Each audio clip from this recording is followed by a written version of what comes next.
Shut the fuck up. Yo.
Hoggers.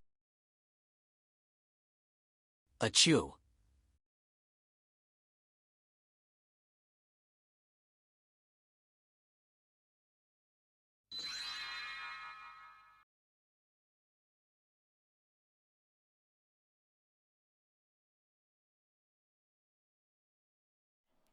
Hello.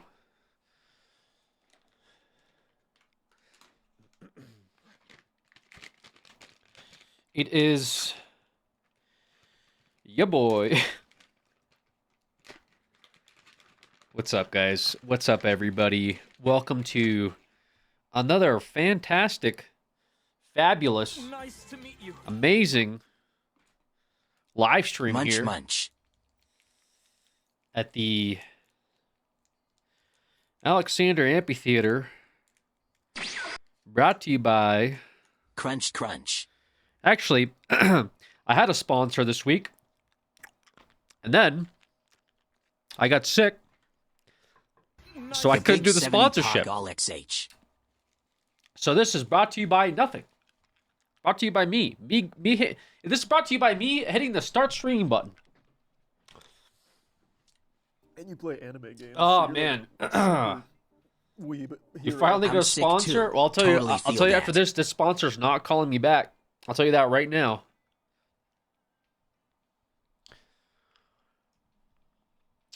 I was supposed to start a sponsored segment on the 20th. Kisses. Actually, I was supposed to start the sponsored segment last week. Congrats on the sponsorship, Glatch. I don't have a sponsorship. That's the point of what I'm saying. You guys aren't listening to me. Oi, Okay. What's this poke-a-thon? Who are we poking? No, it's not. Guys, listen. One thing at a fucking time. It's been 5 minutes since I Disparage. started the stream. 5 minutes into my stream. Let me...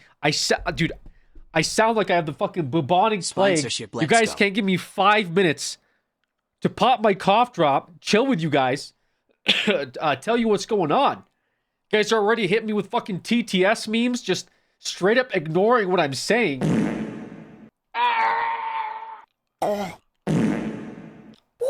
Okay. What? Who's the sponsor? I Out. don't have a sponsor anymore. That was the point of my story. I was supposed to do a sponsored thing last week. I had to travel, so I was like, yo, can I do it when I get back? They said, sounds good. It was a sponsor. It doesn't matter who the sponsor was, because I told them I would do their sponsorship on the 20th when I landed. I landed sick as a fucking dog. Been laying in bed for 4 or 5 days.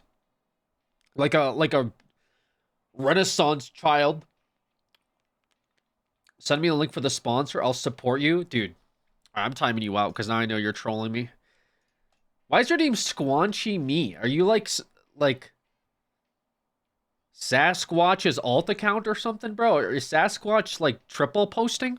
I feel like some of you guys are alt camping in here and just shit posting your alts because you know I'll murk your alt, but then your mains can still type. I'll figure out who you guys are. You're not gonna keep ban evading me because you come in here on alts to talk trash. All right? I don't have an alt. I know you don't, but I doubt Koch has an alt. There's somebody that got banned. What? There's somebody that comes in here and gets banned all the time. Just got done with the ad. Oh, that's right. Yeah, we got ads now, so we can turn it off for pre-roll enjoyers or whatever. Forgot about that. That's a thing. And you play anime games, so you're like a super. Thank you guys for those hero. resubs. Thank you guys. RSH. Wait, why is pre-roll still on? Okay, let me turn. I gotta do an ad here for pre-rolls to be turned off. All right, you guys got like 2 minutes of ads. Don't worry. Now that the sponsorship's done, we have to watch ads here. Now that we're no longer sponsored affiliated. Anyways, sorry non-subscribers. Wonder what ad I'll get. Tell us what ad you're watching. Wait, he doesn't see. How do I reply? What ad is it? Hey guys, make sure to subscribe to Alex, better known as Mortal HD, to make sure you're not getting any ads. Oh, thank you. Mod that guy. My mods don't even turn up anymore. Well, Crypt does, but you know what I mean. They don't turn up. They don't turn up and do the They don't do like the Labubu stream hype. Like where they go like swipe those credit cards or whatever the hell. The Labubu streams are way more hype with their mods. What do they say? Like, you worked hard for your money. Time to play harder here in the stream by buying a sub. Hey guys, buy your sub. Don't worry, we got the Begathon probably Sunday. My official Begathon starts this weekend, guys. Pardon me if I have to keep blowing my nose. Begathon, yeah. Panhandle-a-thon is on Sunday. To help fund future thons. No, the ad ended. Oh, no. Beg for Wheel-a-thon? Chief, you just got to be timed out for that. Because I feel like at this point you're spreading propaganda. Bills can wait, chat. Open your wallets now and sub. Nah, rent. Alex sub. True, there you go. Thank you, Razor. See, that's the type of support I'm looking for. If you're looking to be a mod here in this channel, I don't know why you would, but if you are, you have to absolutely chill out.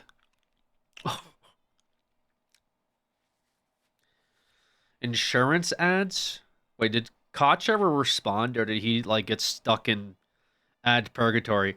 Wait, Koch was like, I wonder what ad I'll get, and then they stopped typing.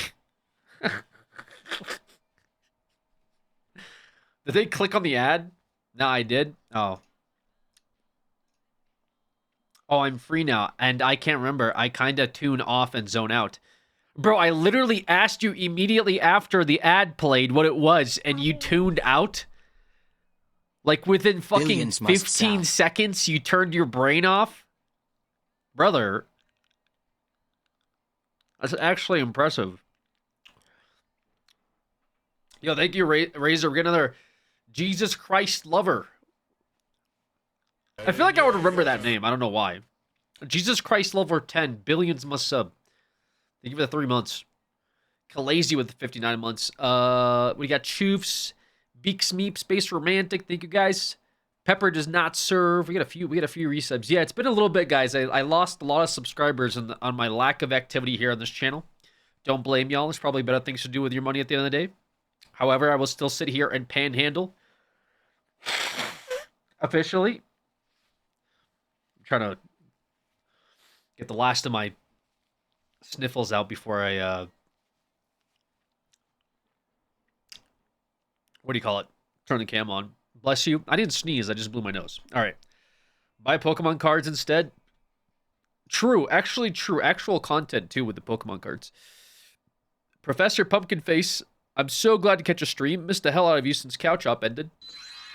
You're my favorite person, hands down. I appreciate that. Thank you. Well, thank you for catching this stream. This is a very, very important stream that I'm doing. Oh, my gosh. All right. I honestly thought I was feeling a little bit better, but my nose is, like, really stuffy now. Loving the Pokemon content. Been getting into the Gundam card game myself. Ooh, that's pretty dope. What the hell? Any DRG in the future, Alex? We did DRG not too long ago, right? That was cool. Thank you, mods. Thank you for keeping the hype going. All right. Hello, everybody. Hello.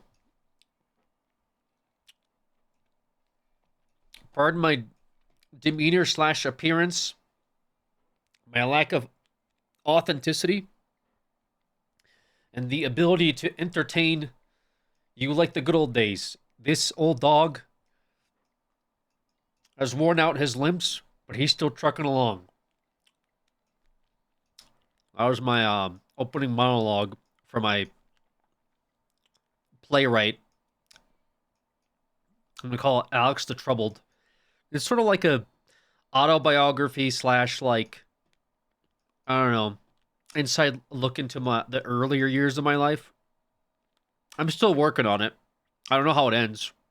I'll let you guys know. But figured I might just do a test run, like to set the scene here. By the way, this is going to sound really weird to people that, VOD viewers that don't listen to music. The music's like really cheery, and VOD viewers, I feel like they just listen to this. By playing the music, I take all the joy out of VOD viewers, dude. It's actually really depressing. If you're watching the VOD, like, I appreciate you, because I do like the VOD viewers, but, like, it must be really depressing at times. Like the Jonkler VOD was probably one of the most depressing videos you guys have ever seen. It's gotta be. Alright, anyway. Usually I have my own music playing.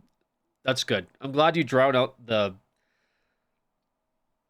I love the Jonkler VODs. Some of us watched the Be at 7 man the other night in Discord. Oh, Batman the other... Okay. I don't even know why did I even fucking bother, like, to figure out what that was, other than, like, what I knew it was already going to be. We now call the Riddler the Freakler.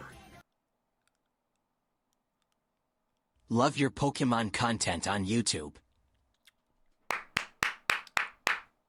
We are so back, guys.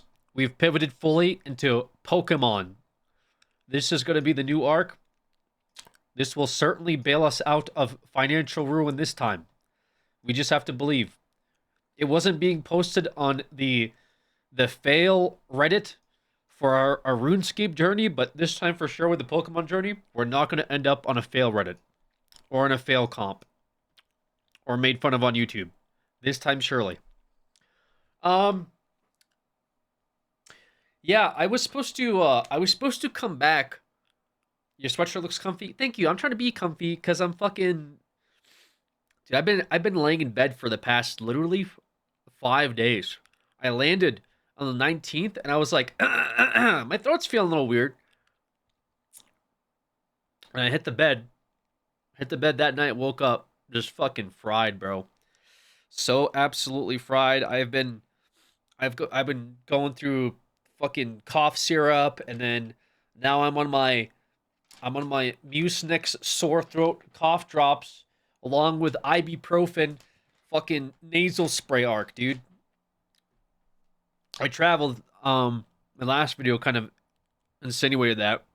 I traveled working on a kind of a secret project, guys. Secret project, guys. Secret project, okay? Something real cool.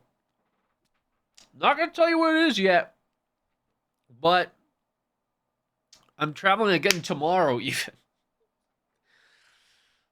Secret. Yeah, soon. I think next month. next month is gonna be I think a teaser drop for y'all. Actual real question mark. Like I said, I've been kind of bad with holding up my end of the bargain when I talk about stuff. Like I'll be like, "Yo, this is happening," and I don't do it. People are like, "What the fuck, Alex?"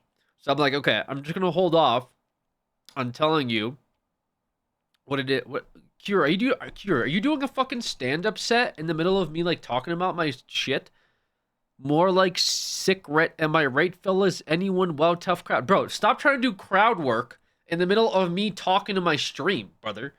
Like I don't need a like an opening act comedian while I'm trying to tell people and hype them up for something I've been working on. The fuck is this? Anyways, yeah. So I've been working on a sick ret, whatever, and I went to a place to go film some stuff. Hopefully, you guys will see it soon. I'm thinking next month. I think next month is when it's looking like you guys might see some stuff. I'm not gonna say when, but it's looking like October. So we'll see. Anyways, I left. I have to like again. I have to fly again tomorrow, so I'm hoping I feel better tomorrow. Because I think I got sick because I just haven't traveled for so long that I honestly think going through the airport and like being in public again probably got somebody's fucking disease, you know, being on an airplane, being in crowds, all that stuff. So that really sucked. So yeah, I've been 5 days. I've just been out. I don't know. It sucks, dude. It actually sucks. Because like I was supposed to come back on, I came back on like the 19th or 20th. I forget which. It's been a little bit now. 19th or 20th. I think it was the 19th I came back, and that was like 20th. I'm like, yo, I'm gonna go live, and I just woke up. I couldn't do it. I had like the whole 9 yards. Couldn't get out of bed. Couldn't move. Fucking, you know, runny nose. Like throat feels like there's knives in it. Blocked ears. Like blocked nose.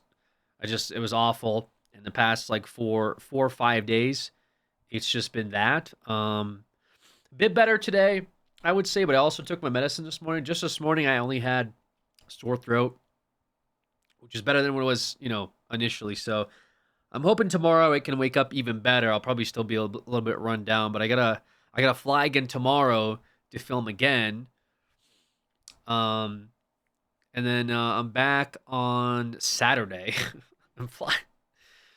Yeah, pretty much flying flying tomorrow, landing, and then coming back Saturday night, and then Sunday. Hey man, will you change your stream light colors? Blue and red are getting kind of stale. First of all, motherfucker, it's like pink and dark blue. Okay, so get your freaking Logan Paul glasses on correct. All right, before you come in here and tell me which colors I should be rocking. It's called having a theme. Learn it. Anyways, Sunday we'll come back. Sunday we are doing the official. Oh fuck! I already actually, Jesus Christ, I forgot to do this. Thank you guys for reminding me. I can't spell. We are doing the official Beg-a-thon. Thank you. That's right. That's going to be on Sunday. The official Beg-a-thon to help, I guess, fund some future stuff I want to do on this channel, as well as YouTube content, all that jazz. So that will be on Sunday. It is called the poke-a-thon. Name pending, unless Nintendo sends these. Dude, what the fuck is that? Dude, is this gonna be is this Streamlabs again? What is that, bro? Dude, what is that this time? Oh, come on, man. Why is it every time I come back, there's a fucking another sound effect update? Is it the combo thing now? Oh, I don't know where to find this. Where do I even find this? It's because someone did a combo, right? Can someone send a fucking galaxy or something or whatever it is so I can figure out if it's that or not? I swear to God, bro, if it's the chat box thing again, I'm gonna lose my mind. I can't do this again. Dude, like, what is this? Okay, yeah, it's that. Okay, where even... Streamlabs, where do you even put this? Alert? Is it an alert? Is it a combo? No, it's... What is it called?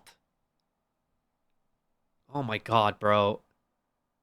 Is it an alert? It's got to be an alert. Maybe?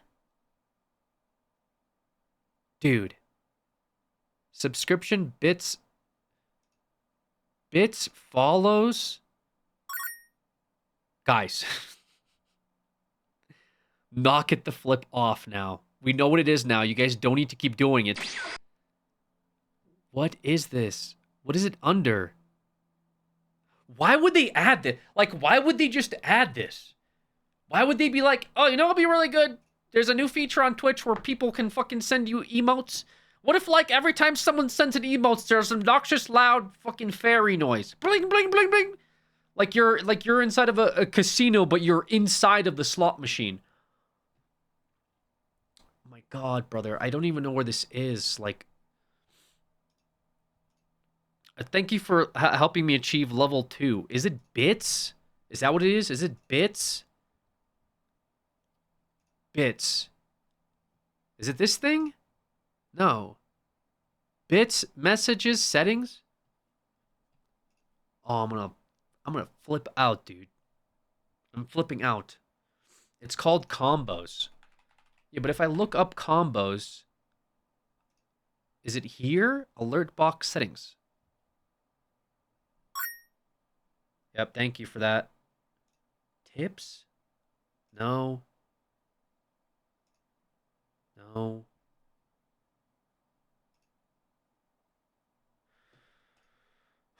It's got to be Streamlabs, right? Like,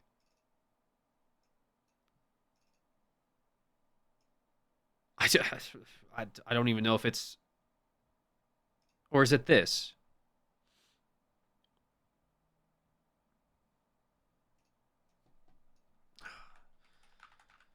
Streamlabs combos making a sound.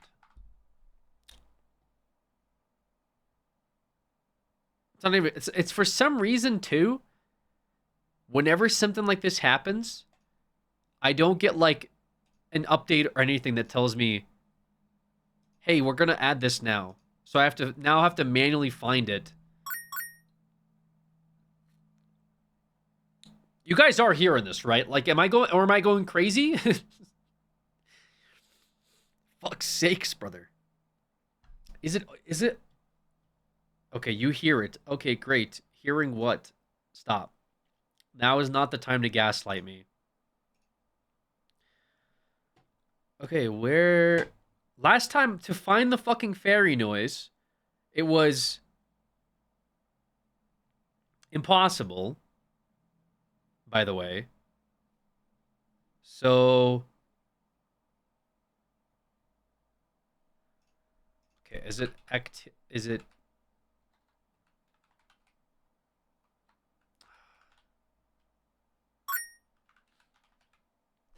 Thank you for that combo. You guys, the worst part is you guys never do this shit. You guys never do this shit, but the second you find out that this can, like, somewhat irritate me, you, like, spam it. You, like, oh, dude, this is the new move right here. Keep doing it, guys. Why is my phone going off? Get a fucking alert. For what? Okay. I don't know where this is. Like, I generally don't even know where they put this shit. Why do they keep doing this, man? Subscriptions. It's not a subscription. Bits. Sound. Bit messages settings. Oh my fuck. Raids? Tips?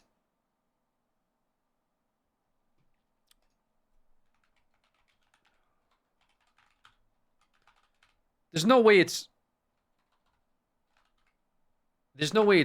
Twitch doing this, right? It's got to be Streamlabs. Alert variations? No, what? Guys. Okay, hold on. Maybe I should find this now.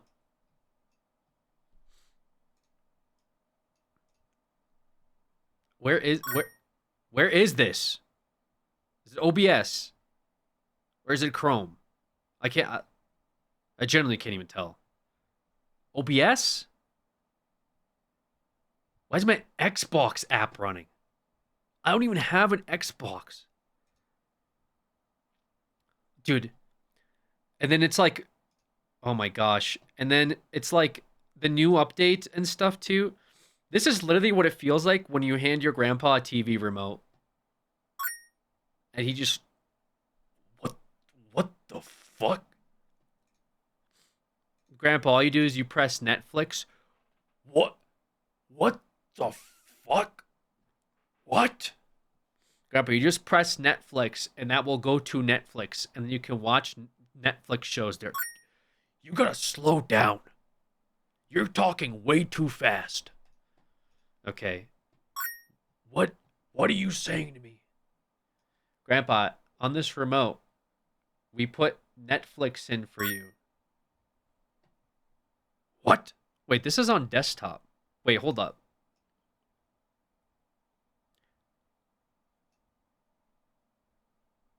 Oh my gosh. Wait.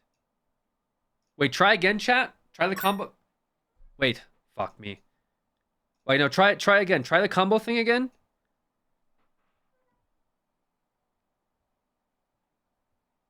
No way. Did I figure it out?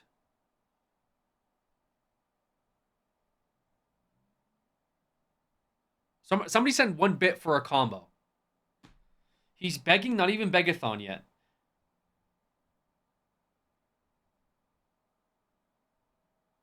Can't hear the stream now? Is that what this is? Is that what this is? Streamer asking for combos. What do you mean I'm muted? Shut up. Somebody send me 1 bit right now. Somebody send me 1 bit right now. Or I will get... Okay. Dude, it's... What? Twitch has its own sound thing now. Why did they do this? I can't keep doing this, man. I can't come back and then you guys add stuff now. They added a fucking alert volume mixer on the actual, like, stream manager page. Like, they just have their own, like, you have to turn down the volume knob on their own activity feed. It wasn't even Streamlabs. What the fuck, man? Like, dude. Use filter to be able to disable sound effects. Like, are you kidding me? They added their own? Yippee! We got a level 2 guy. Guys, stop. All right, stop with this shit now. Actually, stop. Guys, I'm muting it. I'm muting it, so now you guys can't even get the dopamine from me reacting to it now. I'm muting this shit. Big dog, you're starting to glisten your blood pressure. Yeah, guys, I do gotta watch my blood pressure a little bit. I got this thing. I went and got my blood test. Remember I told y'all? I was like, guys, I think I'm dying. I went to the doctor and I got my blood test. And my levels came back and they were like, oh, you're good. Drink some water. And I was like, cool. There goes my health scare. Whew. And then, like, I got the part 2 of my blood tests, and it was like, you have high cholesterol. And you gotta get that shit checked out. That's what the app said, because the app, like, kind of works like a I don't know, like, I don't even know what to describe it. It just reminds me of, like, 23andMe, when you get your DNA results, and you're like, you were born in the Baltics, and you have your pee smells like asparagus or something like that. You know what I'm talking about? If anyone's done one of those things, they give you a breakdown of everything to do with your molecular structure down to the atoms. Okay, that's what my blood test came back as. Okay? And my blood test said, you have high cholesterol. And I'm like, do I just drink water for high cholesterol? So I like message my doctor. I DM him on the app. I go, yo, what's with my cholesterol? And they're like, oh yeah, your cholesterol is really bad. You gotta change up your health. You gotta get more exercise, and you gotta come back in like 6 months. Why did you tell me to just drink water first? Why like I had to ask my doctor if like it's okay for me to keep living the way I am, and he had to remind. Oh fuck, dude, I forgot to tell you. You gotta change your whole shit up. Like that seems kind of important, no? Like as my doctor, you would think. Fuck, forgot to tell you. You gotta drastically change up your life so you don't have a stroke. Eat some Cheerios. Thanks, doc. All right, good thing I DM'd my doctor. Hey, doc. Am I good? My app told me my cholesterol high. Shit. Sorry to hear it's terminal. That's what every single fucking, every time I have anything wrong in my body, every time I have anything wrong in my body, I go to Google Chrome. And every time I type in my symptom, Google Chrome tells me I am going to die. Every time. It tells me, you are fucking dead, go to the hospital right the fuck now. And I go, Google Chrome, before I rush to the ER, it seems like you tell me this every time I Google once, you're fucking dead.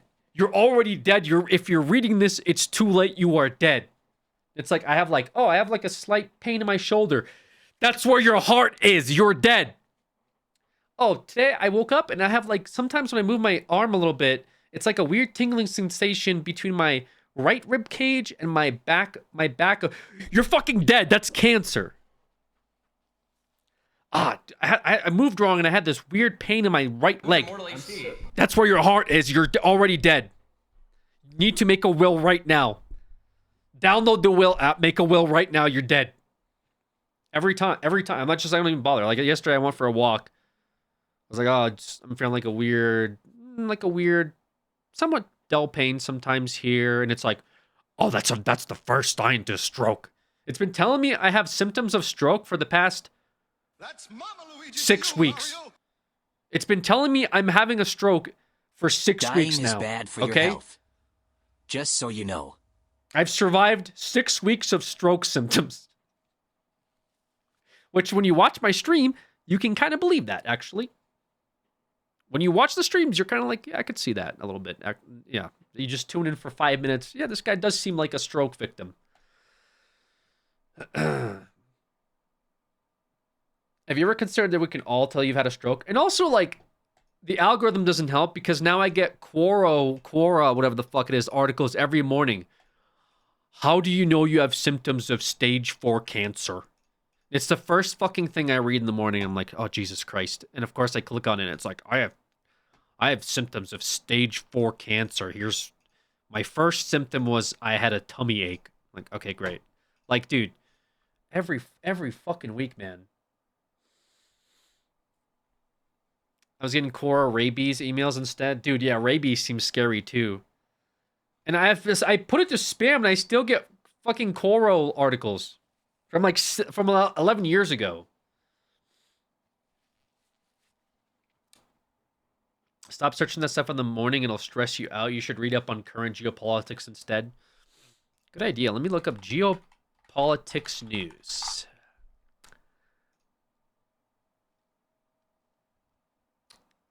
Ooh. That's not good.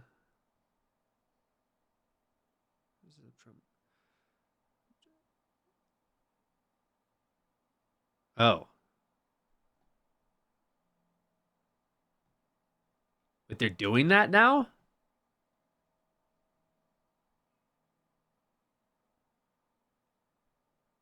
What?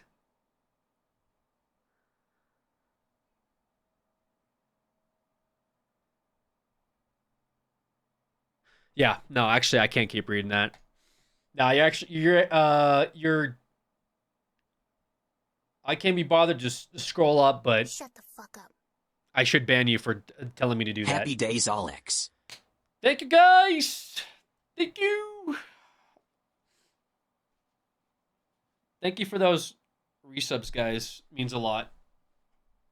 It's been one disaster after another here on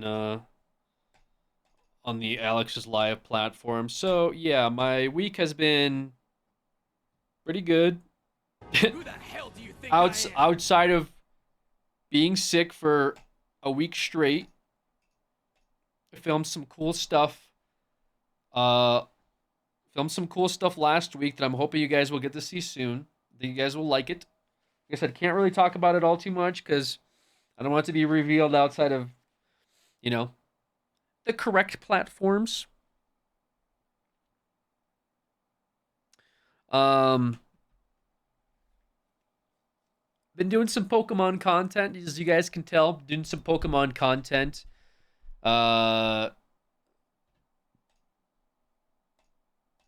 On the channel. All that good stuff. Hopefully you guys have been enjoying that. Seems like some of you have, which is cool. Nice stash, bro. When did you join the force? Yeah, you're done.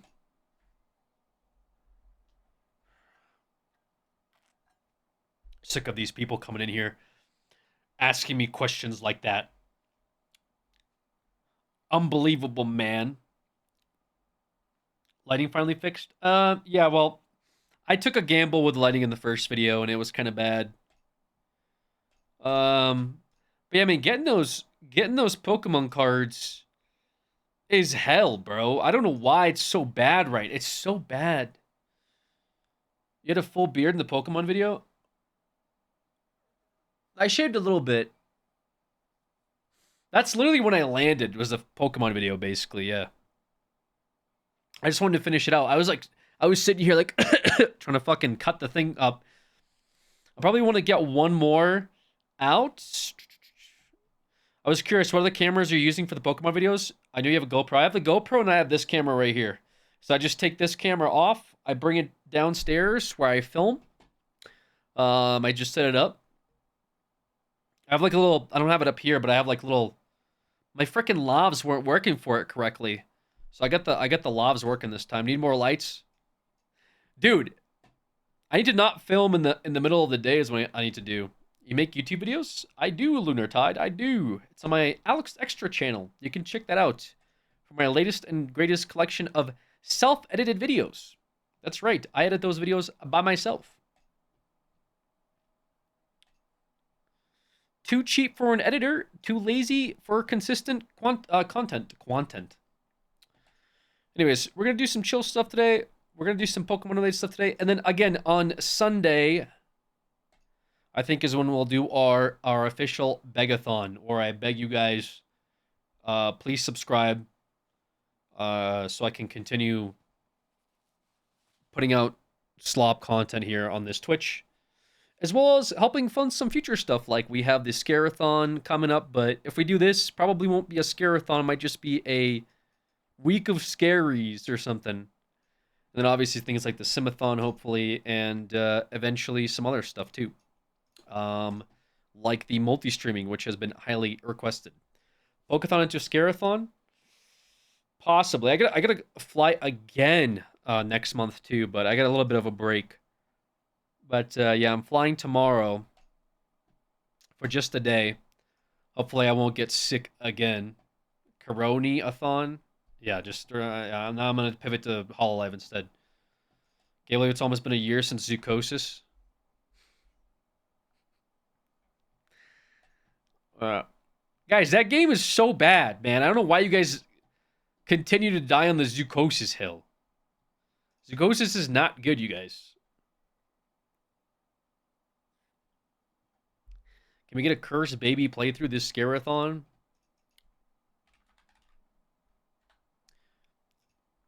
Wait, so Hades 2 is officially out today? Is that what's going on?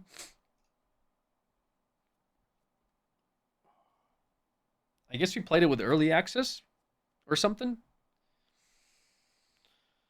And Silent Hill F. Yeah, Silent Hill F looks good. Silent Hill F would be like a game that I'd want to play during the season of scares / Alex's Scare Week / Oh my god, scary days slash it's scare week. Obviously all those names are pending. I spent my money on Pokemon Legends Z to A. I can't buy Hades 2 right now. Fair enough. Yeah, I'm thinking about playing some Z to A on this channel. We'll see how that goes. Let's run it back for the anniversary. No, let's not play Zookosis ever again. Guys, the guy that was making the game passed away, and like the B team took over, and they said that they don't even want to finish the game. Okay, I don't know why we're still talking about it like it's relevant. Just got an ad that said Lunchables make kids willingly do fractions. What? Wait, that's good. Isn't it good that we're getting Lunchable ads on this channel?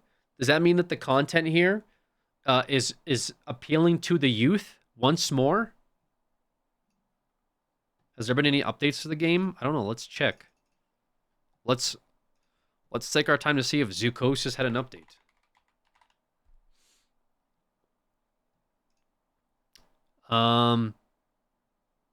It actually did have an update. Number 46. Added gamepad navigation support. Fixed an issue with adding hidden locker codes. Fixed a bug where the hidden code in the kangaroo enclosure wasn't displayed correctly. Fixed an issue with the zebra clone could appear with other bosses. Addressed several issues with screamers. Various minor fixes and improvements. Wow. They're still cooking, dude. You got a Roblox ad? I used to get ads, ED meds. Okay, maybe the ads are based on who you are. Wait, why are you guys getting Roblox ads then? You guys are getting Roblox and ED ads on this channel?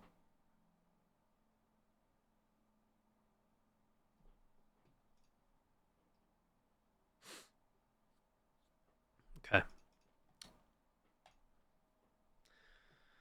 Anyways. The fuck was that?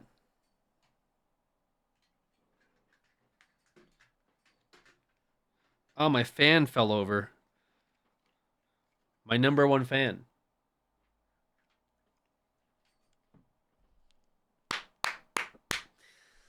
All right.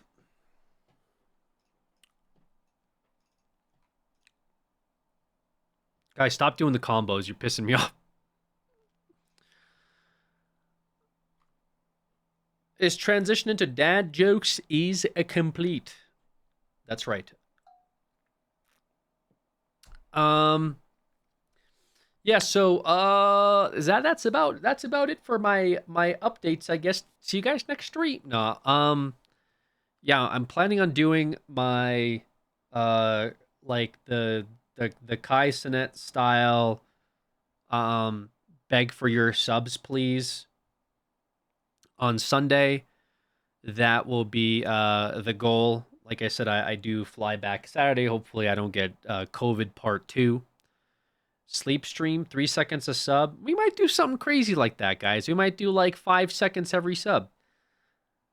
And yeah, we'll definitely stream some content. It's gonna be, like I said, it's gonna be Pokemon themed. I'm thinking about running back some OG games. You guys love the OG games. I thought about doing some like, hey, let's play some vanilla games into possibly the release of Z to A, because that comes out on the 16th of next month, October, for the Z to A release of the next hit Pokemon game. And then I was like, you know, nobody wants to see that. At least like nobody wants to see like a normal playthrough. They probably want to see me have a terrible time. Let's be real. You guys don't click on this channel to see me enjoy things, okay, for the most part. Like, sure, every once in a while, okay, Alex is looking like he's having a good time, all right, and then you watch a couple ads and you click out. But generally speaking, generally or genuinely, you guys want to see terrible, awful times to be had. So I think we're gonna run back some of the OG games, and it's probably gonna be like with the Nuzlocke challenge. Okay, it's probably gonna be difficult, and it's probably not going to be fun for me. Just based on the fact that one, Nuzlocke kind of makes things already difficult, but two, like I'm not good at these Pokemon games, so more than likely it's going to be just a disaster. So that's going to be the theme, I guess, of the Poke-a-thon. Whether it's a success or not, I don't know. We'll see. Can you become a shiny hunter? Because shiny hunting is just chill, is the thing.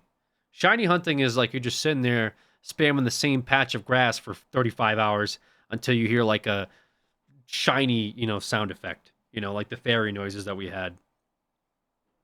This is a little different. This is a lot more terrible to be. Am I actually just sweating here? I think I am just sweating here. I can't tell if it's just because of my illness or because it's genuinely hot in this room.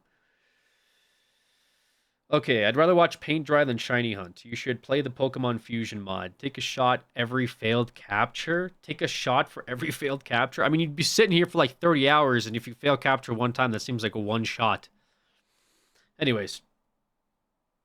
Could be the sweatshirt. I don't know. Also, I don't think Twitch allows for you to just sit here and start just drinking the entire time. That might not be super TOS friendly. Pokemon Randomizer would be funny. Yeah, I guess I'm kind of mixed on. There's a few different ways that people do stuff. I think we can safely probably get through at least one game. I'm not sure if I want to start with Ruby or if we want to go into Emerald, because Emerald's kind of a classic, right? Or if it would just be more interesting to like throw in some like classic ROM hack or like a randomizer with Miza saying Sun and Moon randomizer. It would just kind of depend. I'm not sure what the vibe is. We have a few different options, that we could do. I have set it up. I even have I even set up a Poke-Link. If you guys know what that is, it helps bring up a bunch of little information, lifetime information. So it'll be interactive. Obviously, have you guys being involved is the goal here. At least you guys having fun. Yes, it'll be awful for me, and I'm sure you guys will make fun of me with my decision making or just playing. But I thought it'd be kind of a fun thing to do, a throwback, playing some of these old games. There's some that I haven't played before. Some obviously that I had a very long time ago, like Ruby and Leaf Green. Even more recently, like Sword and Shield, which Sword and Shield we could set up as well if we want to do that. So I'm kind of open to, I guess I'm open to suggestions for what exactly. Oh yeah, I need to get this thing up as well.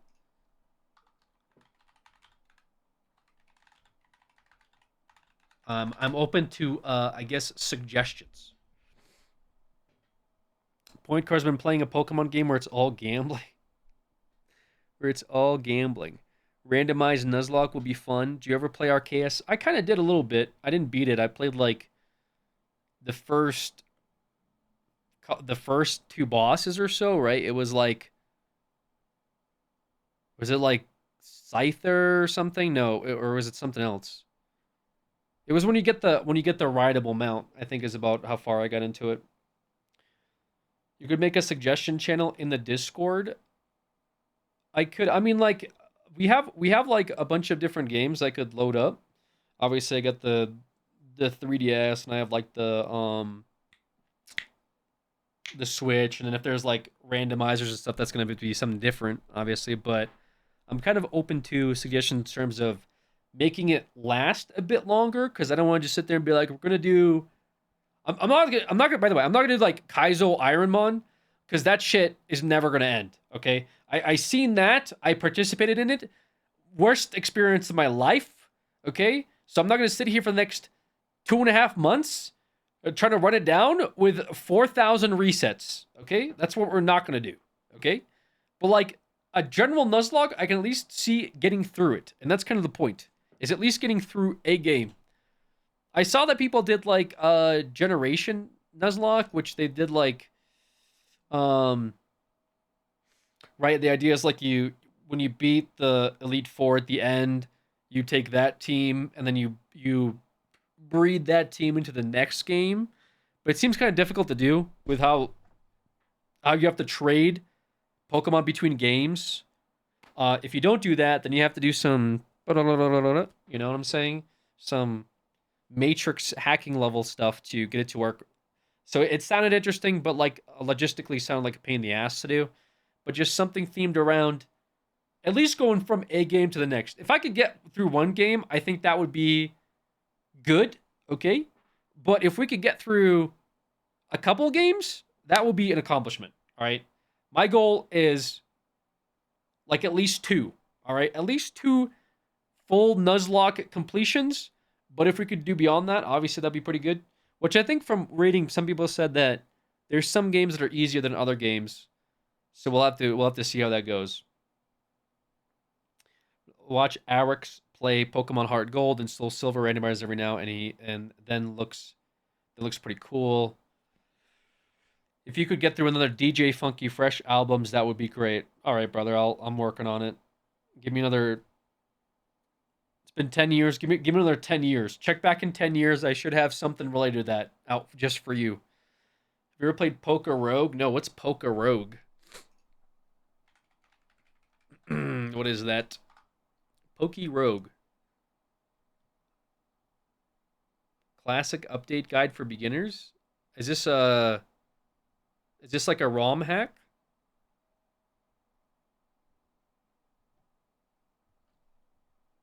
Ludwig did it.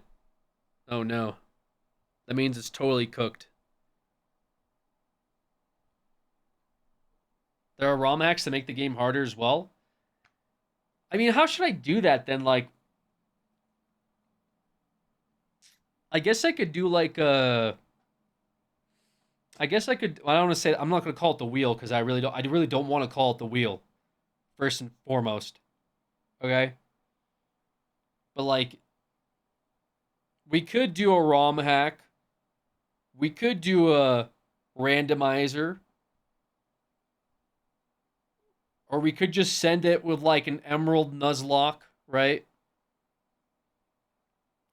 What's wrong with the wheel? I just hate the wheel, guys. I just really hate the wheel. You know? That's the thing with the wheel. Is it sucks. Right? It sucks.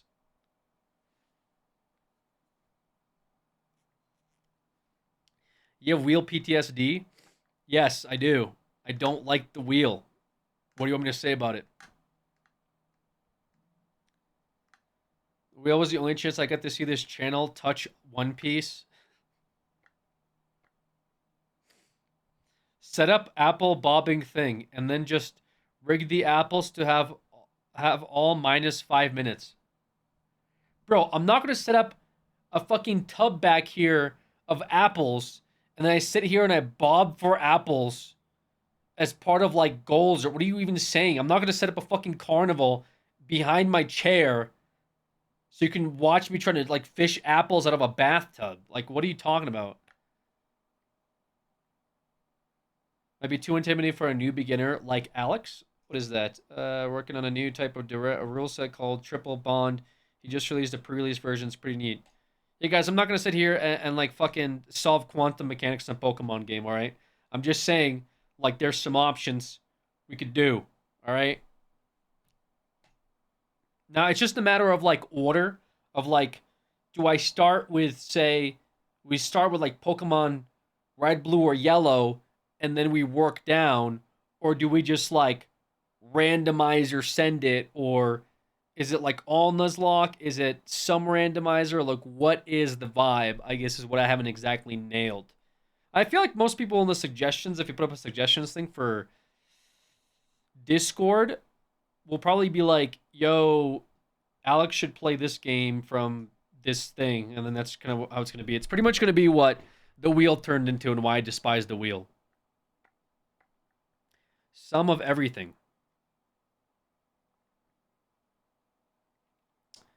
So no apple bobbing. No, I'm not apple bobbing. It would be pretty jarring to go from, say, Diamond and Pearl back to Red.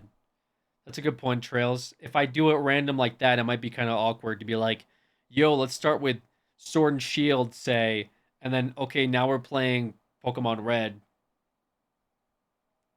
That might be kind of whack. Can we pull to bring back the wheel? Hold on, guys, I had to take care of something real quick. Personally, I always prefer randomizer, but that's just because I know the vanilla game so well. That's fair. Mystery Dungeon Explorers of Sky, but also a randomizer. Mystery Dungeons Explorer of Sky, but also randomizer. Justice for the wheel, guys. Fuck the wheel, okay? I'm telling you right now. I'm like, the wheel needs to be last resort. You think it'd start from Gen 1 or play remastered versions like Fire Red and Heart Gold? I'm not sure. Like, we could do remastered like Fire Red. Like Leaf Green would be pretty cool.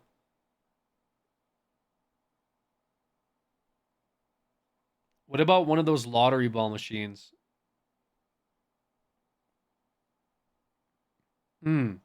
Okay, so like we do like a put 10 lottery balls into like a simulator thing, and then what do you call it? Do like a thing for that. Hear me out, bingo style. I think for your sake, just stick with the remasters for quality of life.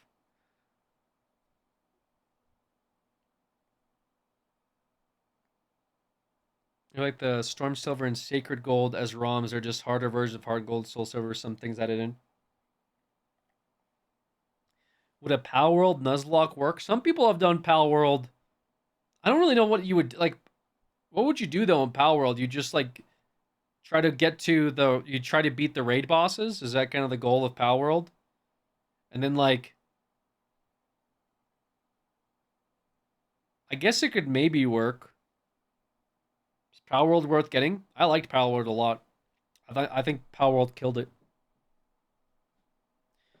How about you 1v1 chatters in chess, and if they win, you have to play their game? No, that's how we got the Simathon. But a whole roulette wheel behind you? Doesn't make it. How would I do? Every number would have to be an option then. And that's just the fuck. You're just trying to reinvent the literal wheel.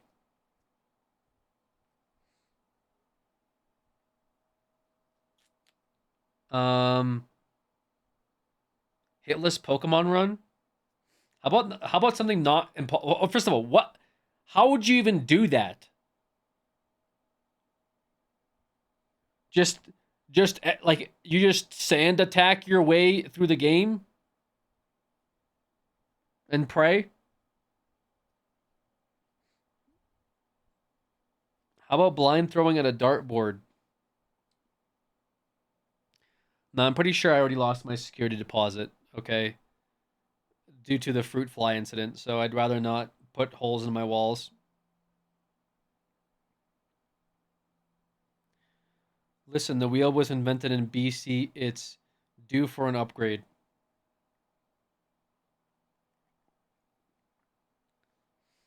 Alex already clarified is how he's going to handle it. It's not a big deal. What is this for? What is going on here? What are you guys arguing about? Okay, never mind. I'm not even going to read this. Maybe when you open a card pack, rare card, the generation of Pokemon will determine the game.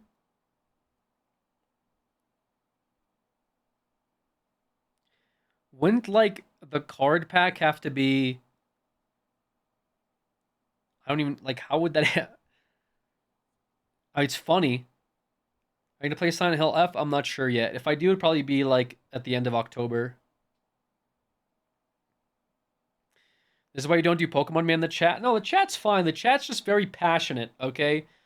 Okay, and this was coming from, like, I just got done with OSRS not too long ago, alright? Believe me. Like, I've seen peak chatting, okay? I did roleplay streaming for 3 years, and then I did, like, OSRS for a month straight.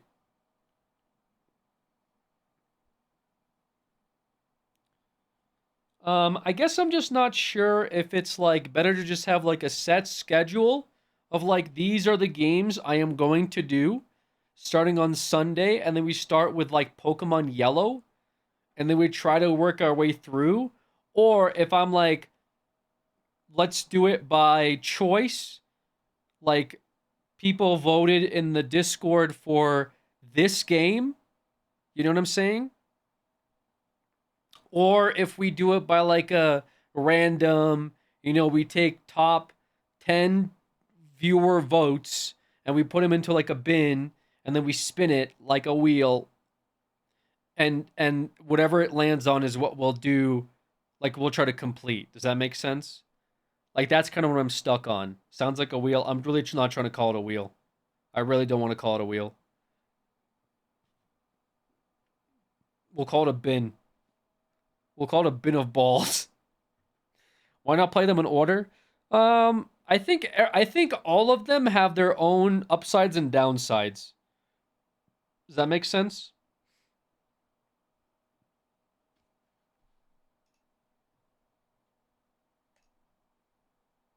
Will you ever do Odd Laws RP? Is that like Kraken's Gary's mod thing? No, I'm a little RP burnt at the moment. Can you play the original green? Well, that's like I'm saying is like, I think people, it seems like people are not going to be happy one way or the other. So maybe if I leave it up to chance, it'll be fine. Just like, kind of like the people that sat for the wheel-a-thon and they were like, I really hope it lands on my shitty game so Alex can play it for 20 minutes and rage out. Maybe that's the vibe. I like the Pokemon games where you are the rival and have the one who is super effective. The OG games not age well. I didn't play limited first edition Japanese version of Pokemon Yellow. I'm gonna be mad. Yeah, but like I also don't want to just play it through vanilla. Because I feel like it's gonna be pretty boring as vanilla. Those games were intended for you as a kid, and like sure, there's some maybe annoying boss fights, but like, okay, you just lose to the gym leader. You go back, and that's what I mean. Like with Nuzlocke, at least it'll be funny.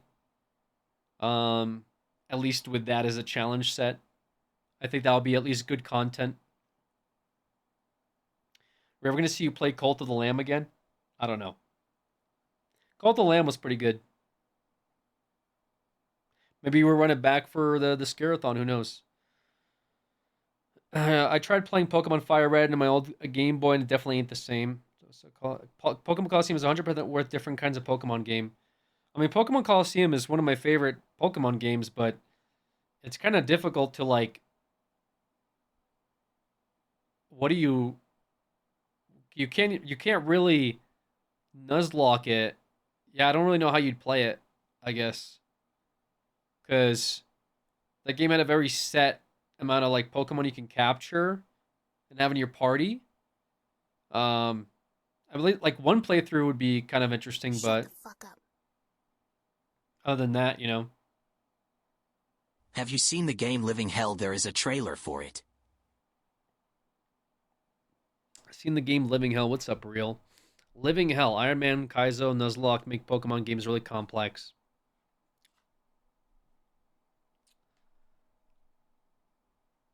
Could we set up a thing in the Discord for like this as a discussion? I guess and then we just find whatever people like. I don't know if you guys can make threads like a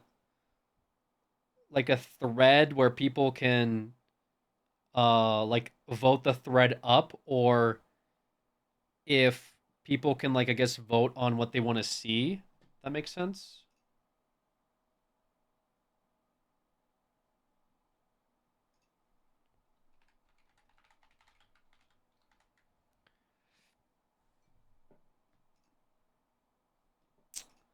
Sounds like a poll. Yeah, but like, well, the only thing with a poll is like a poll. I don't want the mods to sit there and put every single thing in a poll. But like, if people could upvote what they want, like with emotes or something, does that make sense? Like somebody could make a thread. Alex should do, Emerald Nuzlocke, and then on the thread, people can upvote like a thumbs up emoji, and then I might take like the top 10 suggestions and put them into like a box, right? And then in that box, for Sunday, I would just like pick something out of a box. Does that make sense?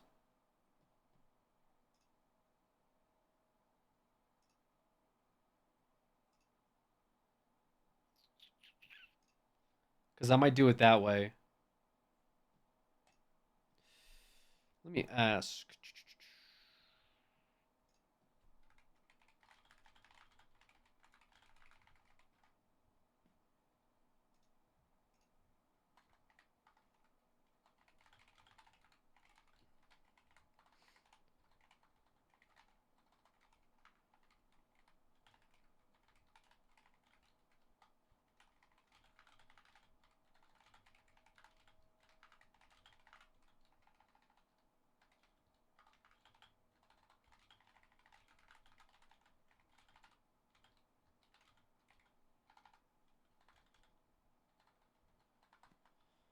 Maybe we'll do that.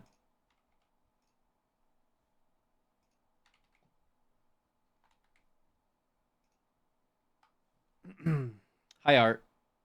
Yeah, I just typed in a Discord. Basically, I just want people to, like, for the sake of between now and I guess Saturday, uh, poke-a-thon suggestions. Yeah, like, people can just make a thread of like what game they want to see and like in what format, and if others like that, they can just vote it up. Obviously, Pokemon related is the goal, but then the top most voted ideas, I'll just put those into like either like a virtual simulator, like a fucking hat, name out of a hat, or like a physical one. Power World, honorable mention. So all these ideas, even Power World, sure, whatever. Just put them into that suggestions thread. Like if you guys already see somebody doing it, like then don't make it. I don't need 30 Alex play Power World threads. Like if you see somebody already with a Power World thread, and in the Power World thread they can even put a description of what they want, that'll make it easier for me. So I already have some things set up. FYI, I do have some things set up already. I can even give you a little sneak peek, a little tease.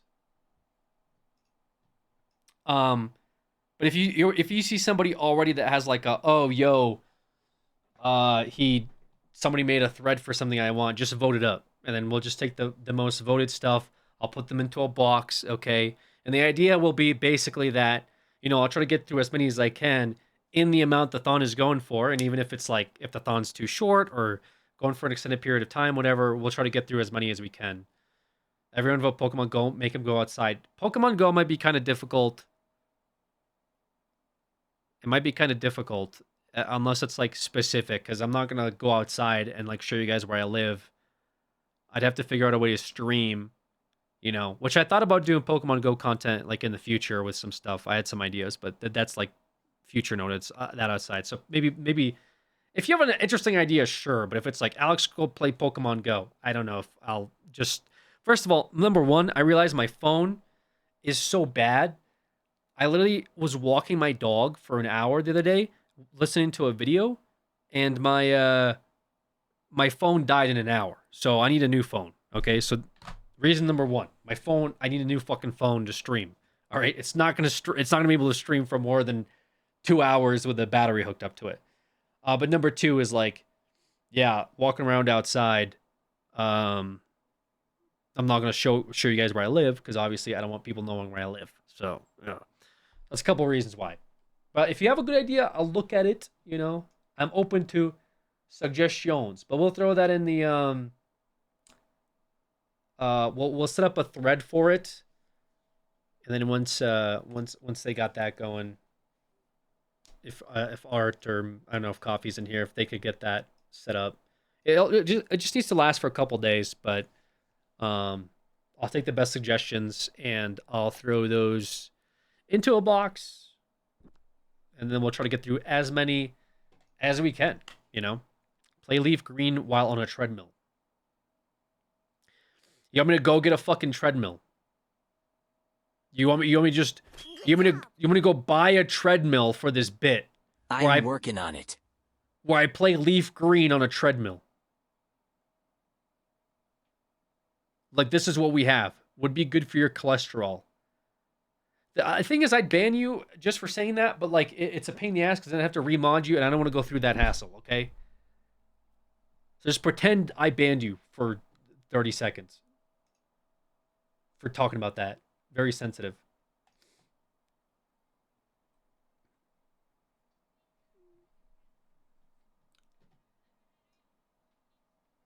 Or actually, I should test this out now because when I go live on Sunday, I don't want this messing up.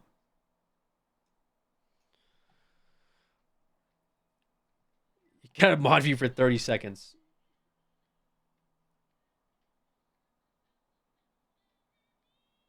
All right, we'll see if this works. Chat might be all fucked up too.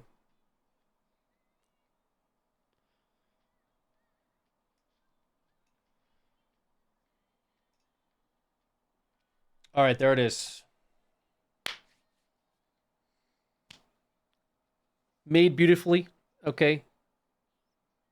So we'll have that set up. The bottom will be for some other stuff that you'll see. That will be connected to the poke-a-link software that I set up. I've been cooking, all right? I have been sick, but I've been cooking a little bit, all right? So I got some of this stuff going. Why is it so colorless? It's Pokemon. Come on.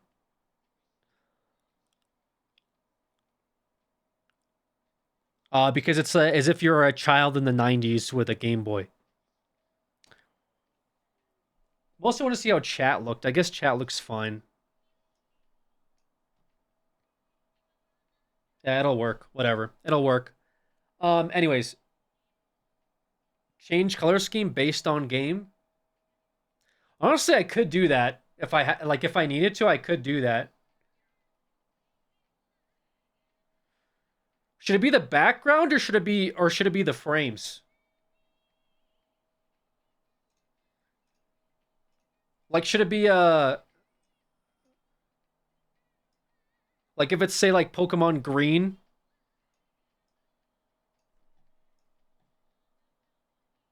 Should it be that? Or should it be like just the frames? Like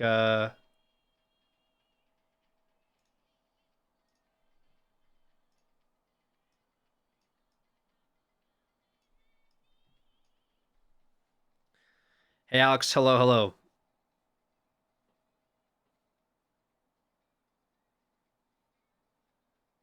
Background's better? You guys like background more? Okay.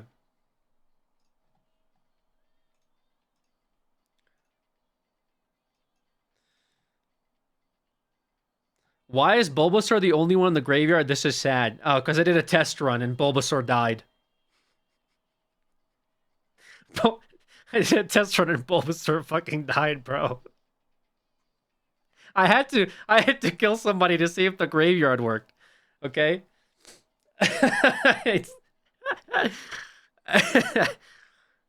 Okay.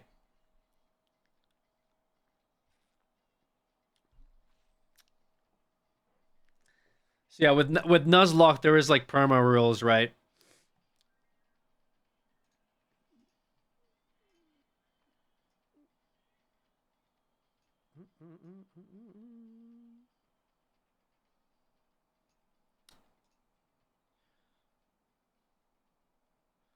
What's the other thing? Hold on. I had something else here. I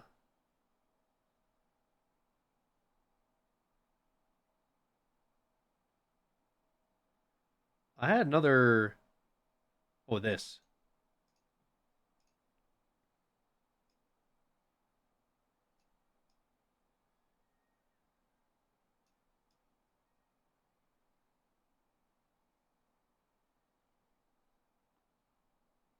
Oh, there you go. Cool. All right.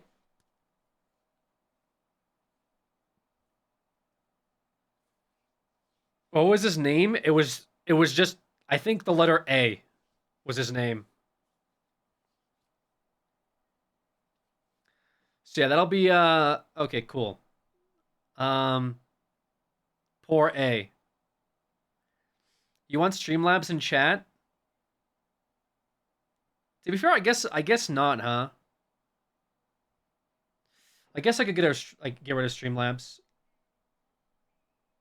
So I'm just doing a test right now, guys. If you're coming in here and you're like, "What's this?" This will be for Sunday stream. I'm doing a guys, please give me subs-a-thon. Officially named the poke-a-thon. Something different. Trying out something different. But yeah, that'll be on Sunday. We're setting up a suggestions channel for. Do you know what around when you'll start? So I fly in probably around like an hour ago. I want to start around noon my time, 11 a.m. PST, and then it'll start on Sunday. And yeah, basically it's gonna go on for, well, as long as the thon goes on for. But obviously, if it ends early or goes on for a long time, I'll figure something out as we go. But currently making a suggestions channel in a Discord for which games we want to see and in what format. Mainly because, like, yes, I could just play through Pokemon Yellow. I don't really think it'll be as fun for you guys to watch versus, like, say, a Pokemon Ruby Nuzlocke, you know, or just something tangible. If it's like Kaizo Ironmon, I'm probably not going to do it because that's going to take me months. You know what I'm saying? Maybe in the future. Maybe if it's a really successful Alex jump ships to being a full-time PokeTuber content, maybe we'll do something Kaizo related. But since I'm so garbage at these games, I'm sure it'll probably be more interesting to watch me just kind of be trash at the games, at least to a somewhat, you know, completionist degree, or at least a degree where you can see one game be completed. That's at least the goal. Is at least a Nuzlocke completed. It'll be the first Nuzlocke ever, by the way, for myself. So that'll be interesting. Yeah, I don't know. I don't know if I like the green background. You guys are liking the green background, you said?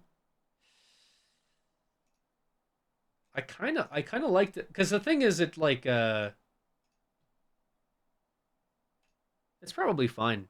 Doesn't have to be green. I mean, like, depending on the game, yeah, I guess the black and white was mainly just to be like less distracting. It's probably hard to say because there's no game on the screen right now, right? Changing color based on the game is cool. I guess we'll figure it out. All right, let me see this real quick. Let me see Nightbot's. Let me see the chat.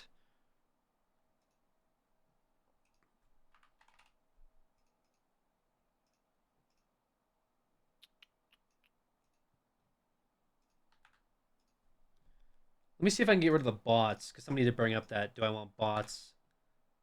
That's a good point.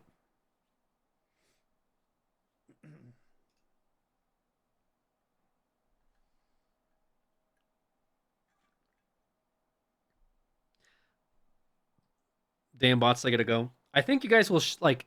Can somebody just do like a quick Gamba or something? This isn't my normal chat. This is a little different from the normal chat I use. Also, it sucks that it doesn't show all the. Doesn't show all the emotes. It still shows bots.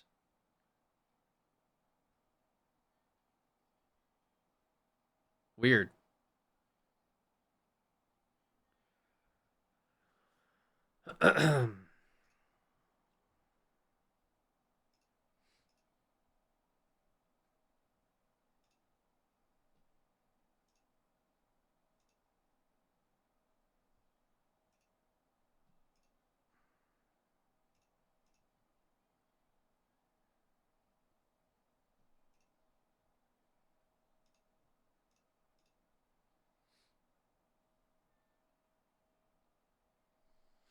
Okay.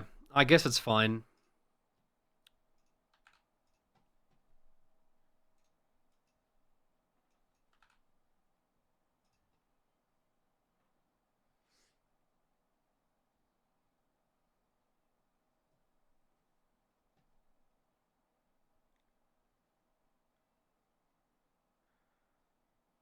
Okay, so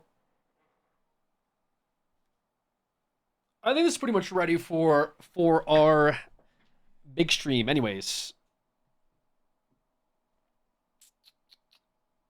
good stuff. Yeah, that'll be on Sunday, as I mentioned.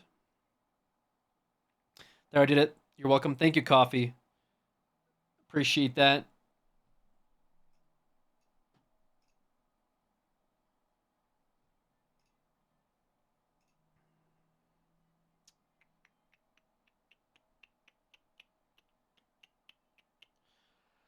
Where is it under?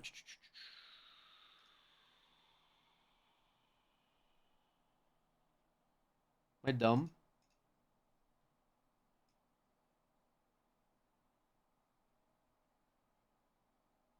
Yeah, you're dumb.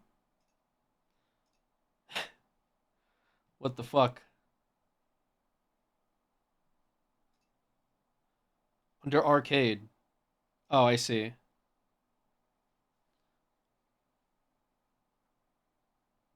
Now, can people can vote on this? Okay, cool. Perfect.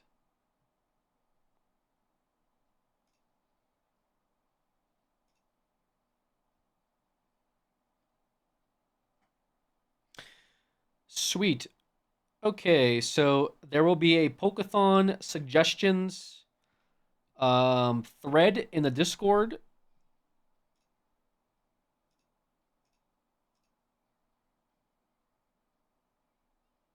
It's in the arcade, which is below cursed conversations. Funny enough.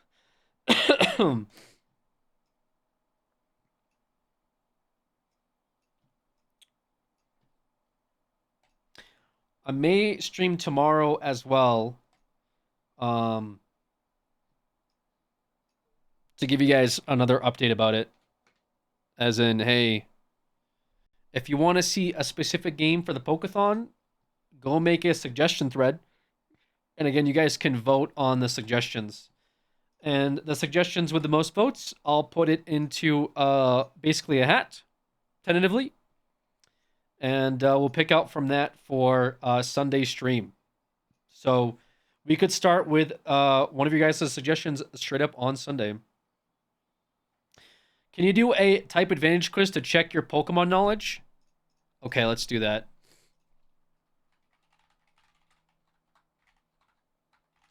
It's not a wheel.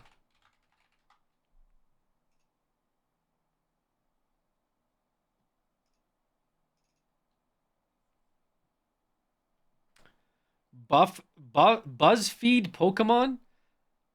I almost called it BuffZeed. BuzzFeed Pokemon quiz?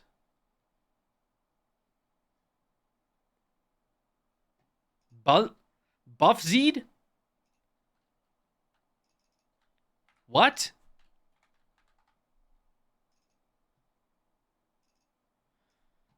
Dude, I think there's something wrong with me.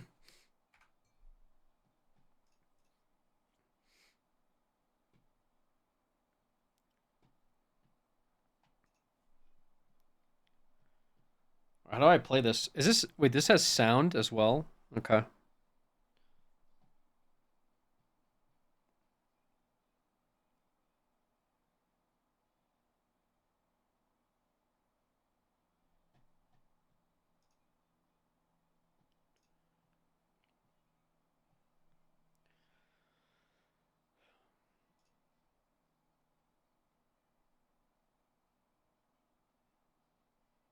Wait, I didn't have like a...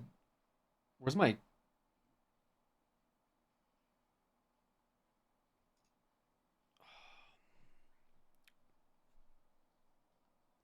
So it's been 10 years since I've had this going.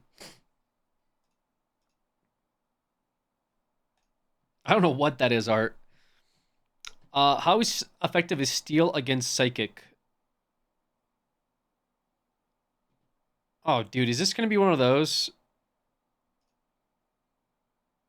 Timed quiz? Oh my god. Do you want a Discord announcement? Yeah, sure. All the SoFi lurkers can be confused. Daily challenge. Can, defense type, monotype, dual type, both? What the fuck is this?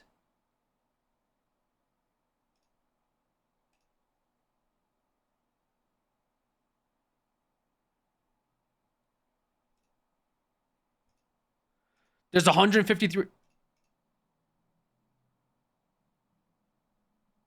Oh yeah, it's already over, dude. It's actually already over. I'll start the timed quiz. Sure, what is this? Normal against fire? I think it's just normal, right? Okay, there you go. All right. Hell yeah. Ground? Normal? Okay. Ooh, ghost.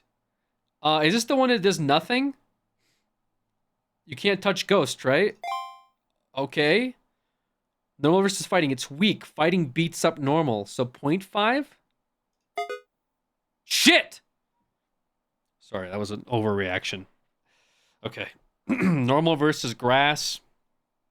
That's got to be 1x. Okay. Fairy. Honest to God, I didn't even know fairy was a thing. 1x.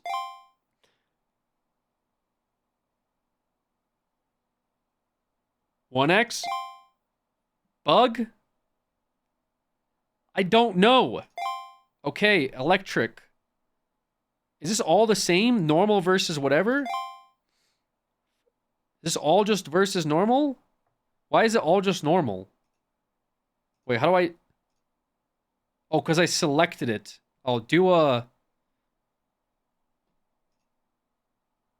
Oh my god, there's 324 questions.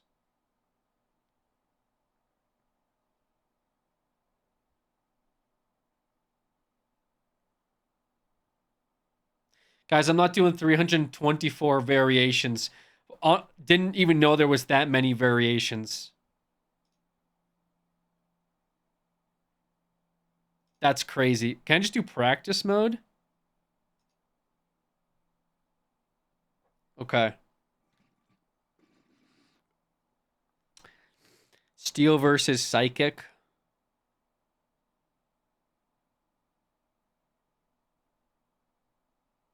Oh, no. I thought this was a trick one. Isn't steel good versus psychic? Oh, shit. Okay, it's already over. Electric versus poison and steel. I feel like electric's good versus poison. Wouldn't it be good versus steel or versus steel? It's got to be 2x. Dude! Oh no, it's matchup 1x versus... So electric doesn't do anything to steel? Bug versus dark and fairy. This has got to be 2x. All right, guys. What's a different quiz that we can do? Because this one seems to be like broken or website's down.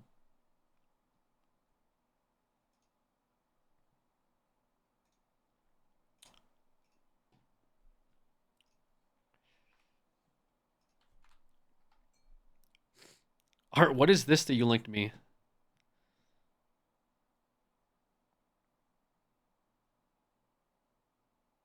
What is this?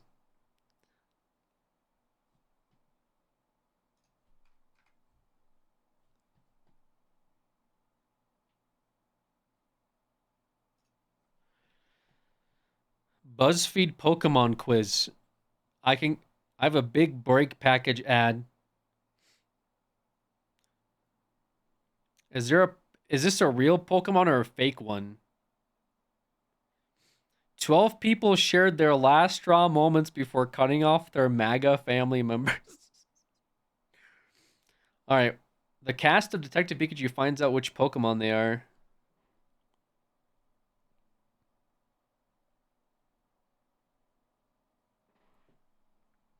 All right, is this a real Pokemon or a fake one? Let's do this one.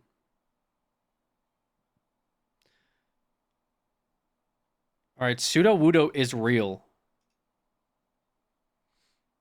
Okay. I knew that. Galissopod. I'm pretty sure that's real. I think I've seen it. I think I've seen this as a card. Yep. Terrochrome. That sounds real. But it also seems like something somebody made up to base it off of Google Chrome. Yep. Crocodile. That's got to be real. Yep, there it is. Flora Plume. Oh, shit. Oh, Flora. What the hell's a Flora Plume? That sounds real. It sounds real. Oh. Okay, it's fake. Are we sure it's not real? I feel like that's a... All right. Zangoose. Everyone knows a Zangoose. Come on. That's too easy. Zangoose is too easy. Lumen Gloss. Oh, isn't that the... Oh, no. Dude.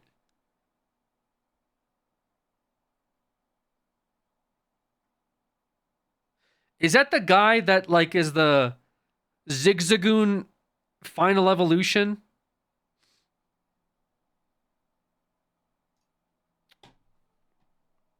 No.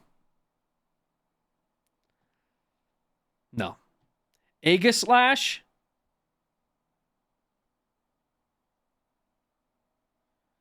I think this is real. I think it's the shield Pokemon, isn't it? Yes. This is a new one for me, though, by the way. Okay, this is new for me. Okay? Just keep that in mind. I think this is Sword and Shield, right? Mimikyu, that's real. Everyone knows Mimikyu. Dude. Why am I getting telemarketer spam calling me? Stop. I don't want to buy stuff. Dude's fake. Opalent? That's got to be fake. I've never heard of an Opalent. Escavalier, that's real. Yep. Nose Pass, real. Crabominable?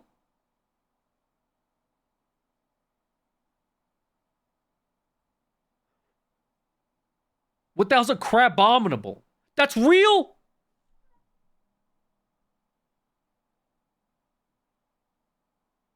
This is real?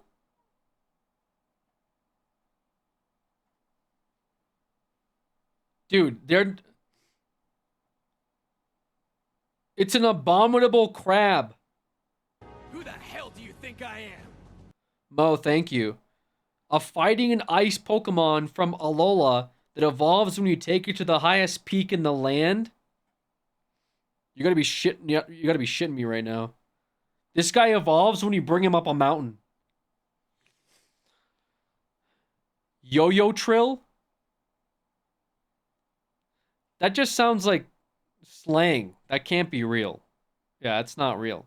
Drifloon? I'm pretty sure this is real. I think it's that balloon guy. Vespa... That sounds real? But they spelled it weird. Vespiquen? What the hell's a Vespiquen? Nah, it's gotta be fake. What? This is real. A flying bug from Sinnoh that raises grubs in its body. Combee. Why'd they spell it weird? Why'd they spell it Queen? I thought it was a misspelling.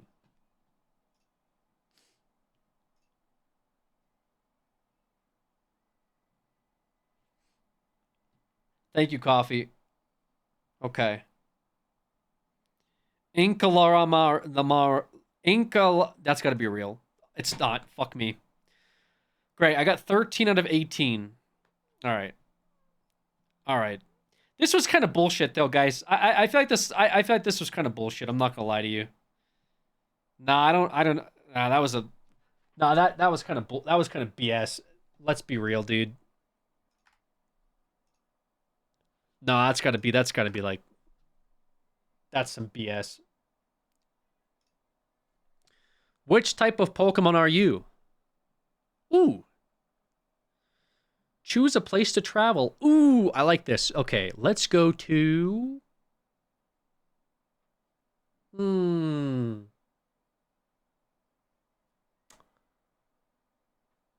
kind of between Fiji and Beijing. Hawaii sounds nice too. Let's go. I'm on my China arc. Okay, let's do Beijing. Why is it giving me a Target sponsor for cowboy shoes? Target ad. Call them statement boots. Okay, let's go to Beijing. Choose a dessert. Ooh. Chocolate lava cake. Easy.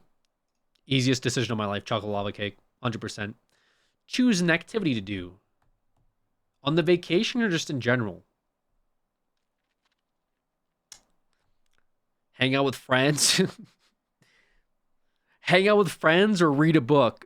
Am I right, guys? Wait, choose an activity to do travel. But it's already asking me, where do you want to travel to? So when I travel or what?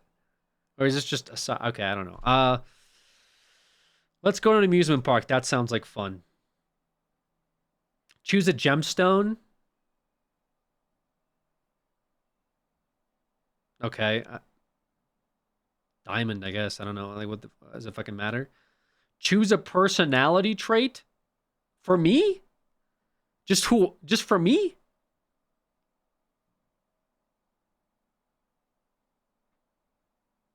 I'm very charming.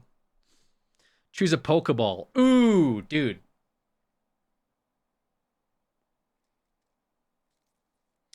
I feel like the Master Ball is kind of easy, but like, I feel like they're going to get you with that. They're going to give you like some legendary. So you know what I'm going to do? I'm going to change it up a little bit. Yeah. I kind of like the Quick Ball. I'm kind of a Quick Ball enjoyer. Yeah. Choose a superpower. Invisibility. Where is it? No, not invincibility. There's no invisibility? Fine, teleportation. Whatever.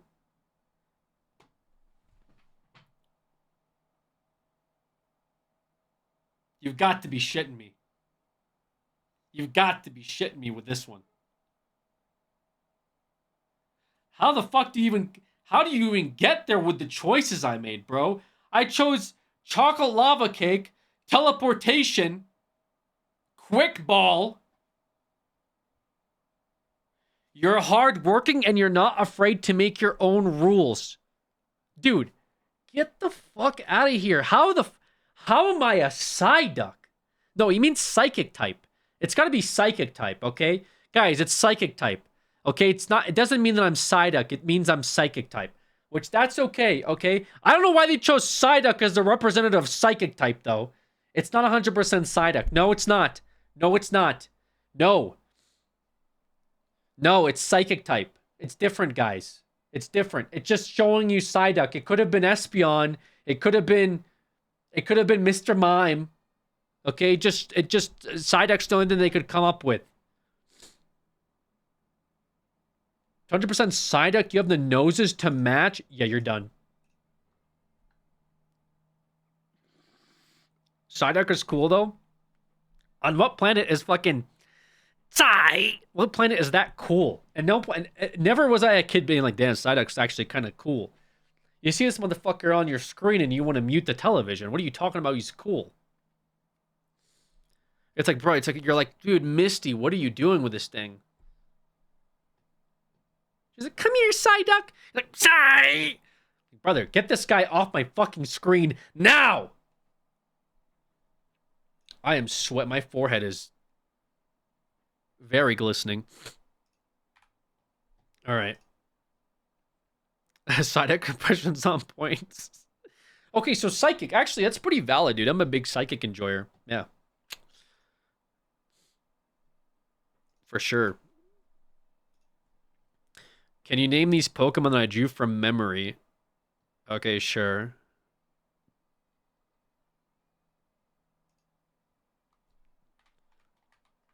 Bulbasaur. Oh, shit.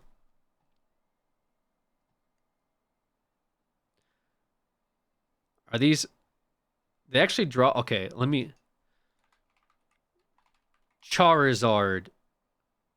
What?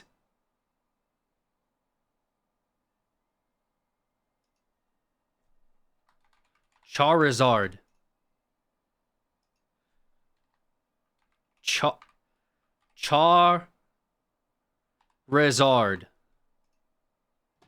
Dude.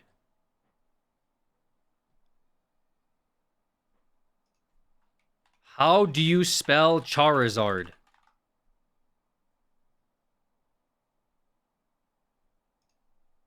Char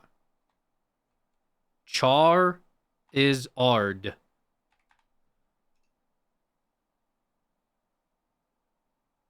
What? What is this?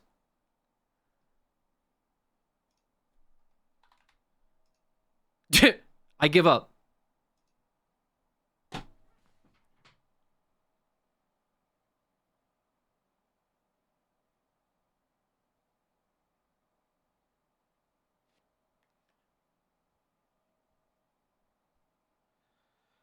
Okay, got me on that one, I guess. Yeah.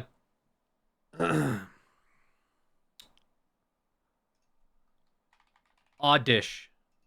Alright, get the fuck out of here, dude. Slow poke. Why is this not... Dude. What is this? Quiz.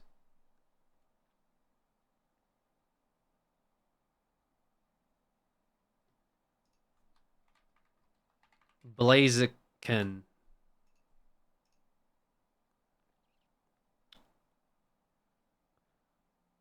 What the hell is this supposed to be? Is this supposed to be Clefairy? Clefairy? I don't know. I actually don't even think that's how you actually spell it. Clefairy. Okay. Oh, God. Dude, I always... Wabafet. Fet. Wabafet.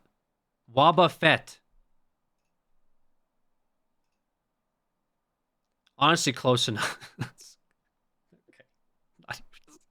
There's no... Okay. Oh, dude. Is this, Oh, dude, it's that like salamander Pokemon. Like Salad Dragon. Saladrake? No, Salam Drake.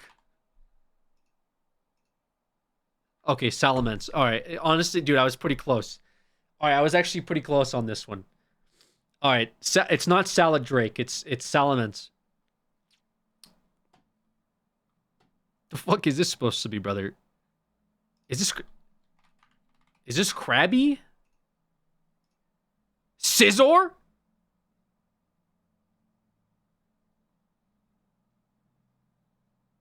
Okay, honestly, okay. I think the wings needed to be different colors. The red wings kind of set me up for failure there, I'll be honest. What is this? Dexter TikTokers are using AI. Okay. What do you think? WTF? Fail. Yeah, this was a little bit of a fail. All right. That was a little bit of a fail on that one for sure.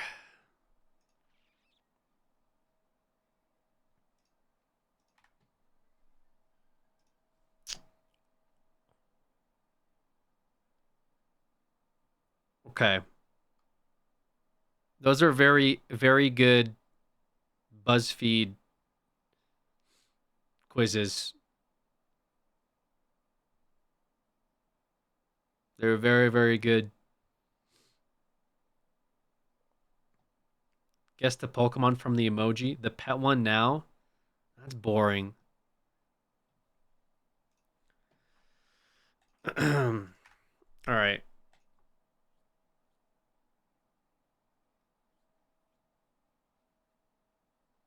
Is there any other Pokemon quizzes we could do?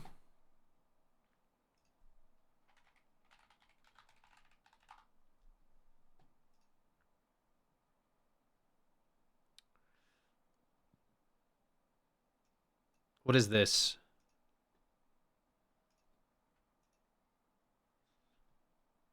The Gearoid one?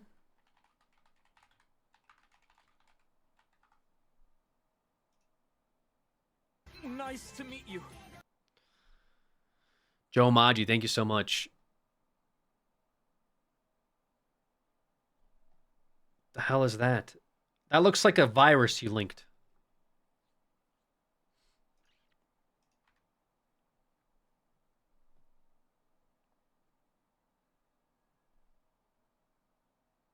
It's not. I don't trust you.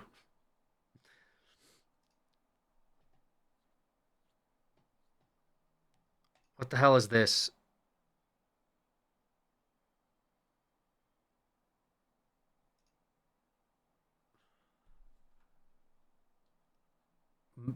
Mouse possum. I don't know. Tandem mouse.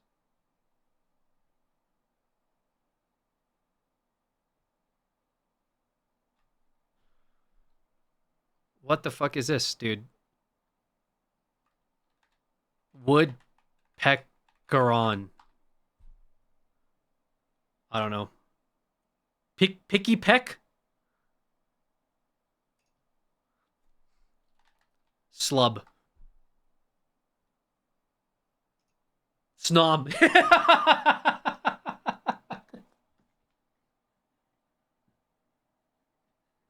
How was I close?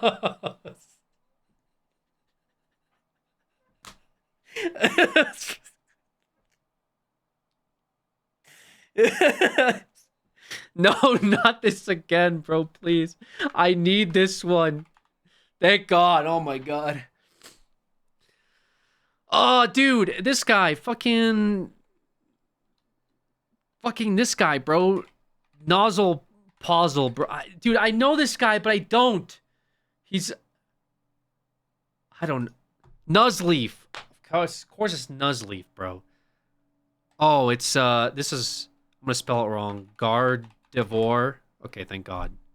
I know that one. Holy. Oh, is it like Arbok? Okay. All right. The fuck is it? What is this? Willy Wonka. Happiny? Happiny? Okay.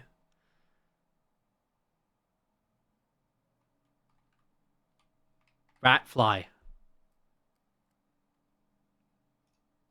Emolga. Okay. Oh, dude, is this, it's either, no, it's not pufferfin, right? No, is it corefish? Fuck, dude. Is it corepuff? Corn puff. I don't know. Quillfish, dude. Oh my God, man. Quillfish. Scyther.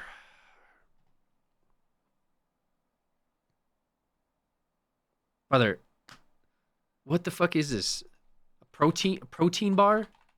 Like, what is this? What am I looking at? Knackley? What is that? I don't know what these guys are. This is like the new starter guys, like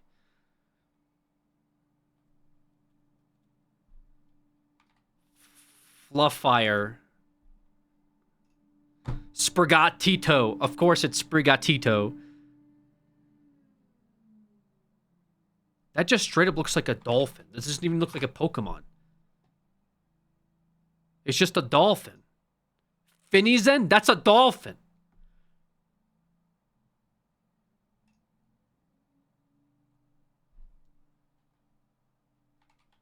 Mount Fiji. What am I looking at? Gigalith. Okay. I have no idea, dude. No, he's no, actually I might know who this is. But I don't. I saw a card of him recently. It's Fueco's final evolution, right? But I don't know the name, bro. I don't know the name. Yeah, I don't know the name. Skeledirge. Fuck, dude. I saw a card. I saw like full art. This thing I know because I know what it looks like, but I don't remember the name of it. Or maybe I do. No, I don't, right? Isn't it? Oh, no, dude. I don't know, dude. Glark. I don't know. Explode. Yes. Yes. Shit. Oh, we just did this one. The sad part is I don't remember the name because I remember the name before it, which was Terrachrome, but that's the incorrect one. So I don't remember the fucking name of this thing. I remember the fake one.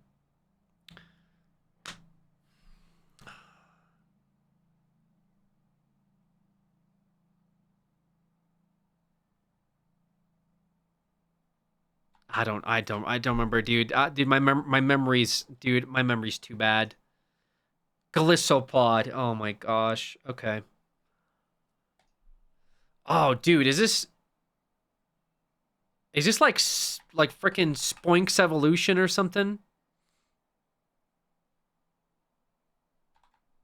Sploink. Weepig?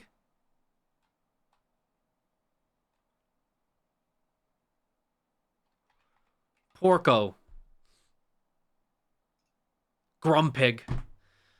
Oh, man.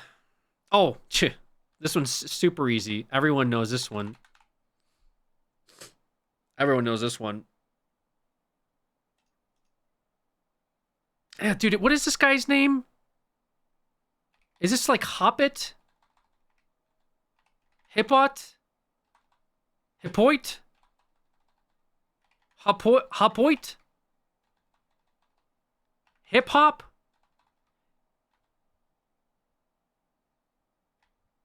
Hippoit? Hop? What the fuck is this one? Hoppit! Come on, man! I was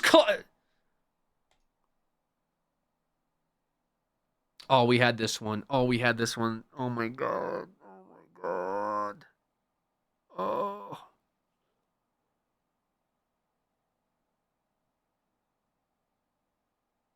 Oh my gosh.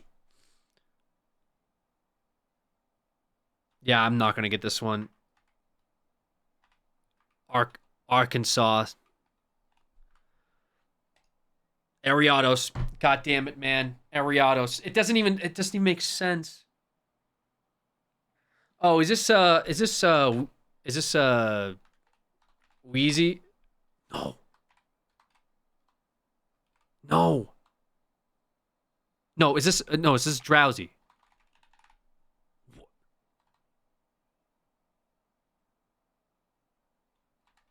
Oh, thank God. It's a Z. Okay.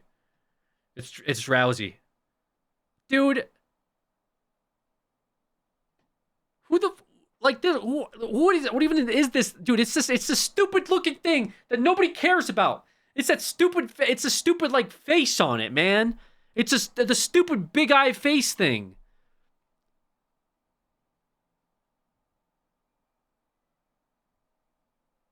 I don't know, like Onion Kid. Like what Smoochum. Dude, ain't no one remembers Smoochum, bro. Oh, it's that bear. Oh, fucking bear. I just bear thing like plush bear? Plushy bear? Bear plush? Huggles? Beware. Okay. Oh god. This is that new one. This is that new fucking like the fucking building, isn't it? Oh, it's that fucking building. They made a building guy. Like our no. Our God.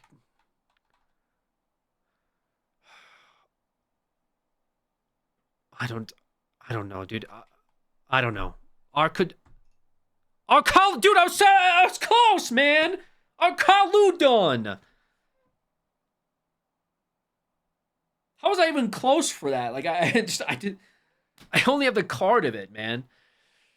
Oh gosh, dude. Oh my god, this is This is the thing with the flowers on our head and oh my god.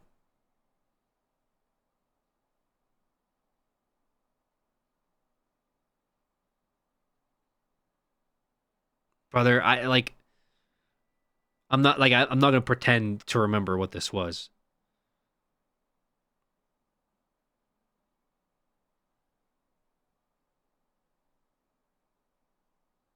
No, I don't. Oh, maybe it's like no.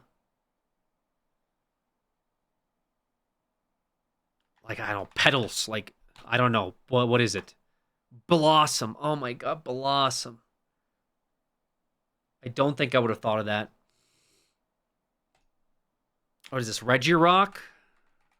Okay, that's easy. Blossom, man. What am I looking at? Is this upside down? What is this?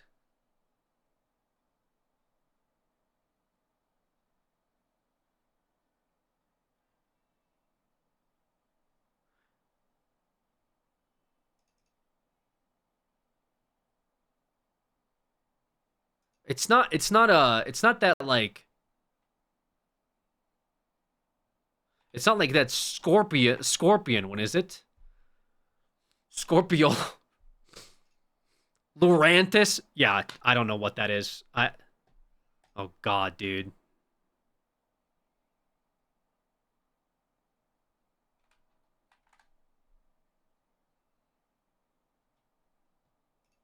Oh. Right.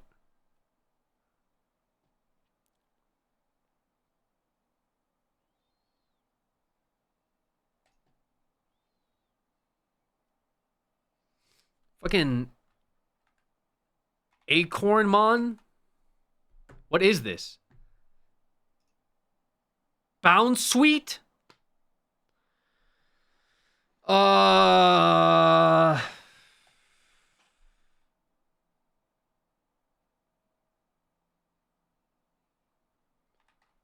Flower shop vendor. Roserade. Oh my god, bro. I'm not gonna remember these like flower ones. Blossom, Roserade. Is this fucking Gallisopod Jr.? Like what? It's not it's definitely not.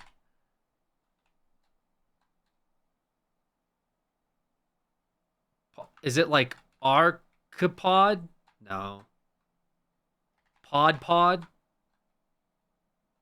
Seafloor Pod? Horse Shoey. Wimpod. Oh my god, what is this, dude? Like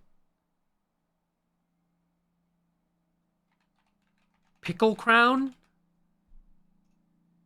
Lilligant. Oh, I should have known this one. I had a card of this. Dude, oh my gosh. Yeah, I wouldn't have known.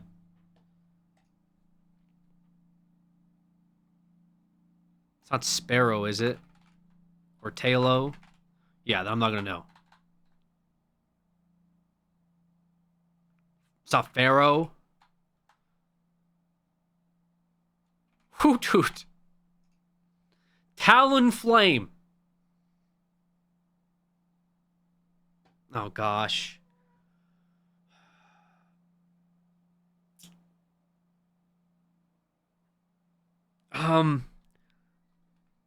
Cinderpuff. Fennekin. Of course, it's Fennekin. See, now this is gonna like mess me up. Like with like the obvious ones.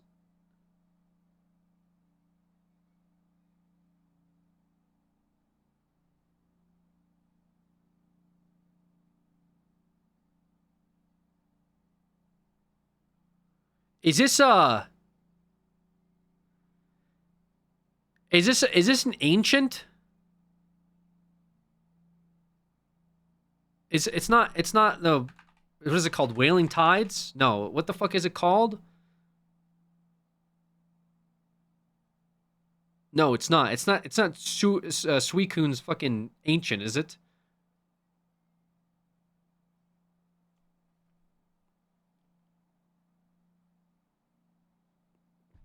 I don't know. I generally don't know. Sill Valley. What? What? Sill Valley? What is a Sill Valley? Sun and Moon? Oh, Jesus. I assume this is Rapidash. Oh, dude. I know what this one is. I know what it is. Because it scared me. It's like barnacle something. Oh, dude, I don't know what it's called. It's like barnacle. It's Barnacle Man. I just I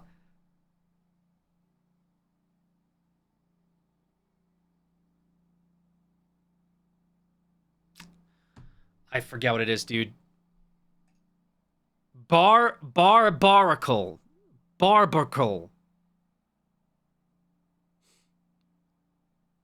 I should know this one because I like these guys. Give me a second. It starts with a B, doesn't it? It's not called Buffett. No, it's called...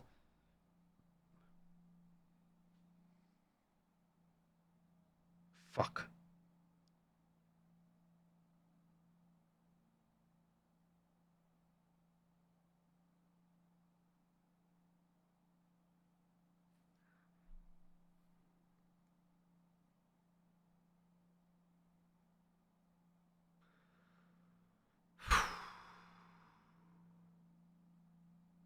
Oh, dude, I should know this one, man. I should know this one.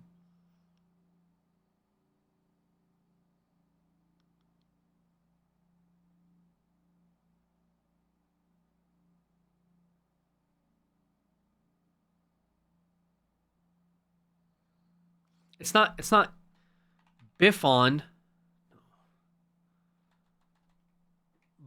Bonif? No, fuck. It's B something, isn't it? I'm pretty sure this is like an Elden Ring like boss or something.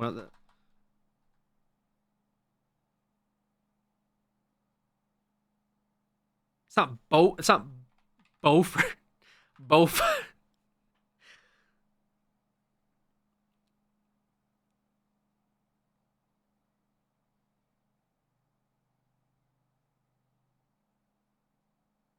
Dude.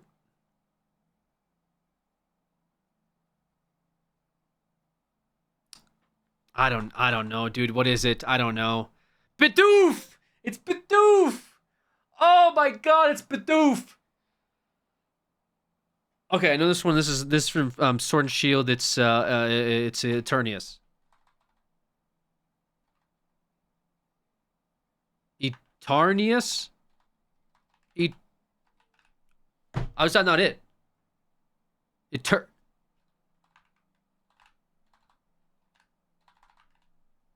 I don't know. Eternatus, dude. It's Eternatus.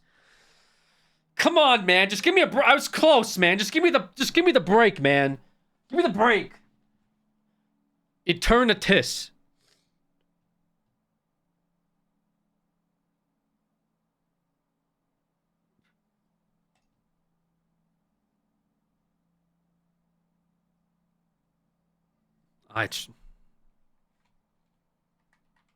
Lightbulb crab hands. Crab brawler. Oh, not this stupid thing. Ah.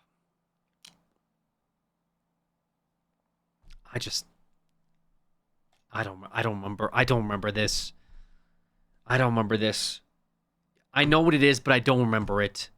Gorbis. Yeah, I don't remember Gorbis. Come on.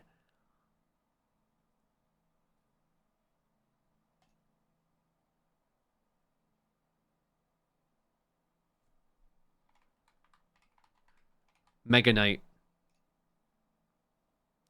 close. What is this? Is this from Pokemon? What is this?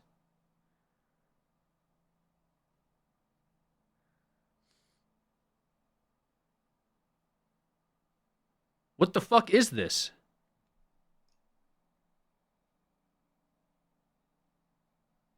Bro, what is this? Florges? Oh, I should know this one. I don't know this one.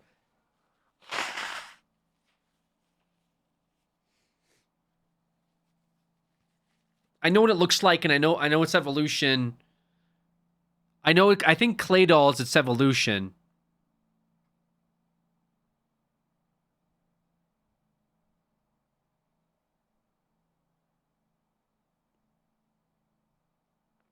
I don't know. Durops, like I don't ball toy. Oh, god damn it, man. What is this? Is this this isn't the new one, is it? Or is it? Is this the new one? Is it? It's not this, right?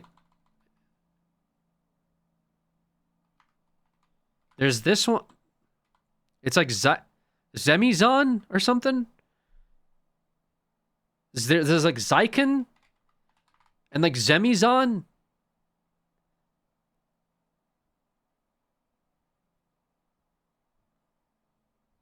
Zamiton?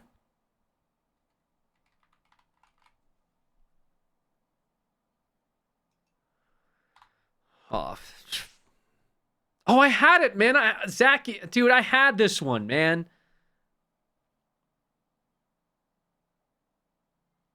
I couldn't spell it. I couldn't spell it, dude. I couldn't spell it. Okay, this.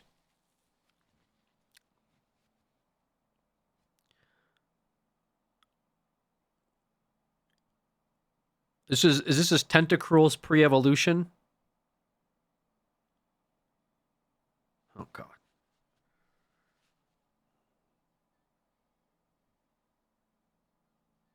I don't remember, dude.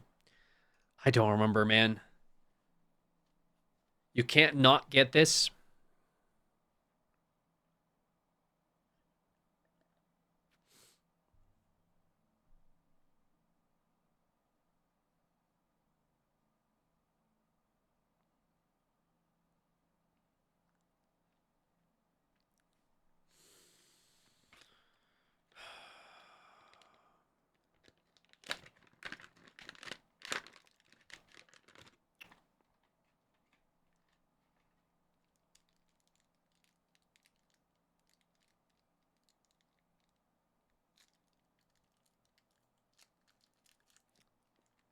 Is it crayfish?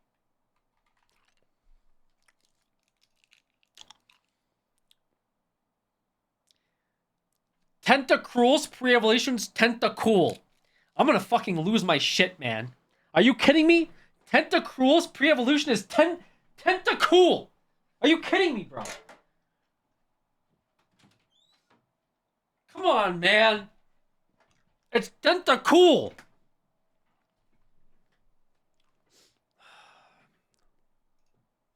Bulbasaur. I can't, dude. It's even harder because I'm like partially dyslexic. Oh, is it Woopert? Woopert? Wooper? Please, bro, please be more forgiving. Please be forgiving. Please. Wooper. It doesn't have an H. Thank you. My God. This is... It's not Talo, is it? Oh my gosh.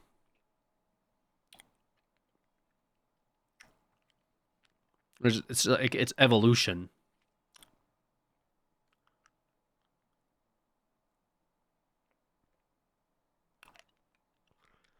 I don't remember. I don't remember. I forget, dude. I don't know.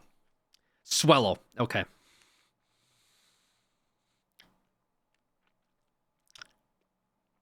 I know what this thing looks like. It's got that stupid face, and I'm pretty sure it's Makahito's evolution.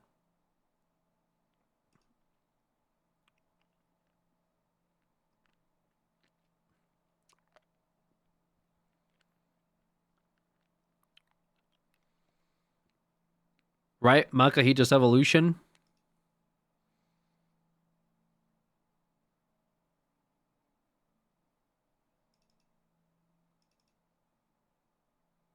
Like Hitman Fist Champ. Iron Hands. No, what the fuck is this? Wait, that's a... Wait, what?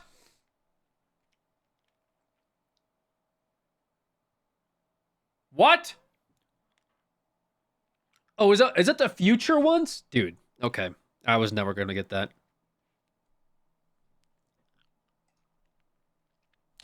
Oh, is this young Fletcher? What? Fletchering? Fletcho?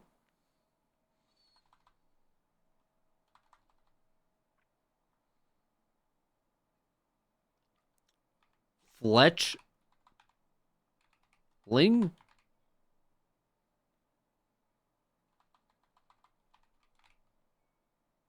Fletchlow? What the fuck is this?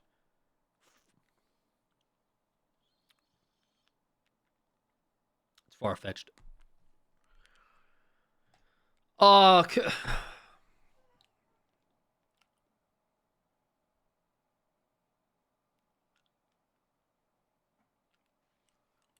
don't know. It's one of the new starters, like their fucking final evolution.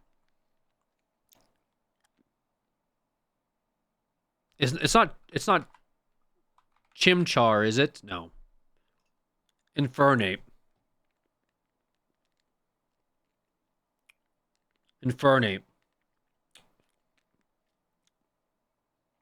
Dude, I like...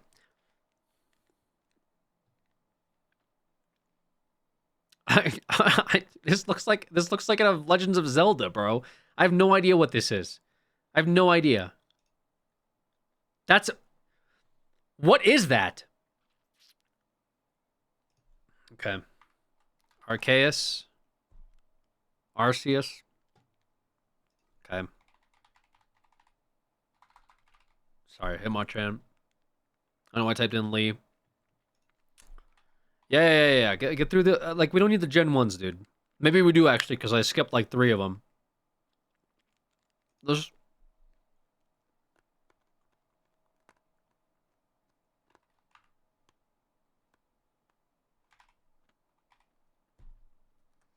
I'm pretty sure that's a type of jet ski, actually.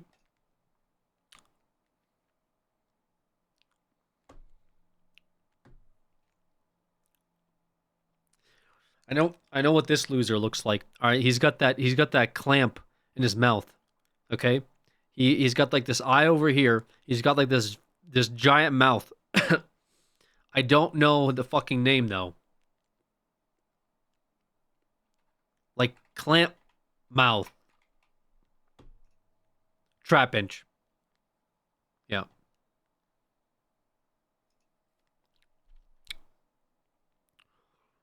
This is Dwayne The Rock Johnson from the Scorpion King movie. Drapion.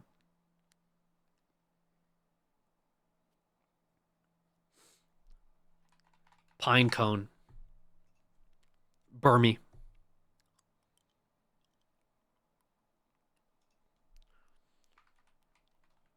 Articuno from Walmart.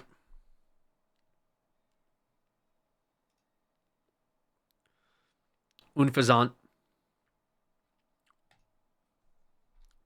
Latios.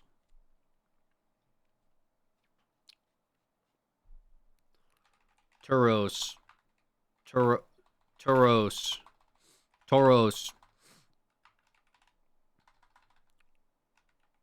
What is that? Buffalant.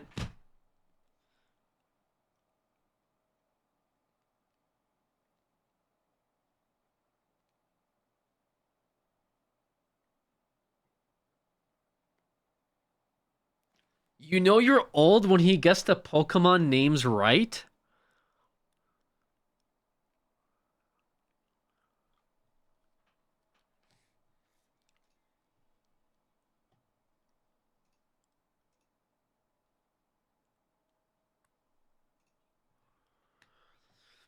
Is this that like the fucking Diffloon fucking drift bullet dude? I don't know, man. Sparrow. Oh, I'm so dumb. I just was gonna go through all the birds. You guys remember Pidgey, right? That one's pretty new. All right. Infernape was the evolution. This has got to be the second to Infernape. This has got to be Chimchar. Monferno.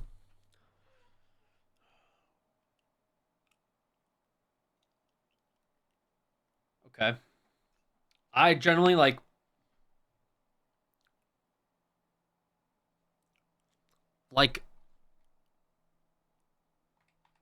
Jirachi Senior. I don't remember what the fuck this was. Aslef. I've never seen an Aslef in my life. Oh, dude, I'm gonna get roasted for this one for sure. This was Trico's evolution. But the problem is, see, the thing is, I never played Scoville.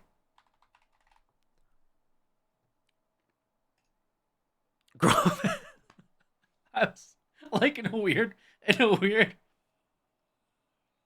Grovile. Okay. Okay.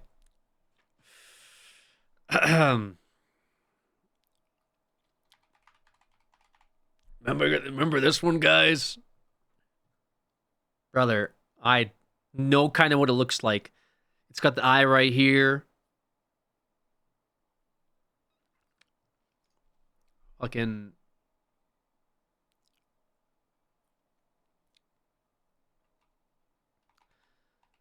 Dyson air fryer. Cresselia. Okay. Oh, dude. I seen somebody open up a card for this. It's like Hoof and Doom or some shit like that, man. Oh, I saw them open a card for it. Grevard. Okay, not even close, but sure. Okay.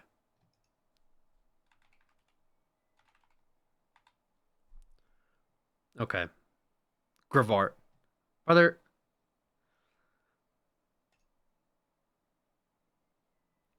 Like, no clue.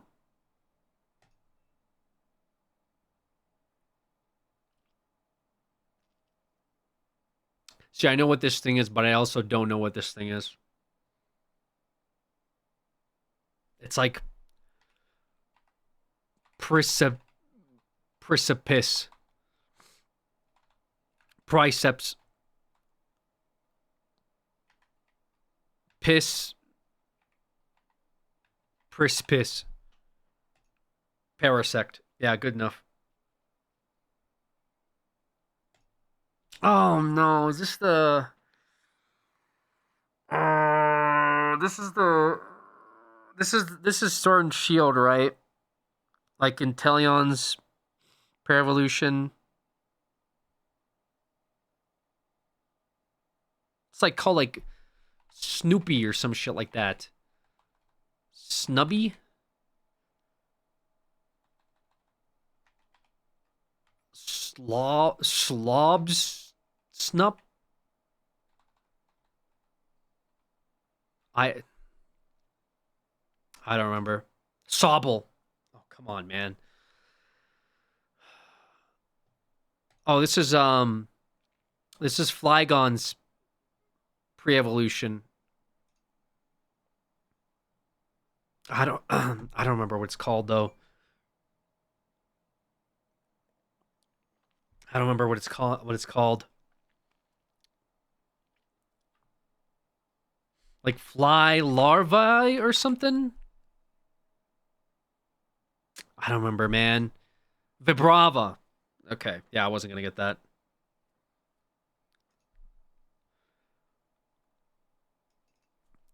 This is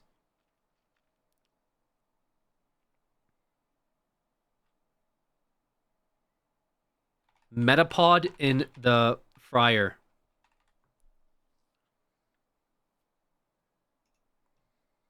Allo Mamola. All right.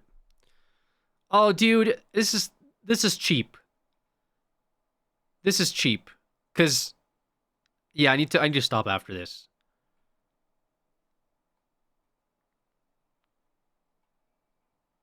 Nidorino. Okay. Christ. Yeah, sure.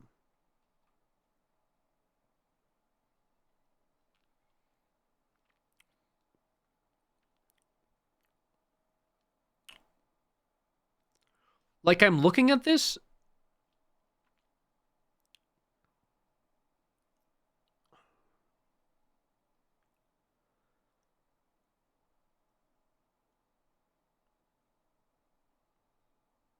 I don't know what's going on with me right now. I think I am having a stroke. Okay. Yeah, that was weird. Yeah, I was weird for a second. My bad.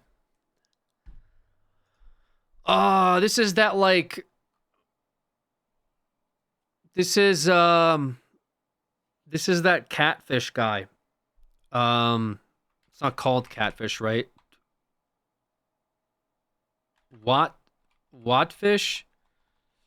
Cat wish? Whipfish?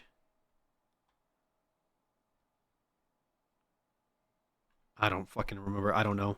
Whiskash. Okay.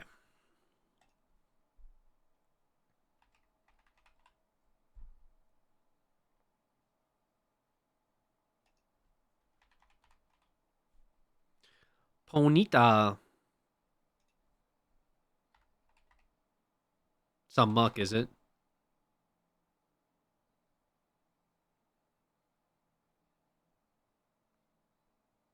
The fuck?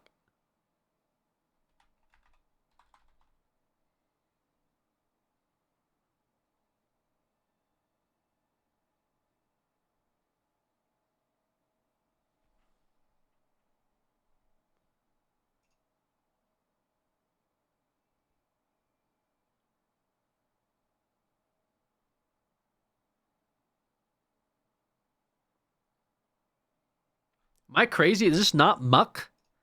Grimer. Okay. Okay. Dude, I genuinely couldn't. I can't even begin to fathom. Caldeo, that looks like a My Little Pony character.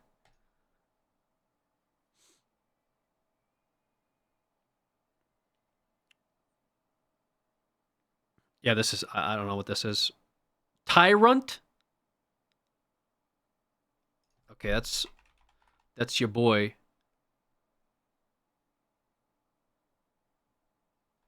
Is it? Okay, it's Cubone with a C. I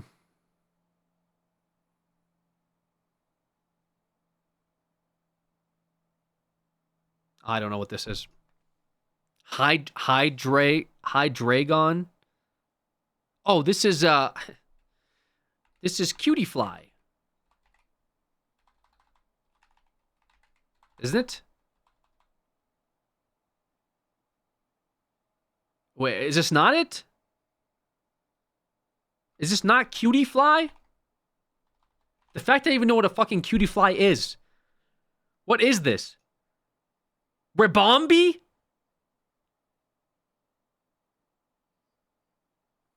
I don't know, dude. Garfunkel. Beartick. Why does he get such a small head?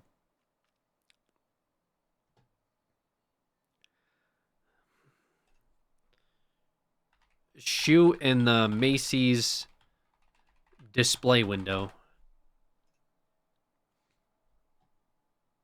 Excelgor.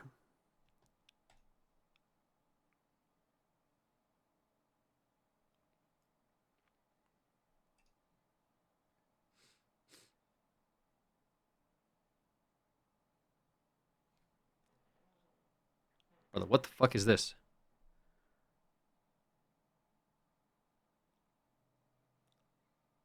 It's not Camerupt, is it? Are hiding these nets. Wait, it's Ride-On? Oh my god. That did not look like Ride-On.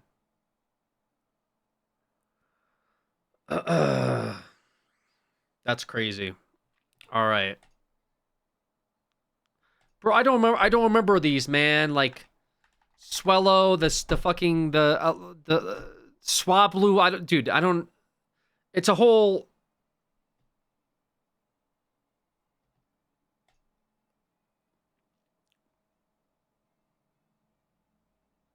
I don't know.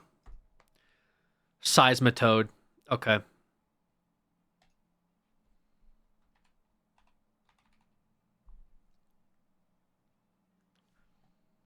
Oh, this is that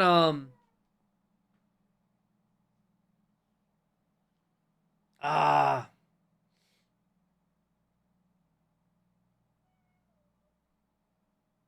should know this, man.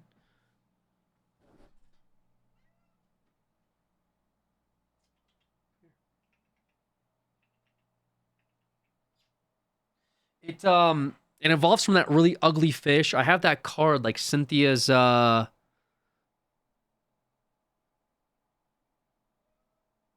man, I forget the name of it.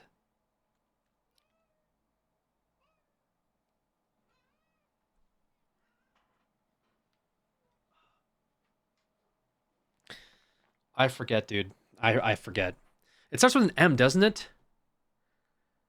Like, yeah, I don't. Melodic. Okay. Melodic. Yeah, I don't know why that one's difficult.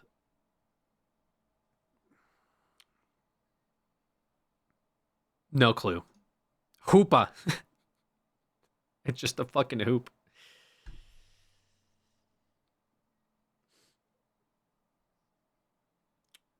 Okay, don't know. Mouse tick.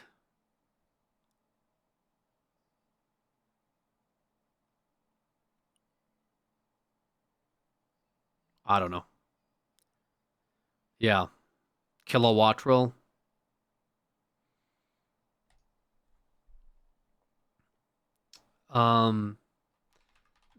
That teacup from Beauty and the Beast. Poltergeist. Poltergeist. Okay. All right. Yeah, I think we're probably good on that. I don't know how much more of that I can handle, guys. That was pretty good though. We got a lot of them right, so I'm feeling pretty confident. Stop trying to do the freaking. Stop trying to do the combos. Yeah, we got a lot of them right, which was actually really good. I'm actually really impressed by how many we got right.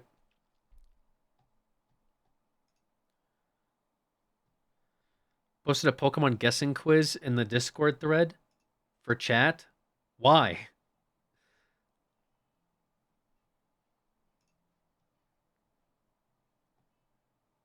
What the fuck, Mize? I'm not. Listen, Mize, I didn't make this so you can shit post random things in the suggestions, okay? Uncle's gonna have an aneurysm. No, I'm fine, man. I'm fine. Combos break my chat.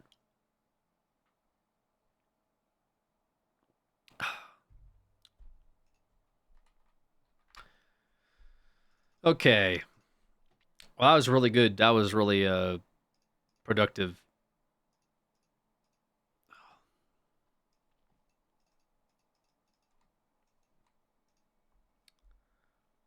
That was horrible.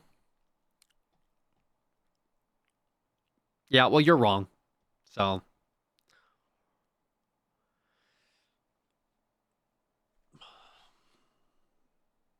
Okay.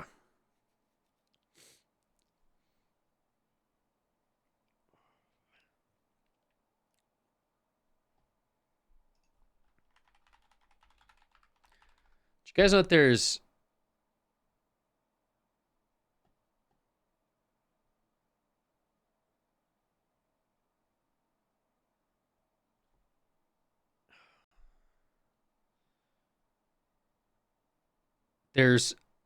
cheating scandals and okay. In the Pokemon community? Do you guys know about this? I bet actually some of you did. Want to switch out.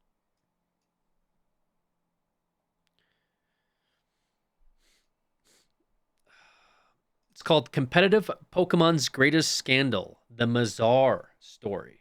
Okay. Crazy stuff. Is there a new Game Ranks video? Probably. There's ones every single day, every hour. You've got to understand, like, these people would actually spend hours of their real life to do something like this. Like, what kind of person, how do you sleep at night? How do you look at yourself in the mirror and, like, and still wake up in the morning being proud of yourself? That's incredible, honestly. This situation is like nothing we've ever seen before. It's very Watch the beginning of it, so let me get some water and I'll be right back. The worst eating scandal of all time. The Mazar story was an elaborate cheating affair on Smogon that involved a double-kick Terrakion, the 2017 Smogon Premier League season getting nullified, and a fundamental change to Pokemon Showdown. Smogon is the de facto authority on singles Pokemon, and games are played on Pokemon Showdown, a battling simulator where the in-game battles are replicated perfectly. Breeding Pokemon is extremely time-consuming and tedious, and using a simulator lets you skip that and focus on the actual battling part of competitive Pokemon. In 2017, Mazar was having an unusually good year in Smogon Premier League, one of the more elite tournaments where you play on a team with other players in a variety of different formats like Gen 1 or Gen 7. In competitive singles Pokemon tournaments, it is player versus player, and people often build new teams for each match, which takes place once a week. Teams are not public, and it means the prize factor is important and it can make or break a game. Busting out a new, never-before-seen tactic or idea can change a game completely, and most people spend the week preparing a new team instead of reusing an old one. This is different from other tournaments like VGC, where you have to submit your team beforehand. This is different from playing in-game, where you can look up the Elite Four's Pokemon. You can't simply look up your opponent's team when it's another human being who's also making decisions about what team to bring. You can prepare. Oh my goodness, I missed it. Lindsay with the 20 gifted subs and how they like for to play, the chair. but that's about it. But what was unusual about the season was the way Thank you, Mazar Lindsay, was for the winning. 20 gifted subs to the It almost felt chair. like every game, he was having the perfect team for each matchup. That's very much appreciated. Thank you for this competitive Pokemon cheating scandal. But thank you, Lindsay. It's very nice of you. Thank you for that generous support. Very, very kind of you. This isn't necessarily a big deal. People get good team matchups all the time. Maybe they have a good grasp of the trends of the metagame. Maybe they really analyzed their opponent's tendencies and found a pattern they could act on. Maybe they just got lucky. A good matchup can be explained just by the variance that is innate to Pokemon and team building. But for Mazar, it was happening really often, and once he started playing Ubers, a tier where you can use the most powerful Pokemon banned from standard play, Mazar was running away with it. In one game, Mazar had an Ingrain Rest Z Geomancy Xerneas with Reflect support. That moveset happened to completely beat his opponent's team. No real hope at all. Ingrain means it can't be roared away, Z Geomancy gives it a defense boost, and Rest means Toxic doesn't work. Basically, Mazar brought an interesting new tactic and it worked perfectly. Sometimes that happens, it's Pokemon. Then, in the next week versus a stall team, he brings a very unusual stall killer. Whirlpool pairs Song Arceus Dark to act as a trapper and killer. Whirlpool prevents the opponent from switching, and when you use Perish Song, you switch out at the last moment while your opponent cannot, and you get the KO. Trapping strategies work well against defensive teams because they won't do enough damage to you in the 3 turns of Perish Song to make you want to switch out early. Yet another decisive team pick from Mazar, and he gets another easy win. Later, in the semifinals, he uses an Endure Reversal Baton Pass Blaziken to knock out Zygarde and then Baton Pass out to Primal Groudon. Blaziken is not a very common Pokemon at all in the Ubers tier because it's not consistent and would definitely be considered a risky matchup, especially to bring it in a semifinals game. Mazar would actually end up getting unlucky in the game too, but the damage was already done and Mazar would continue to dominate the rest of the game and pick up the win. Mazar and his team, the Tigers, would end up dominating the season too, and he finished 6-0 while playing Ubers that season. His team even made the finals of the tournament. Wow. In the finals of the tournament against Gunnar Rohan, Mazar used a stall team. Gunnar Rohan's team had nothing that could break Mazar's team and was basically unbeatable, leading to a finals victory. As it happened, the finals ended in a tie, which meant that they would play in a final best of 3 tiebreaker, where there's one neutral tier, and each team can pick one tier for the tiebreaker. Mazar's team obviously picked Uber so that Mazar could play in the best of 3 because he was having an incredible season. That matched him up versus Gunnar Rohan again for the 3rd time that season. This time in the ultimate winner-take-all. It was 1-1 in the best of 3, and whoever won game 3 would win the entire championship. Basically, this was the most important game of the season. As you might predict, Mazar effortlessly demolished Gunnar Rohan to win the championship. A crowning moment for an incredible season. But people aren't stupid. A lot of people didn't notice too much, and they just thought Mazar was a god. He was making the right moves and picking the right teams. But if you took a deeper look, or maybe you knew a little bit more about Ubers, you would notice that something wasn't quite right. Mazar's team choices were supernaturally good. Maybe you could get an amazing matchup once or twice, but you start raising eyebrows when it happens that often and that brutally. Some of the matchups were literally unplayable. Even before the finals, people could figure out that something was going on, and it wasn't just Mazar. But there was another character in the story, a person known as the Trap God, or TTG. Okay. TTG was also getting really good matchups. In a now infamous game, he brought a Double Kick Terrakion versus a Focus Sash Smeargle team. Double Kick's goal is to break Focus Sash, but because it's a weak move, the only Pokemon that it hits well enough is Smeargle. Basically, in an Ubers game full of legendary Pokemon, he brought a Pokemon tailored to beat Smeargle, and his opponent happened to bring it. By the time the finals rolled around, some people had at least some level of suspicion, but no one really knew what was happening. There was no evidence, nothing to really point at, besides the fact that the matchups were great.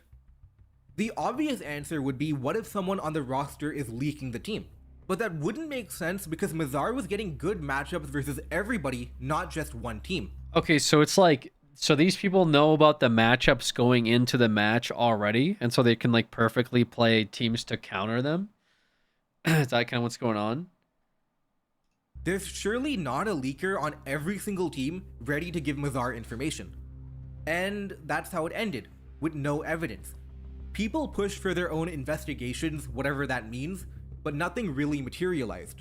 The tournament ended in April of 2017, with Mazar and the Tigers as winners of the entire tournament. Well, interesting. Until October 2017. Uh-oh. In a complete coincidence, someone else who was also accused of cheating and unrelated stuff decided to come clean, and they gave their Discord account and password to the tournament directors. In that Discord account, they also happened to find chat logs of that person with Mazar. The information from those chat logs were, with the help of Pokemon Showdown admins, cross-checked, and when Mazar was grilled about the contents of those logs, he revealed everything. What? He was using a bot. Basically, back in the Stone Age, all matches were public by default, but you could make a game private in a split second by using a command after the game starts. Moreover, Pokemon Showdown displays a log of who joins your games. Obviously, people test their new teams before bringing it to a big tournament. People don't test on the Pokemon Showdown ladder because it's too risky. Even on an alt account, someone might remember a team they fought on the ladder and your team could not be secret anymore. Most people test teams with their teammates or friends in private challenge games. Okay. Mazar used a bot that could enter every single game, including private games. He had it constantly running, and with the speed of the bot, it could enter a game before you could private it. More importantly though, he did it using guest accounts on Pokemon Showdown. If you joined a game as a guest account, your name wouldn't show up in the log because you didn't have a name yet. You were a guest and you hadn't made your username yet. The Mazar bot, as it's called now, would join every single game on the Pokemon Showdown server and save the game. Wow. That means if you had at any point tested your team, Mazar would have it. Using this information, he would craft the perfect unbeatable team for the matchup. He would always have the team version that you last tested with. The bot was absurd because it was getting information that was thought to be 100% private. Of course, if people knew there was a magic bot watching every game, they would use alternate accounts even when playing with friends, but no one knew this type of bot could even exist. A last-minute team switch would throw off the bot strategy too, but you wouldn't randomly switch out the team you've been testing with all week unless you could even fathom the existence of a magic bot. Yeah, that's kind of scummy, bro. So he was able to like... it sounds like they were already a very good player, but then like the information of like exactly where you're going to be fighting against made it like impossible for the other person to win. Yeah, that's really scummy. Yikes. Most people were looking at human forms of cheating, like leaking a team, so they were only testing with people they could 1000% trust, but at the end of the day they were still testing their teams. Incidentally, the one flaw of the bot was that it wouldn't work on the OU tier, which is standard play, because the raw number of games was too much. That might explain how he started the season 1 and 2 in OU before finishing undefeated in Ubers. He was also using the bot to help his teammates. He couldn't tell his teammates he had a bot that could get the opponent's team, but he could offer advice. He could say stuff like, hey, I think X is a good Pokemon versus your opponent, I noticed a trend and his teams are weak to it. Undoubtedly, Mazar was able to elevate his teammates too. The whole situation caused chaos for the tournament, which finished months ago. You can't redo everything because it affected a lot of teams throughout the season. For example, it wouldn't make sense to award the trophy to the other finalist team because the Tigers only reached the finals in the first place because of Mazar. Without Mazar, there would have been a different team in the playoffs and the entire bracket would have been different. Ultimately, they decided to just nullify the result of the tournament and declare it no winner. Wow. Mazar would get permanently banned, and TTG was never actually caught, but with the double kick Terrakion, everyone knows he was in on it, so he's essentially exiled, just not literally banned. Pokemon Showdown would also change their security. As of now, you have a checkbox where you can decide whether or not you want to play a game publicly or privately before you even start the game. Gunnar Rohan, who had his team stolen 4 times that season, made a video from his own point of view, which you can find in the description below. Mazar was not even the inventor of the bot. Some of his friends did. He was more of a useful idiot who was friends with the right people. In fact, it's a commonly held belief that if he didn't create the most obscenely lopsided matchups of all time, no one would have even suspected anything in the first place. But that's the way it goes sometimes, and it resulted in one of the 2 biggest cheating scandals in competitive Pokemon history. So like if he wasn't like just so brute force with like the cheating, then he may have not been caught. Oh my god. Wow. That's crazy. So they found like a loophole or like a exploit in the security of the website, I guess, and then just immediately were like, what's the best way we can take advantage of it? Oh, let's cheat.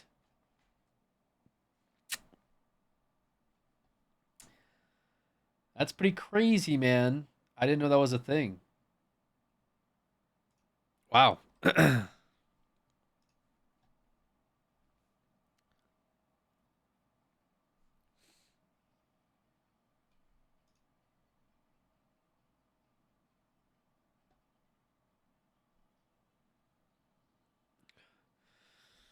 Yeah, I mean, it sounds like he was building teams that were like 1-to-1 to like beat the enemy team as well.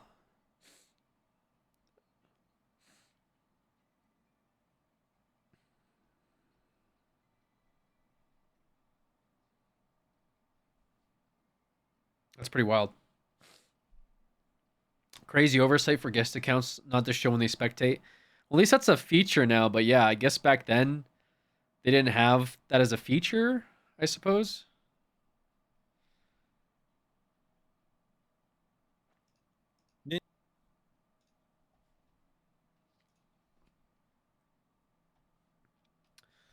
What is this? Nintendo's Power lawsuit just got so much worse. Oh no. Nintendo is an evil company. I'm just going to come out of the gate swinging here, and I really don't care who this offends anymore because this has to be said. What was once a company that cared about the user experience and actually bucking the trend of giving players cheaper games compared to the alternative, while still being fun and engaging, that is long past us. So let's first talk about Power World, then I'll go talk about everything else because this video will encompass a ton of what's wrong with modern Nintendo. As you likely know, they're in a lawsuit over several patents with Power World, but Nintendo is also trying to destroy mods for their games and ruin that community as well. As seen here from IGN, Nintendo says mods don't count as prior art as they're not full games, attempting to sway judge in Power World lawsuit. Don't you love Nintendo and how user-friendly they are? Wow, what a nice company over there, aren't they? So why would Nintendo be doing yet another scummy tactic for the 50th time? Power World Ultra Kill combo coming. Have you seen them? They made another game that's literally like, this is so funny. Power World is making another game that's basically like a copy of what the new Pokemon game is, which the new Pokemon game is basically like a copy of what Power World is. It's so funny. I don't think they meant to do this on purpose, but I don't know if I actually don't know if this is a shit post either. It's called Pal Farm Trailer Power World spin-off game. So it's either like this is a shit post or they were working on this at the same time as Pokemon was making a clapback for Pal World. Like I can't tell. Cause it looks legit. But it also looks like it could be like modded Pal World. I don't know. It's actually on Steam wishlist. I don't know. The Power World devs kind of like don't care. Wait, there's another Anubis. I haven't seen this one before. That's a different Anubis. That's like a girl Anubis. Even though technically, I mean, you could have like a girl and guy Anubis, but I guess this is like a more feminine version of Anubis. I don't know. That's a different pal though altogether for sure. I actually really like Power World. I fuck with Power World a lot. I haven't played Power World on stream before, but ironically Power World's pretty goated.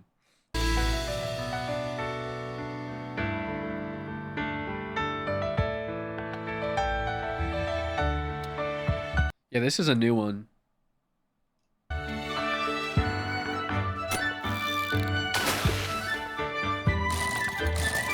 I like to think Nintendo's only taking a hard stance against them because they're both Japanese companies. Well, yeah, they can't do shit against like a Chinese company, right?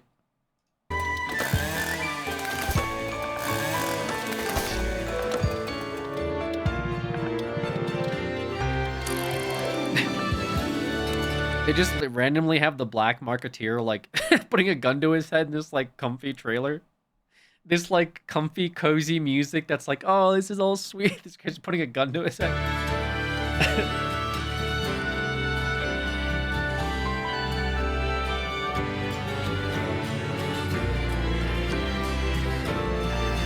Oh my god, you can get married to Zoe, bro.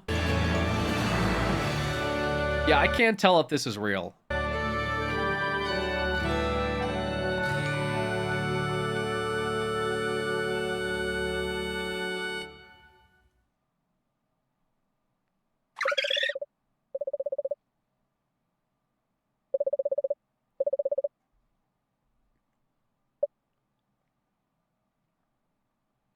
Oh no.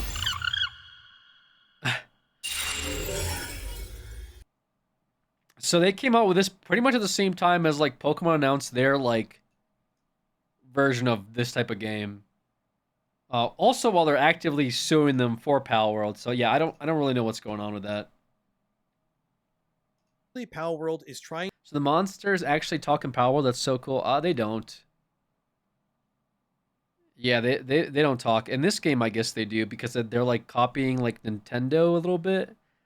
Like I said, I can't tell if it's a shitpost or if they're actually making. Apparently, people are saying they're actually making the game because it's like on wish lists and stuff, but I have no clue.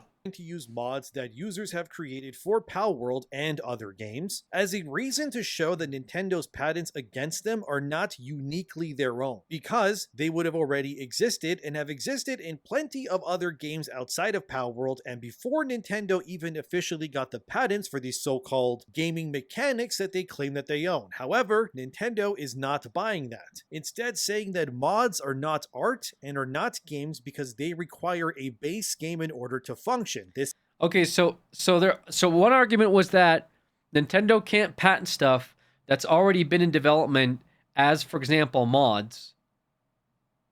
And Nintendo's saying it doesn't matter if the things that were patented were already in development as mods because mods aren't real. So like if a really popular mod came out for a game and Nintendo was like, "Ooh, wait a minute. We like that," and they put it into their game, they can then patent somebody else's work and just claim, well, it's not real because it's a mod. That's pretty bold. That's pretty bold for sure. That's definitely interesting. This makes no sense for a few reasons. One, this would mean that any DLC paid for by the user to the publisher is also not art or a game per se, because you need to own the original base game in order for it to, function. For example, any DLC that Nintendo makes would technically not be actual games if it's DLC that you had to pay for, but as IGN puts it here, this has raised eyebrows across the games industry and among Pokemon fans alike, with many suggesting it could have far-reaching consequences if accepted by a judge. And yeah, I agree. Nintendo. Oh my god, why are we leaving stuff up like this for like...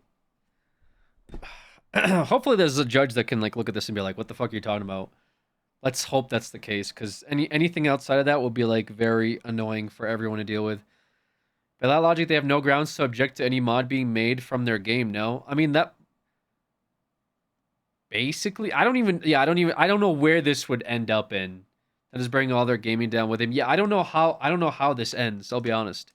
Like, what is the circular, like, loop of, well, they can't patent a mod because mods aren't real, but we're gonna not allow mods because mods affect our growth. I don't know, like, what their logic looks like by the end of it all. Nintendo has gone as far as wanting to take down the modding community in general just to destroy Power World. Like, wow, what a super nice and friendly company that definitely doesn't just want to gain. Isn't it like impossible to like mod Nintendo games anyway because they're all like on the Switch? Like, how do you even mod anything? The profits for them alone. As Florian Mueller of GamesFray, who's been covering this Nintendo versus Power World story from a legal perspective, said, as it reads here, games industry reporter and legal analyst Florian Mueller described the suggestion that gameplay ideas or innovations featured in mods were not viable as prior art as something that showed utter disregard for the enormous creativity of many mod makers. And I agree, because you see, mods are actually some of the reasons why you have what you have today. For example, the game Defense of the Ancients, or Dota 2 for short, was originally a mod for Warcraft 3. Until eventually...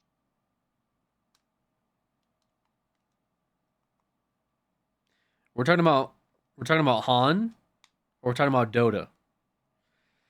What are we talking about here, brother? We're talking about Dota, we're talking about Han, we're talking about probably some stuff before that even, honestly. People could attribute, but sure. I guess that's the most popular example. Hell, even Counter-Strike was a mod. I don't know how far modding is nowadays, technically. I mean, modding is still like a big part of gaming in general. But yeah. Eventually, it would spin off and become its own game, which Dota 2 would actually become the founding game to create the genre known as MOBAs, or Massive Online Battle Arenas for short. You know League of Legends? Of course you do. Well, that game franchise wouldn't really exist without Dota 2 doing what it did, which would also not exist if it was not first a mod for Warcraft 3 years ago, which means that in Nintendo's eyes, Dota 2 then is not really a game or should not be considered art, nor should League of Legends, because they all originated from the ideas of a mod that was created in the first place. I get what he's trying to say, but like I'm not sure if that's really the case, because their argument is just more like legal mumbo jumbo that they're trying to like win their case with by saying, well, you can't use mods as evidence for prior like creative work because mods aren't games. Like, obviously, League of Legends is a game now because it's patented and has an IP and there's a company behind it.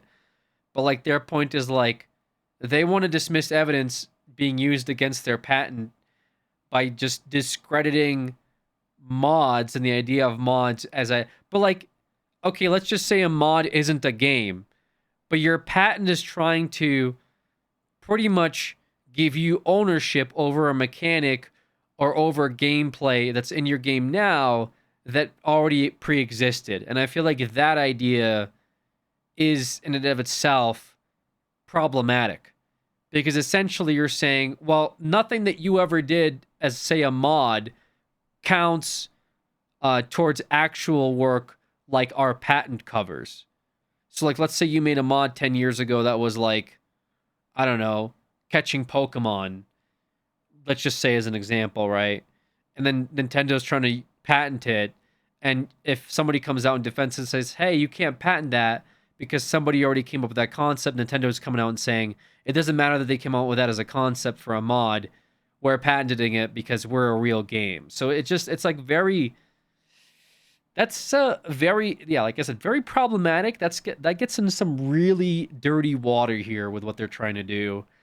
I'm not sure if they're going to win any favors with anybody with this move, but like hopefully a judge can see through it, I suppose, and denies them the patent based on that, like prior ideas already existing. I'll give you another great example. Battle Royale games. You all know Fortnite and whatnot. Plenty of games have been doing the whole BR style of gameplay for a long time now. But how did BRs begin? Oh no.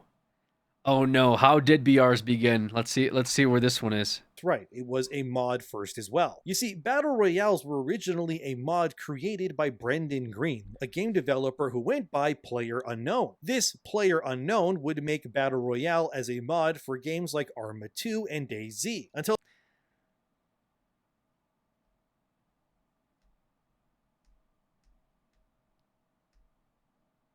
Yeah, I mean that tracks. But you know, some people say it's Minecraft Hunger Games. Some people give Minecraft Hunger Games the credit, but yeah, that's around the time because, ironically enough, I was into Arma at that point, and I was playing Arma 2 Battle Royale as well and making gameplay for that. But yeah, that kind of spun off a whole bunch of other games, but. Yeah, Hunger Games was like a thing at that point as well, too.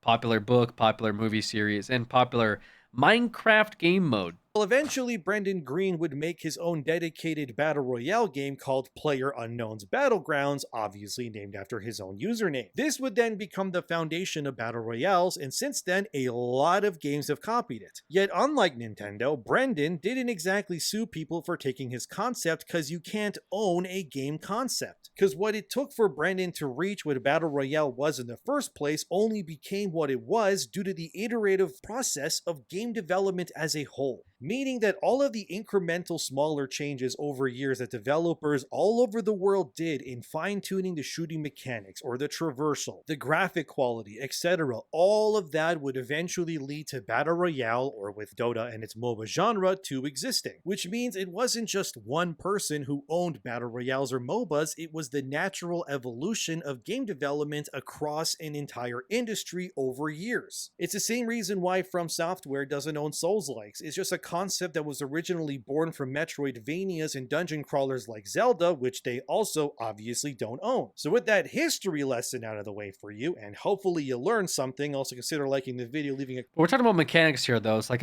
I want to get into the... Like, right now we're covering game genres as a whole, like Metroidvanias, Battle Royales, ARPGs, or MOBAs, right?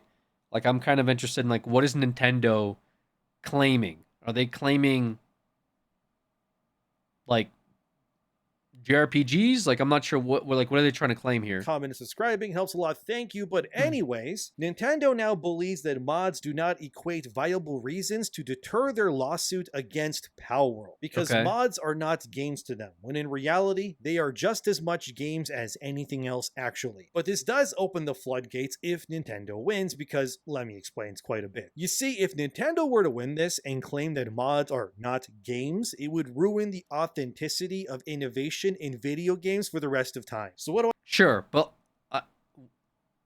what are they claiming? I mean by this? Well, if Nintendo were to win this particular angle of their argument legal-wise, it would mean significant consequences for mod creators and the modding community. Obviously, mods are made by players to add new content to pre-existing games, 99% of the time, also for free. This would open mods up to what are called patent thieves, which are basically other people, or even entire companies, that in theory could exploit the ideas of mods and then rip them off into their own games and products without crediting the people who made the mod in the first place. And with Nintendo trying to push what they're pushing, they would make it so that bigger companies with deep pockets could then rip off these mods, not pay these people, and just steal their ideas and then even patent their ideas without their own consent, hence the whole patent thieves as a term, and then make the modding community, well, a verifiable mess. So why this is bad, and why Nintendo wants it to happen, is to 1, ruin Palworld, obviously, but 2, because if Nintendo were to convince the legal system that mods are not technically games or art because they need a base game to work, it would then allow Nintendo, or really any company with deep pockets, to then take these mods from creators, put them into their franchises, say Mario, Zelda, etc., and because now these mod ideas exist in an actual commercial product with licenses and whatnot, Nintendo could in theory then profit off of the mods made by users without crediting or paying them at all, and there would be no legal ramifications that could be placed against them because the idea is now in a protected IP game like Super Mario, and therefore they can't be sued now. Oh god, okay, so this is a long-winded way of saying that basically at the end of all of this, Nintendo is willing to quite literally destroy and light the entire modding community in flames to destroy.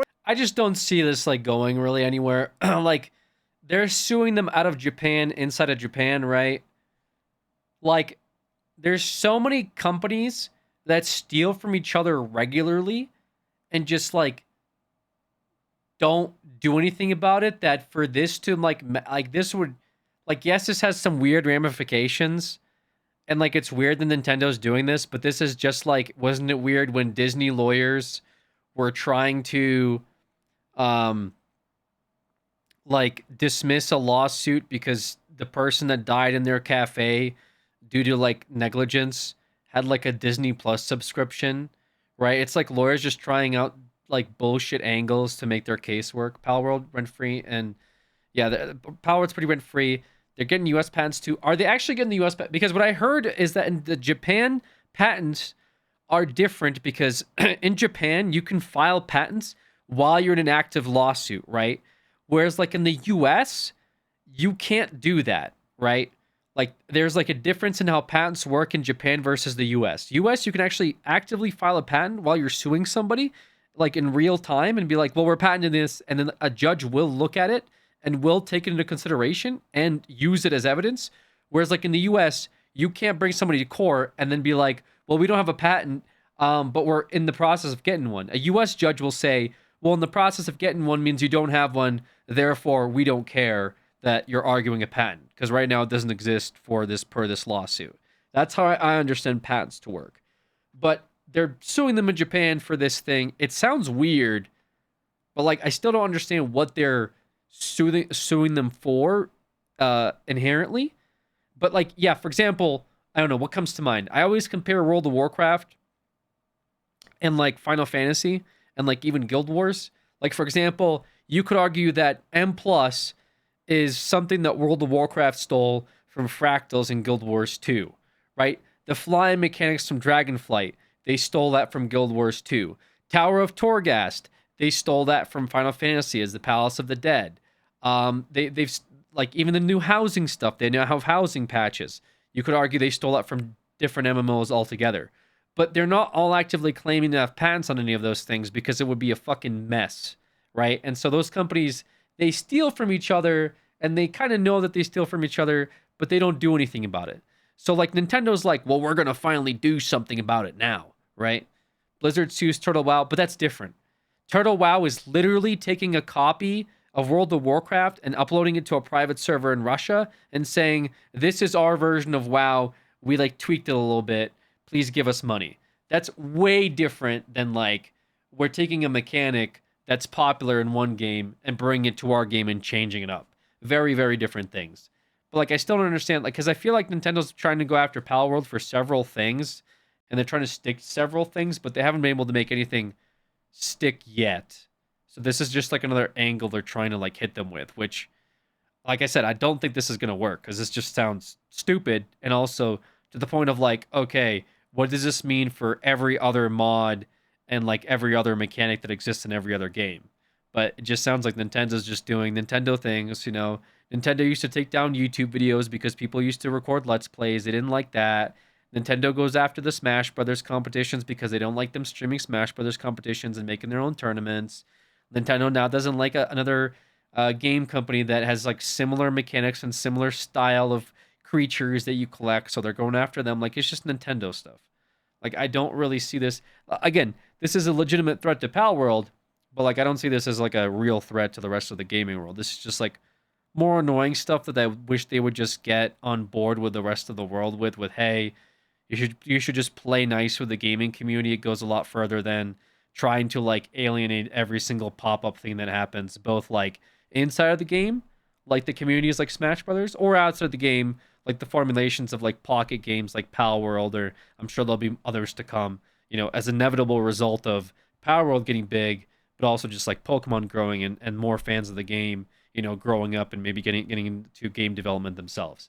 This doesn't seem like really something that should have been worth their time, but I guess they see it as like no stone left unturned when it comes to throwing our money in Nintendo lawyers to make a case in Japan for a lawsuit. Palworld, and really any competition that also... And by the way, I like Nintendo. Like, I like Nintendo stuff. I don't hate it or anything like that. I like Pokemon games to an extent. We're going to be playing a bunch of Pokemon games on Sunday, as I mentioned. But I thought Palworld was amazing. I didn't think I would like Palworld. I played it, and I was like, oh my god, this is so much fun. I played like both prior to the Terraria update and after the Terraria update. I did 2 independent playthroughs of Palworld all the way through. Did all the raids and the dungeons that they have now. You know, like got into like the breeding stuff. They got into like the arena stuff.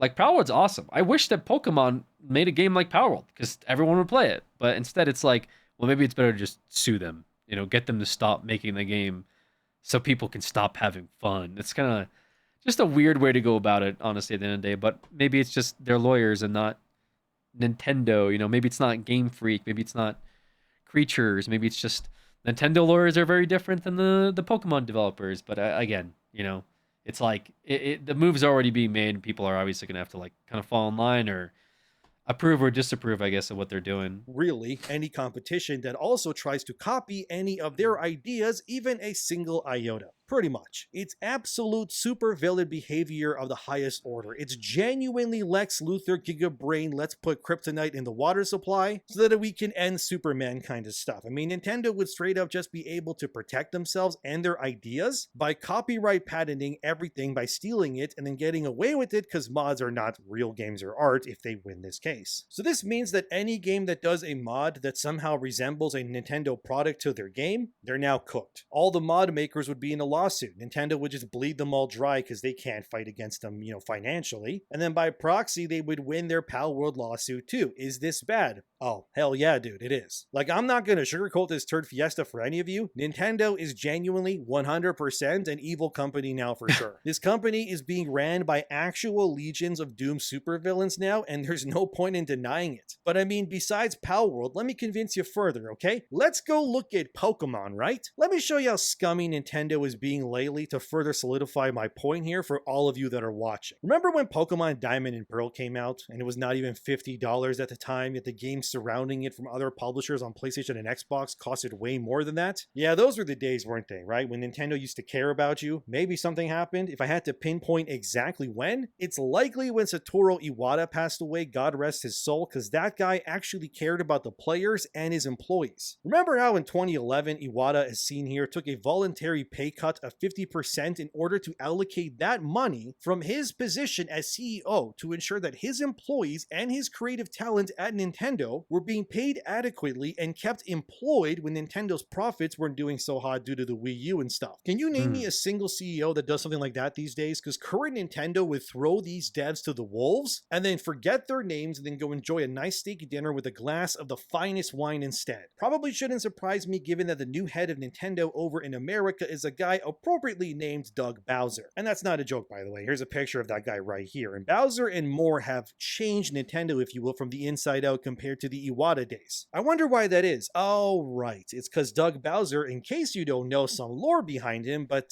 he used to work at EA. You know, Electronic Arts. Yeah, the same EA that had a CEO who Bowser worked under named John Riccatello. That's this dummy on screen right here. Riccatello, in case you don't know, was the guy who famously claimed that players should pay money in-game when playing stuff like Battlefield to reload their weapons in-game. Here's exactly what that former CEO said. When you are 6 hours into playing Battlefield and you run out of ammo in your clip and we ask you for $1 to reload, you're really not that price sensitive at that point in time. And so essentially what ends up happening, and the reason the play first pay later model works so nicely, is a consumer gets engaged in a property. They may spend 10, 20, 30, 50 hours in a game, and then when they're deep in the game, they're well invested in it. We're not gauging, but we're charging. So remember, this same Riccatello guy was the one who ruined Unity Engine as well last year and tried to make developers pay through the nose for installs as well. And so Doug Bowser, who now runs Nintendo of America, he worked with this guy and adhered to his philosophy clearly. And I mean, how is Nintendo doing right now? Financially? I mean, they're doing great. Customer satisfaction, reputation-wise, however, they're in the dirt. I mean, let's go look at Pokemon Legends ZA or ZA, however you say it, who cares? The next game in that long series that's coming out in 2025. This game will feature new concepts like free-form combat and one giant city to explore instead of a region. Oh boy. It will also bring in many new Mega Evolutions to ensure your teams can stay competitive against other players. Nintendo has also announced that Pokemon Legends ZA What's up, Tinker? will be getting the Mega Dimension DLC, which will star Mega Raichu as you're seeing on screen. Wow, Raichu looks great, doesn't it? Don't you want to play with Raichu? Well, sure, as long as you fork over $30 American on top of the already $80 for Pokemon Legends. Also, isn't that DLC not even going to come out? They're already charging for a DLC that's not going to come out when the game's released. Yo, do you want to pre-order a DLC? You thought it was included? I will say that's pretty weird, but isn't Iwata's Nintendo anymore. Okay. This is Doug Bowser now. So you better open your wallet and start paying. Yeah, I thought Doug Bowser was like the America Nintendo like CEO or whatever the hell, right? Not that it really matters. You know what they should do though? Like if this lawsuit goes through, I would like just go and comb through, I don't even know, like games that Nintendo took inspiration from for Pokemon, try to patent that, and then try to Uno reverse Nintendo with it. Because like some of their mechanics aren't very original, right? Like picking berries, stuff like that, fishing. They've had that around for a long time, I guess. But just like there's a bunch of stuff that they do that isn't inherently unique. That I feel like another company could be like, okay, well, if they're gonna patent, I guess riding around a mount, then we're gonna patent like whatever the hell else, right? Like Battlefield stadiums or something. It's just kind of a weird. Like I said, I don't really know what they're still going after. Is kind of the point. It doesn't even end there, by the way, because the Kalos starters are also getting Mega Evolutions, as you're seeing on screen. I don't see why people get upset with the DLC and don't get upset when other games do season pass before their game comes out. I think the DLC is pretty weird. I think season passes are weird, but the season pass at least is like, hey, you can buy this season pass and you'll get like all of the DLCs in the future. I feel like that's pretty weird. I don't like it when Destiny does it. I'm not a huge fan of when Borderlands does it. But I can't really recall a game that's like, hey, we're going to have a game come out. And you go like, ooh, that's fun. You can pre-order it. Oh, hell yeah. Also, you can pre-order the DLC that comes out. That seems a little like, what? Like, I don't know. I feel like like the DLCs used to be like, if you like the game, we'll make another DLC in the future. And then you can support that. But announcing a DLC the second you announce a game feels like all you did was cut away content to like try to get more money out of your audience later. And you're announcing it, which kind of feels scummy, right? At least the season pass obfuscates that, and you're like, well, we're gonna eventually make DLCs. We don't know when. We have some stuff planned, but if you give us money now, you'll get the DLCs and all the DLCs in the future. Yeah, I don't know. It feels very because it seems like they already have the DLC made, and it could just be content for the game to come out with the game, but they purposefully cut it out to charge you more money. I don't know. It just feels scummier for some reason. Is it just the word? No, it's the action. The action feels scummier. Like charging you another $30 when the game hasn't come out for a DLC that they've already made feels like they could have already put the game into the DLC into the game. The DLC isn't coming out until next year. It's not that far off though. Next year is like 2 months away from when the game comes out. It's not like the 2 months is when they'll finally get like the DLC is already done. Don't get it confused. They're just releasing it 2 months later, whether it's like for good quarter ones or whatever, or maybe that's their release schedule. The DLC is already done. This is going to go in circles. No, but I feel like you're defending Nintendo a little too hard. I feel like you should take a step back for a second. DLC you get to play 2 days earlier than everybody else. Yeah, I mean, when that happens too, that's pretty cringe as well. All these things are cringe. I'm really not. You really are. Like, you kept saying over and over again, like, you're arguing with people about it. Like, why is it okay for other companies to do it, but not Nintendo? No, other companies doing it is just as scummy. It's just Nintendo's blatantly doing it, and that's what's scummy. Like, announcing the DLC, and you can pre-order a DLC for a game that hasn't come out yet is pretty cringe. I don't know how else to spin it. Like, the game hasn't even come out yet, and you can already pre-order a DLC. That's cringe. I don't know. That's, like, other companies doing it too, like, because of the season passes. The season passes are usually cheaper, and usually they make multiple DLCs. That's kind of the goal. Like, Borderlands has a season pass, right? The season pass is like $30. You'll save money, and you know Borderlands is going to come out with multiple DLCs. Are you saving money with the Raichu $30 DLC? No. You're not going to... Are you getting a discount on future DLCs? No. You're paying the full price for a DLC. That's not like a benefit, right? Night Rain did it. I thought it was cringe, but now I gotta buy it after I played the base. They're milking it. Night Rain. Well, Night Rain was like $40 to begin with, right? What did Night Rain do? The Night Rain announced the DLC with the game's release. I feel like people would be more upset because the game came out like kind of underwhelming. People were review bombing it, and if they also announced a DLC on top of it, I think people would be kind of annoyed. Usually they announce the DLCs later. It's similar to getting deluxe editions that will get you the DLC when it comes out. Oh, I see what you're saying. So you're saying like, okay, so you're saying that this is the same thing as a game being like pay $80 for the deal. I don't know how many games do that, because nowadays when games do the deluxe edition, it's usually like you get like some in-game currency, armor, skin. The deluxe editions nowadays are really cringe too. I kind of get what you're saying though. It would still be like $90, right? I don't know. I'm not a huge fan of like the DLCs for the Nintendo games to begin with. I feel like Mario Kart was what, $80 or something like that. Inzoi did it, but if you buy early access, you get all the DLCs until release for free, which is neat. Yeah, that's obviously a huge plus. I think people would like that a lot. That's okay. Yeah, deluxe used to mean like it also, or like Game of the Year edition meant like you get all the DLCs and stuff with it. Yeah, DLC you could buy when Night Rain came out. Really? Interesting.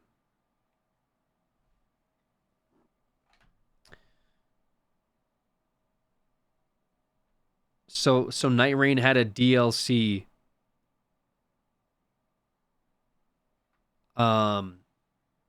as well. Okay, I didn't know that. That you could pre-order. That's still pretty weird. Yeah, I don't know. I don't know how I feel about like pre-order of a game coming out and then pre-order of the game's DLC that comes out in like 2 months after the game releases.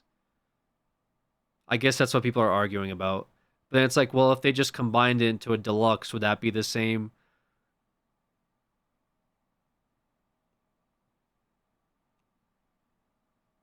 I don't know. If I think any game that announces its DLC the day it comes out or as a pre-order is just kind of feeling like, as a consumer, it feels like they made the DLC already, and instead of giving it to you with the game, it's like they cut out content specifically to sell you that content later. You DLCs used to be like, oh, so many people like our game, we're gonna make a DLC for it, and then people are happy because there's more to the game now. Now it feels like DLCs are, they cut stuff out of the game to sell to you later. It's like going to dinner and you get your, I don't know, steak and fries that you paid for, but then like they took half of the steak and they put it into a box and they're going to charge you like $3.50 extra, and you're like, why didn't that piece of steak just come with my meal? And they go like, oh, well, it's a DLC. It's like, well, it should have just come with the meal. It's like, no, that's just like, that's extra. But it's like, really, they took a piece out, versus it should be like dessert, It's like you have the whole meal and you're like, oh, I want more. And then you buy the DLC. So it does feel a little weird that, yeah, I think that's what it feels like they took a piece of the game out to sell to you later, versus they generally want to give you more stuff to play with down the road. And more companies are doing it. Sims guilty as fuck. Sims is a whole different beast. Sims is egregious with it.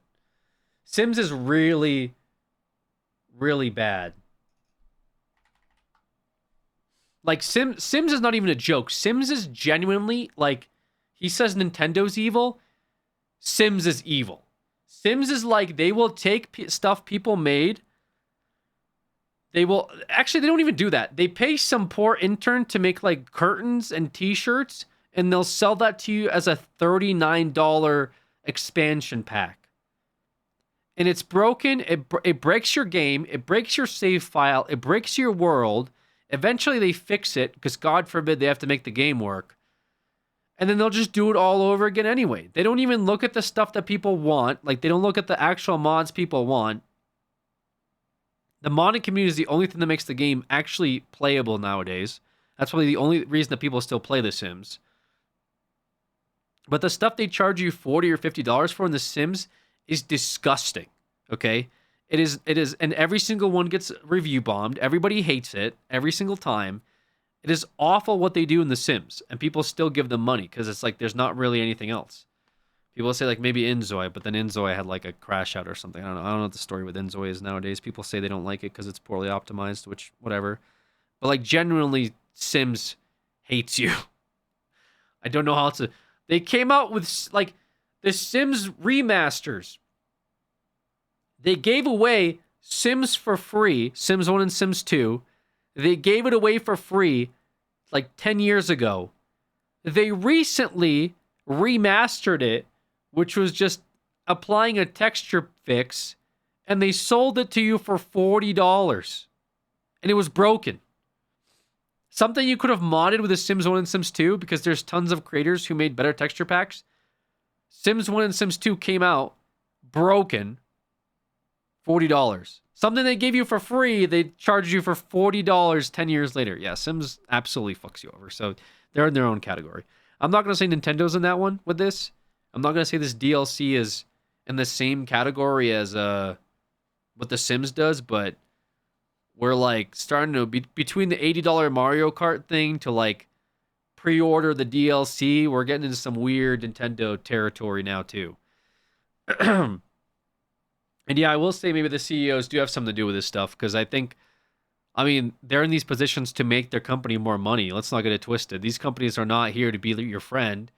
These companies are here to make money. And every time you see another thing that gets added, that like what can the consumer be comfortable with now? Is he comfortable with paying $80 for Mario Kart? Are they comfortable with paying $30 for a DLC for a game that's not out? Are they comfortable with buying the Nintendo Pass? Are they comfortable with buying the new Switch 2? And we're going to put games that are like limited to not the cartridges, but like they're like locked behind the cartridge things now. You have to have a key pass for the cartridge. Yeah, they're going to keep on driving the drill just a little bit more to see what they can get away with for like a bigger, margin on top. I got the game for $50 because I got the DLC. If there's a discount for the game with the DLC, I guess I can see an argument for like that. Sure, because then that's more like the deluxe version of a game. So if you get a discount, if you buy the DLC, you get a discount. That's fair. But also like, okay, I will say the other thing that makes me mad is with Nintendo games, they never go like the Nintendo games they never go on sale. They're always like $60. These things are like never marked down. I don't know if that's like the case for you guys, but if you ever go to the like the Nintendo eShop and you try to buy a game like a Pokemon game or like something that came out like 4 or 5 years ago, it's still going to be $60. They do not mark their games down. It's really annoying. I don't know why. I guess they just want to keep like the price the same. But another thing that screws over, I guess, consumers is like usually if a game's been out for fucking 7 years, you would think it would be $10, $20 cheaper, but no, it's still going to be $60 as if it came out brand new. That's pretty ridiculous. They did have some of their games marked down 30, 40 earlier. Wish it would be more though. I know they have those sales sometimes. I do see those sales, but like, they're like staple games will never see like a price drop. And that sucks. Yeah, that sucks a lot too. All right, I'll keep watching this video because this guy's going in on Nintendo, but which is kind of funny. To be fair. As well. Wow, they look great, don't they? Don't you want to mega evolve your Kalos starter, guys? Well, you could, but if you just buy the base game at $80, you still won't have them and you're actually screwed and can't access these megas either, as Games Radar reports here. Pokemon Legends ZA locks the mega evolutions for the Kalos starters to ranked seasons, making them impossible to get without paying for Nintendo Switch Online. I'm not kidding, that's real unfortunately, but if you want these new mega evolutions for the Kalos starters, here's the official Nintendo post about it, saying that these 3 new megas were discovered, by the way. Oh wow, how convenient. You'll just have to buy the game, which is $80 American. Then you'll have to pay $30 on top, so you're at $110 American before taxes if you want the whole experience, just so you can access, Mega Raichu and whatnot and more. Then you'll need Nintendo Switch Online, which as you can see here starts at $30 American per year, just so you can access the online features of the many games that you can play with it. So now that if you bought everything, you're at $140 American in purchases. That's before taxes or your region, which is probably even more depending on where you live. And now, congratulations, guys. You get the full Pokemon ZA Legends experience at launch when it drops. Wow, great for you. Which is, almost double the price of the base game, just that you can gain access to all the features that should have been available at launch that have all just been, shaved off the main game, so they can essentially almost charge you double to play it instead. What's extra greedy is that $30 online membership doesn't even get you all the features that the Switch 2 has to offer you. In actuality, you'll have to pay even more for the expansion tier if you want to also play Nintendo GameCube, Nintendo 64, and Game Boy Advance games as well, as you can see here on their list. Wow, that's almost the price of a full game, and you better pay up because you need to play those ranked seasons to get your Mega Evolution stones for the Kalos starters. Wait, what? What is this? List. Wow. Nintendo Switch Online does not let you play Nintendo Classics, Nintendo GameCube, exclusive to Nintendo Switch 2, to play... Wait, to play... So they have... So they have tiers of membership, too? Like, for example, you can't play any of these classics with the basic membership. You need the Nintendo Switch Online expansion pack membership to play all of these. Okay. With base, you get the fucking Game Boy classics with the base, but you won't get the GameCube classics with the base. You will need the expansion pack plus for the cool stuff. Most of the Nintendo classics are in the base subscription. Yeah, but like nobody gives a fuck about, dude, who's out here like, yo, let me play the original Game Boy Nintendo classics exclusively. Like, people want to play people are going to want to play all of this. Like, it's double the price. It's double the price for, I mean, they put this behind the bar for a reason. I do on my Switch. Okay, well then this is perfect for you. So $30 Canadian a year is perfect for what you want to do. That means you don't care about GameCube, you don't care about Nintendo 64, and you don't care about Game Boy Advance. You're one of the few people that they want to attract with their base package. And it seems like you'll be happy with that, so that's good. What I'm saying is most people are going to see this and they're going to want to play GameCube, Nintendo 64, and Game Boy Advance packages. Those are a lot more appealing, and that's also why they put them behind the extra $30 paywall.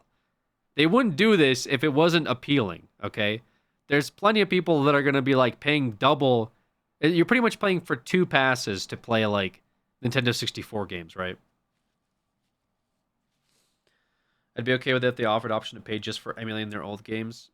Plus some games DLC are an NSO subscription, which is a plus for me. Okay, so you're making the argument that like the NSO is just enough for you. You don't care about the other stuff. That's great. Then you'll be happy with paying the $30 a year. What I'm saying is they're putting away the good stuff, like behind an extra paywall for a reason, okay? Like, for example, somebody mentioned to me, oh, Alex, did you look into like Pokemon Coliseum? It might be coming to the Switch too. No, I didn't. But now I see that if it does come to the Switch 2, they're going to hide Pokemon Coliseum behind their $70 Canadian a year paywall and not their basic Nintendo Switch Online pass. Which I thought was going to come just like with Switch 2. I thought they would just give you access to like the old classics.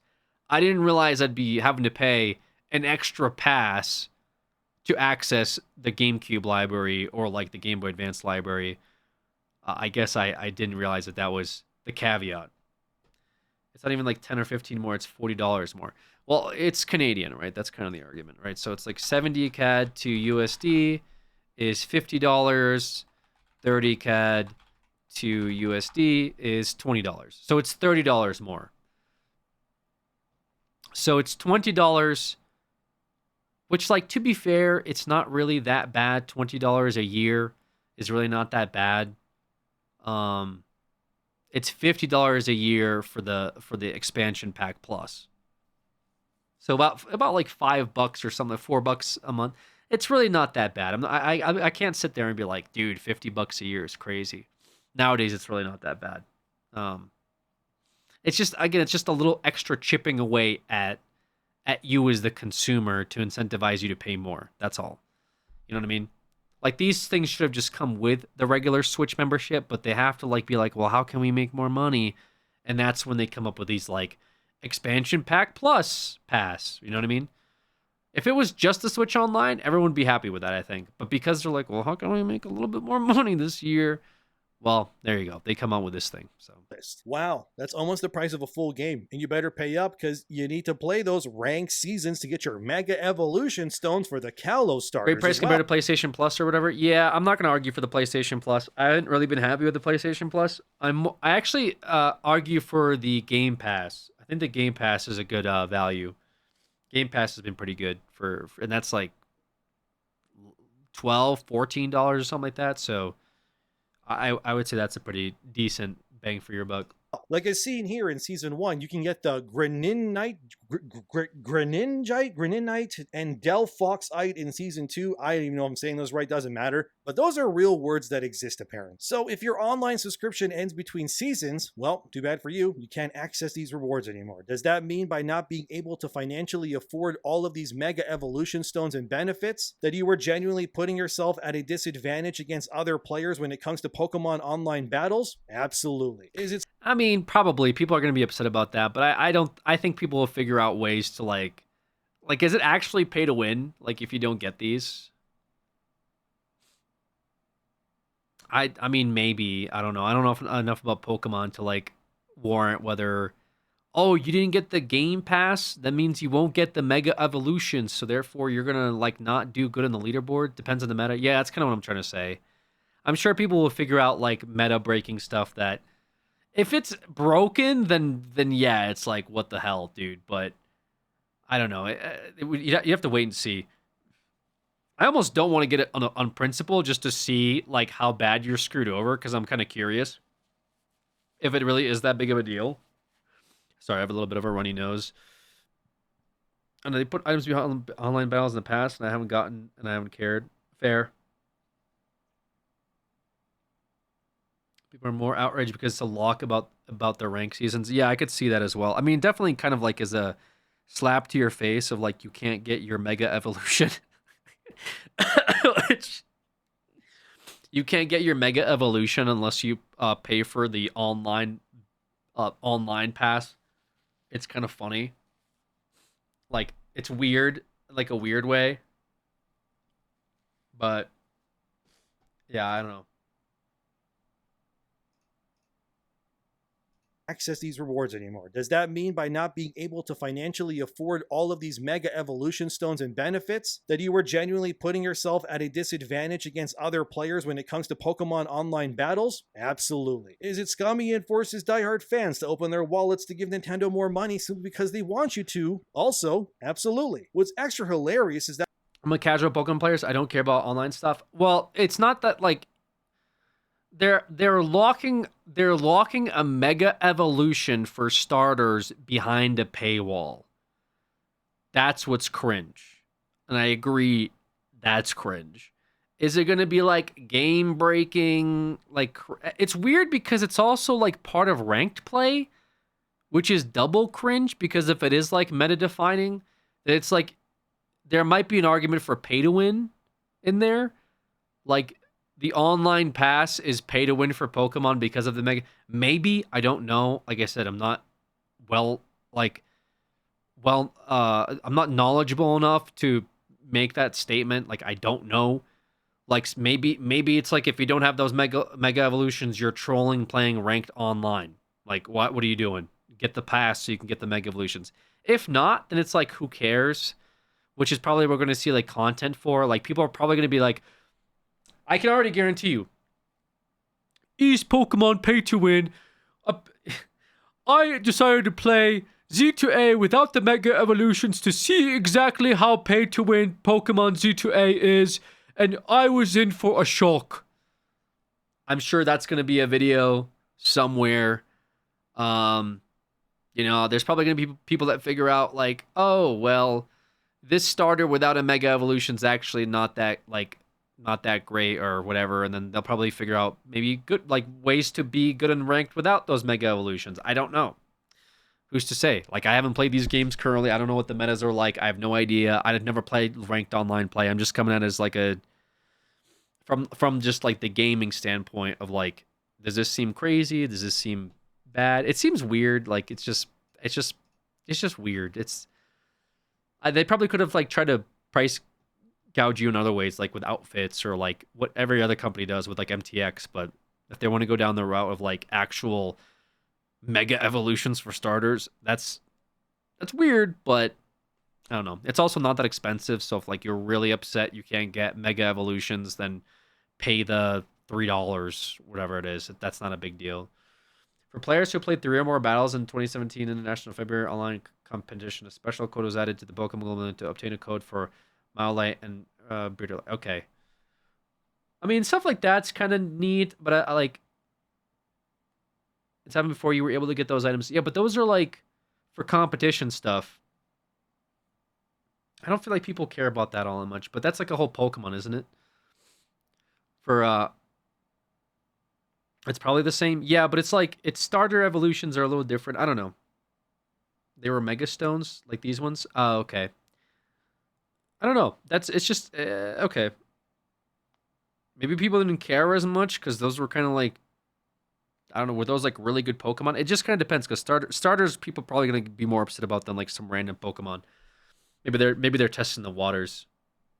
The Nintendo Switch Online membership gains you access to online functionalities with your games, obviously. But the extra swift kick to the balls is that Nintendo's Online is, and this is funny, it's just peer-to-peer anyways. So you're basically paying Nintendo money to let your console that you don't even own, because Nintendo can break it at any point if you go against their TOS, so that your Switch can connect to another person's Switch, and making your Switches like servers instead of, oh, I don't know, an actual dedicated server instead, like many other platforms. Yes, this is all scummy, it's honestly terrible, but like I said, the days of Satoru Iwata are well over, and Nintendo has officially become one of the gaming scummiest companies in record time. I mean, it doesn't even end there. Remember when Nintendo re-released Super Mario 64 Sunshine and Galaxy in a bundle on Switch a few years back? It was called Super Mario 3D All-Stars. And then you had the Washington Post making articles like this one titled, "Classic Mario games are coming to Switch for a limited time, baffling fans." Well, why are they baffling fans? Well, if you didn't know, it's because 3D All-Stars was a limited run of the game. Like, if you didn't buy it when it came out, you lost out, and you can no longer buy it from Nintendo's online stores officially anymore. They legitimately made it a collector's item that sold at full price. They gave you 3 games that were running on emulators, by the way. So it's the cheapest version possible of each of these games to produce for them, and then asked people to buy the game before it artificially ran out. Yes, Nintendo preyed on their fans' FOMO, or fear of missing out, and it definitely paid off, because 3D All-Stars, by the way, as seen here, has reportedly sold about 9 million units on Switch due to this scummy tactic alone. I wish I was kidding, but I am not.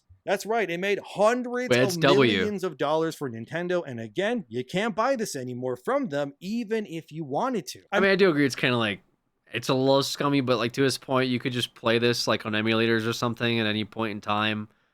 If anybody really wants to play it, they would have. If anybody really wants to buy it for their Switch, they could have, I guess. It's a little weird, but I've seen other companies do cringe stuff like Blizzard does cringe stuff like this all the time. They're like the biggest cringe lords when it comes to like FOMO. They're the biggest FOMO cringe lords on the planet. So this is kind of it's a little funny, kind of like it's a little weird that they were like we'll only release this for a limited time. You can buy it now, but you'll never be able to buy it again for the Switch. Okay, like, I wouldn't have bought this. That's kind of where I'm at. Yeah, I would not have bought this. I don't care how limited it is. I'm not that much of a Nintendo super freak to be like, I gotta get this on my Switch. I can't not have this on my Switch. You can play each of these games on the virtual consoles, I'm pretty sure, if you have Nintendo Plus. Okay, well, there you go, I guess. I mean, you can buy it, but it's being sold by third parties via sites like Amazon. For example, in Canada, as you can see here, you can buy 3D All-Stars 5 years after its release date, mind you, for the eye-watering price of $304. Dude. Okay. Visit the Nintendo store. Yo. What the fuck? 3D All-Stars. After $300.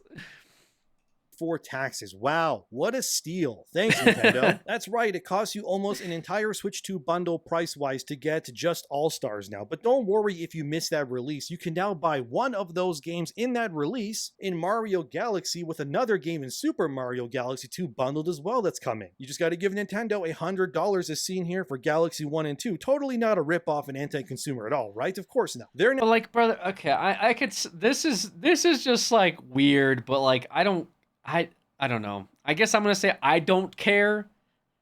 Like, I really do not like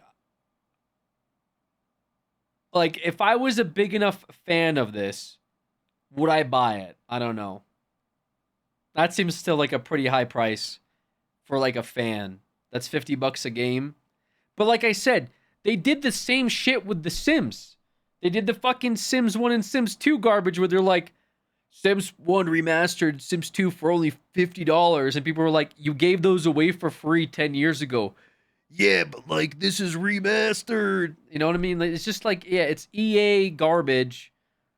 But like, I don't know. I guess you can keep it forever as a digital copy or something. I'm not sure if that's enough. It's just, it's pretty weird pricing for sure. It's not bad for a newcomer to the series. Wait, that's how much they cost in a Wii combined. Again, this is like Nintendo's markup of like, a game that came out 10 years ago at $60 is still a game that's $60 10 years later. And you go like, no, it's not. Nintendo, it's a game that came out 10 years ago is not $60.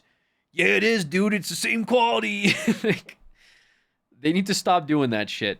I think that's part of the reason why this is $100. But like, what was your option before this? Could you not play Super Mario Galaxy on the Switch before this? Let me look this up. Super Mario Galaxy. It's $70 now at Target. New at $70.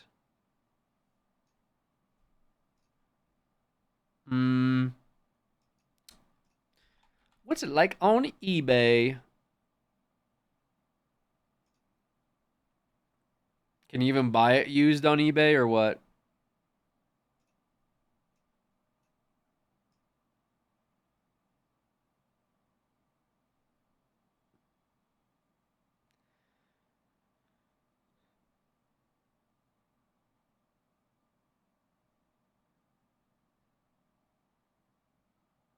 Yeah, this guy's selling these for $70. Condition excellent. 320 sold. How the hell they sell 320 of these? What the fuck? What the hell? Nintendo went downhill after GameCube? Well, brother,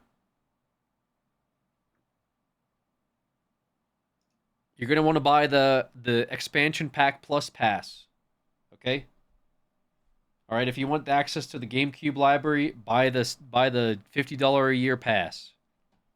Then you can get access to all of the GameCube games on the Switch 2, which you will also have to buy. Bundle price-wise to get just All-Stars now. But don't worry if you miss that release. You can now buy one of those games in that release in Mario Galaxy with another game in Super Mario Galaxy 2 bundled as well that's coming. You just got to give Nintendo $100 as seen here for Galaxy 1 and 2. Totally not a rip-off and anti-consumer at all, right? Of course not. They're now selling... It says release date 10... Oh, so it hasn't come out yet? Wait, I'm actually really excited for Super Mario Galaxy 2. 1/3 of a game collection you can't buy anymore for more money than that collection was when it first released. And you're getting less games in this second collection, by the way, too. Wow, thanks, Nintendo. Very cool. One less game and it costs more. But how does this keep happening? It's very simple. I see what he's saying. So he's saying that, like, they're coming out with the bundle, but the bundle costs more than when they came out with, like, the trifecta. But the trifecta was like $300 on Amazon. Okay, I don't know. Whatever. I don't know what's going on, dude. This is weird. For almost half. Huge Dark and Darker patch, by the way. Let's go, man. Are you in the everyone else is playing really excited? the price of the base game in Pokemon Legends alone to get the full experience, and knowing full well that they could have included that DLC, but why would they? They know that you're gonna buy it anyways, because you're such a good little sheep. Here, have another snack while they gather more of the wool while they're at it right behind your ears and stuff. And if not that, Nintendo was also trying to completely destroy and take advantage of the entire modding community to get what they want out of lawsuits that they launched at Power World so that they'll win. They're actually willing to burn down the entire modding community. I can't wait to pay $100 for GTA 6. Yeah, but you know that $100 for GTA 6 is going to be like, 10 times more the content and quality over $100 for Super Mario Galaxy 1 and 2, right? Like we're not gonna kid ourselves about $100 for GTA 6 is probably gonna be more worth than this. 3D All-Stars was $60. At least that's how much I paid for it. So now if I want Galaxy 2, I need to pay $80 to $100. Yes.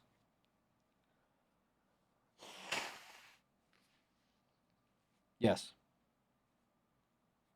I don't see Super Mario Galaxy RP servers. Well, you're not going to see any more RP servers after the Rockstar acquisition. RIP 5M.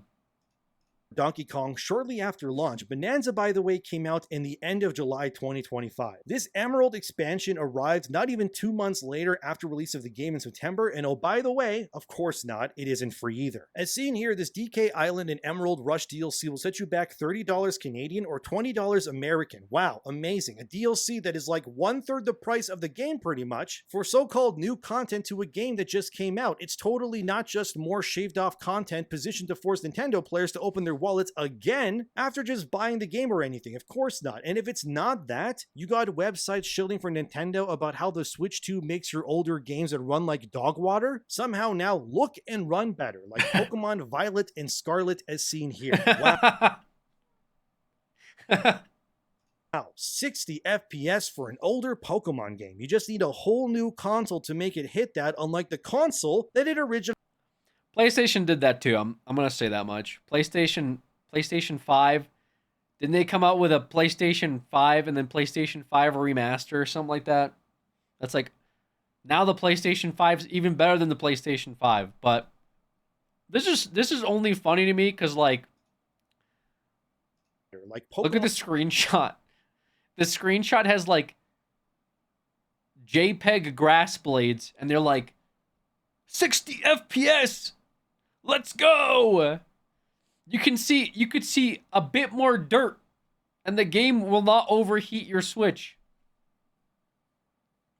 Like my Switch, bro, has been fucking. That's been my personal heater going to bed.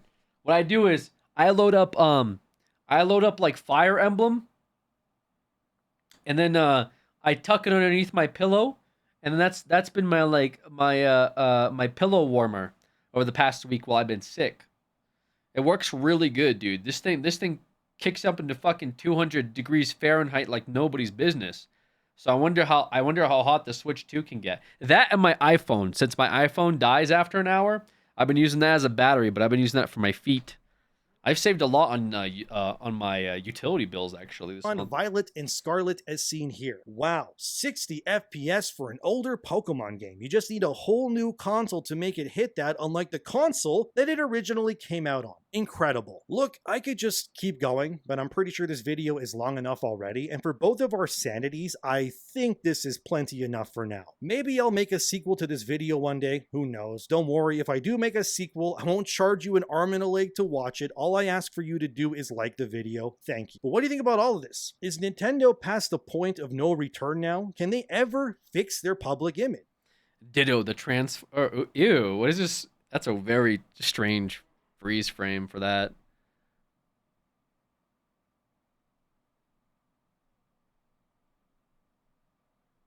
I don't like that at all, actually.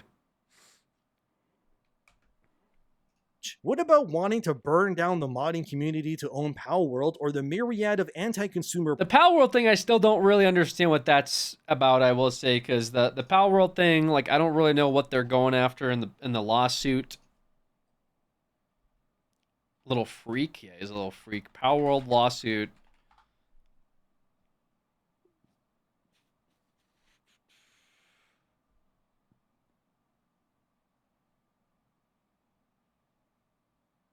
Look at all these. Wait, what are all these thumbnails? All these thumbnails have like an angry Pikachu with a gun. I want to see this one, I guess. Hey, do you guys give up? Have you had enough pain? Never! Yeah, this is the new game that we saw the trailer for. Oops. What's up, space pirates? This is your Admiral, the certifiably suave Dr. Disaster, and one of my favorite things in the world is... I feel like I've stumbled across like a forbidden video here, so but we'll watch. I'm not sure which direction this is gonna go into for sure. I'm scared. I'm a little scared as well, guys. I'm right there with you. I got baited by the thumbnail, but we'll watch this and see where this goes. Defiance. Justifiable defiance. I just love it when someone is getting needled or harassed and they turn around, look their harasser in the eye, and they go.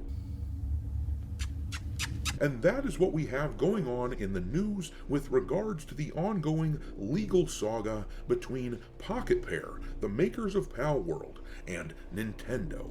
For anyone, I feel like the only thing that's like missing in this video, honestly, is like the Hans Zimmer Joker theme.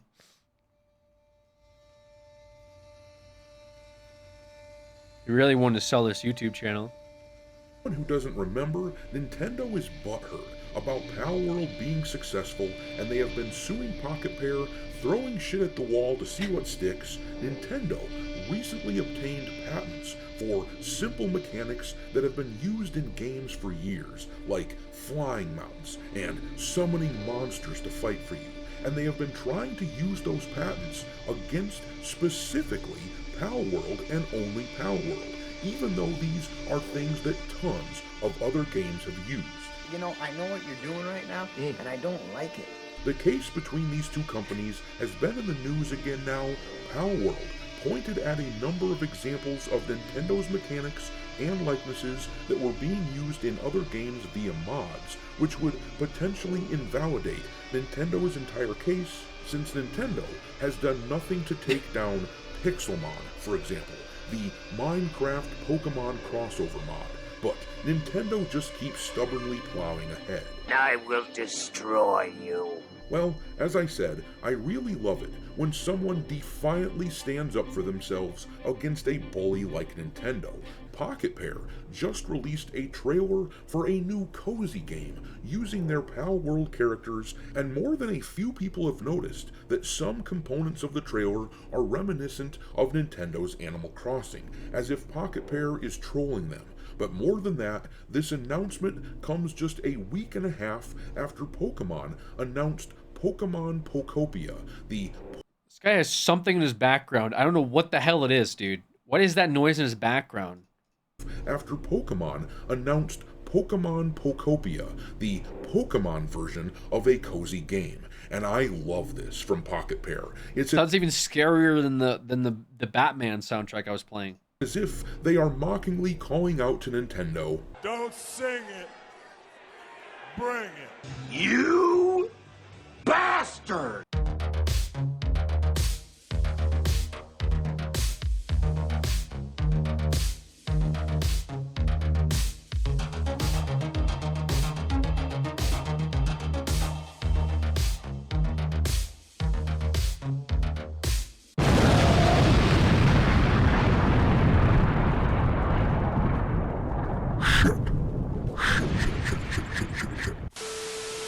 Alright, me hearties, make sure that you hit the like button on this video, and if you haven't subscribed to the channel yet, then what are you waiting for? We have gotten a ton of new subscribers lately, so the time has once again come to ask the following question. How many assholes we got on this ship anyhow?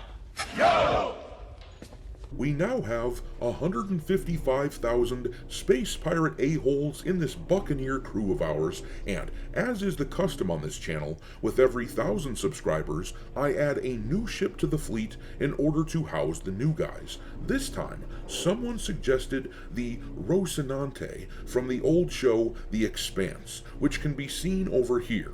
If any of you guys have recommendations for future ships, make sure to drop them into the comment section and I will add them to my ever-growing list. And for your reference, I will be adding an alphabetical list of all the ships already in the fleet to the description of this video. But I want to thank you all for being here. It really means a lot. I knew it. I'm surrounded by assholes. In any event, let's take a look at this new spin-off game that Pocket Pair just announced. This article from Eurogamer describes Pal Farm, saying Pal World developer Pocket Pair has revealed a new farming spin-off game titled, of course, Pal Farm. As you'd expect, the game will see players teaming up with their pals to sow seeds, mine for ore, and befriend townsfolk, and it looks like there's a spot of romance too. There's also combat, as evil pals can raid your farm, defeat them to obtain further resources. After all, combat is a form of harvesting in its own way, reads the Steam page. Gruesome. It's mostly a spin on the popular gameplay seen in the likes of Stardew Valley, which has proven exceptionally popular over the past decade. Yeah, but just watch. Nintendo is going to try to patent all the mechanics of the cozy game genre now. Clearly, Nintendo will find any excuse that they can to keep going after Pocket Pair, even though I would argue that the Pal World franchise is not hurting them at all. If they would swallow their pride and think for a second, I would argue that Pal World, if anything, as a parody of the Pokemon franchise, is likely bringing sales in to Nintendo. Think of something like the old Spaceballs movie being a parody of Star Wars, among other things. George Lucas didn't go on a crusade to stop Spaceballs. In fact, his special effects company helped them build the Spaceballs movie, and it was a great success, and everybody had a good laugh, and you could certainly argue that Spaceballs improved the Star Wars brand by being a successful spoof. But no, Nintendo isn't willing to play ball. They aren't willing to approach a situation like this the 16th with any level Spaceball of reference. grace. So we have this ongoing. Do you think this guy likes Star Wars? I'm not sure, man. He may or may not. I can't really tell. I'm not sure if this 16th Spaceball reference does it or not. Oh my god. Story of them trying to find any way that they can to hurt Pocket Pair. And here is that story that I was talking about earlier, where Nintendo is arguing that mods like Pixelmon don't count as a use of their patented game mechanics, anything to keep their witch hunt for Pal World going. This article from GamesIndustry.biz says here, Nintendo has argued that mods should not count as prior art in its patent lawsuit against Pal World developer Pocket Pair. According to GamesFray, which sent a neutral person to inspect the Nintendo vs. Pocket Pair case file, Nintendo does not want mods to be recognized as prior art in the lawsuit, which the publication explained is previously published material that could be held against its patents. In February... They sent a neutral person. Okay. Who's the neutral person? 2025, Pocket Pair filed multiple preparatory briefs, according to GamesFray, arguing that Nintendo's patent lawsuit should... Weird as Nintendo did go after the first Pixelmon iteration. The thing is, I feel like they'd have more of a claim with Pixelmon, even though it's like a fan-made thing that's technically non-profit, which like that's an L for them anyway, but like at least Pixelmon is like, this is Pikachu, right? Whereas like Pal World obviously makes distinctions, you know? Have been granted as there was prior art before... This would be like Dark Souls going after every single like Souls game ever, you know? Going after that yeah, like how many different Souls-like games have come out since the game took off? It would be like them suing every single one of them, being like, well, it's our mechanic to press the camera button with the right trigger and lock on bosses. It's our mechanic to have the D-pad be items. It's our mechanic to have like the Metroidvania-style level layouts. That's basically what Pokemon's doing here, or Nintendo's doing here, I guess. For the relevant priority date that already covered what Nintendo claimed to have invented. In other words, Pocket Pair has essentially pointed out that Nintendo had a chance to be concerned about other games using their mechanics, but they neglected to act on these mods that used these now patented mechanics that Nintendo has in place. And they have a point over at Pocket Pair, because Nintendo does have a track record of going after anyone that uses their art in any meaningful way. They are infamous for this. No matter how small the organization that they're dealing with, they will come after you if you do anything with their art. But Pokemon neglected to go after the usage of these game mechanics that they are now suddenly so concerned with being used, that they are now claiming. Feels like a Saw movie storyboard. Why is that, I wonder? But reading on, the article said, I don't know what the vibe of this video is. It feels like I got it feels like I got kidnapped by like somebody.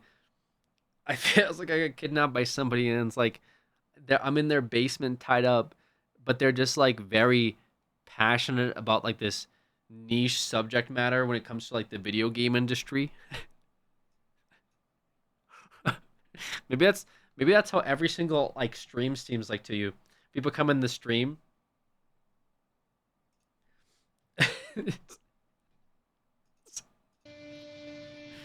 They took the Blizzard games, okay, that I used to play when I was just a kid. They took these games and for no reason decided to start adding a battle pass and microtransactions and all of a sudden the WoW token. Have you seen what they've done to the WoW token? TBC Classic didn't have mounts and they gave you mounts for extra money, and then they took away the fart emote and they took away the spit emote. They keep taking more and more things. Pocket Pair's invalidity arguments pointed to a number of mods as proof of this, including the Dark Souls 3 meets Pokemon mod Pocket Souls, the Pixelmon mod for Minecraft, and the Nukamon mod. Okay, so their arguments like, yo, why didn't you keep that same energy for the mods? And then Nintendo's like, yeah, because like mods aren't real.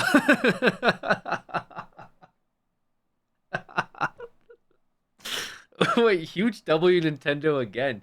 Holy fuck. Mods aren't real. For Fallout 4. Nintendo has argued, however, that mods are not prior art as they cannot run independently, unlike the games they run on. And of course, they argue it's the background audio. It's like I'm in an abandoned meat factory, bro. I know it's supposed to be like the spaceship ambience, but like it's actually scary. Because, as I have said before, the real purpose of this legal battle for Nintendo is not so much to win, but to bleed out Pocket Pair of their resources.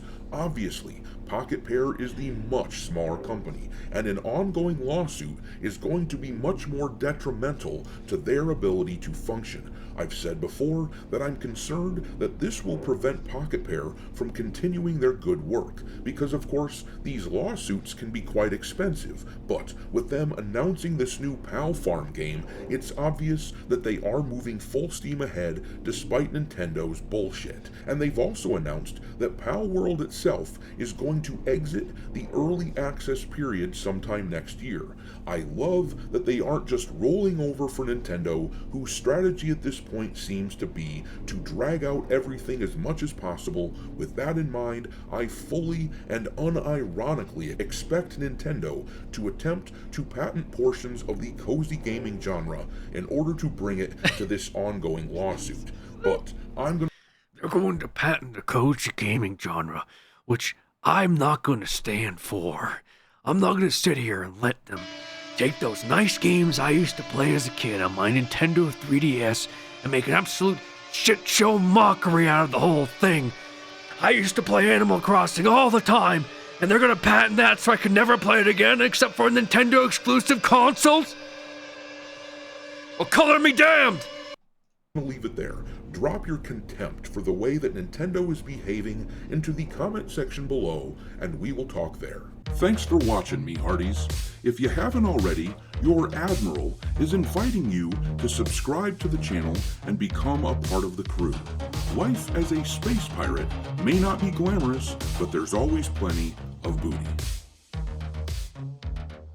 Hell yeah, dude. That was that was unlike any video I have watched in the gaming news sector for honestly, dude.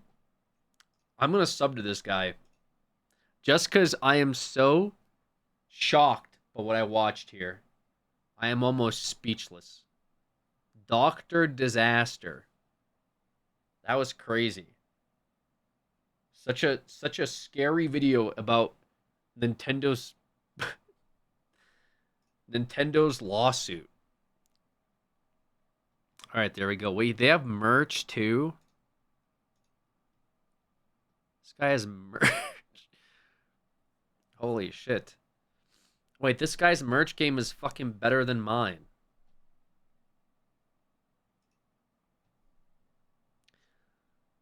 Life as a space pirate may not be glamorous, but there's always plenty of booty. You can get a pillow.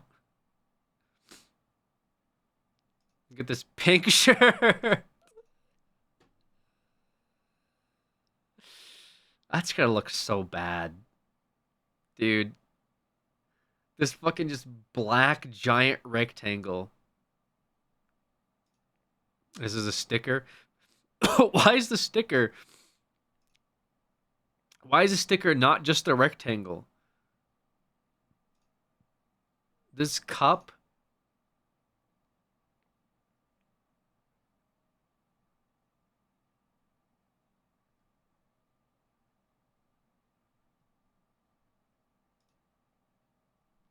Are these other designs? What is this?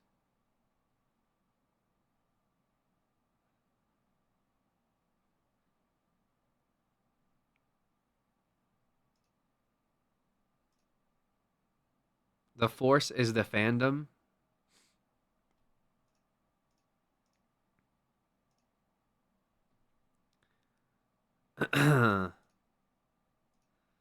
This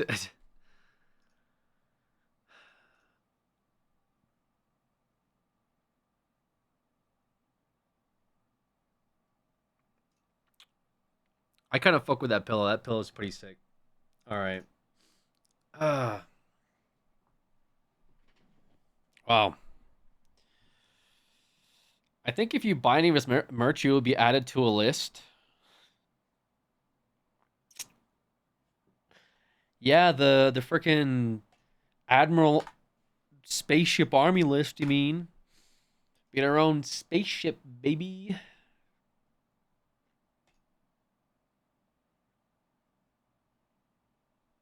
Wow.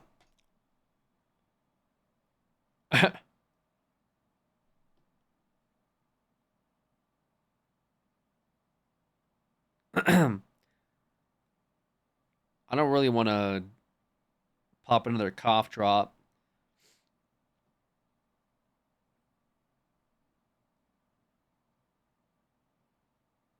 Should I take some more cough medicine?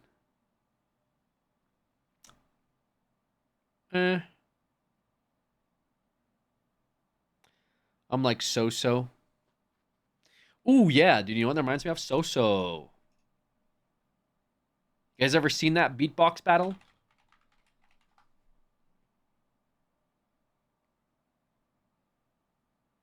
No?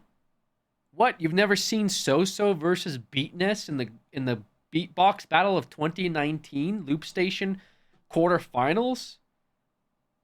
What? You guys never? I've never showed this to you guys.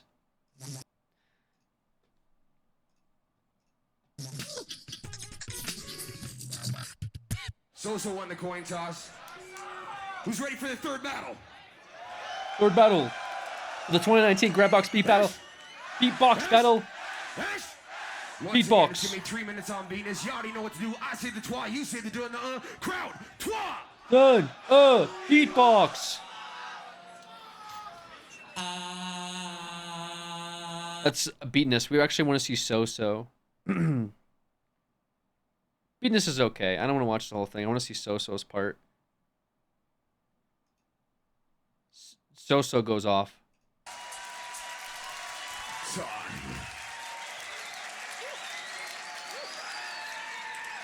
Man busted out that Lionel Richie on all of you guys. With the response, we got So-So from Japan. So-So! I say the sen, you say the knee, and the each. Son! Knee, each, beatbox.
You guys understand this was crazy back in 2019, okay?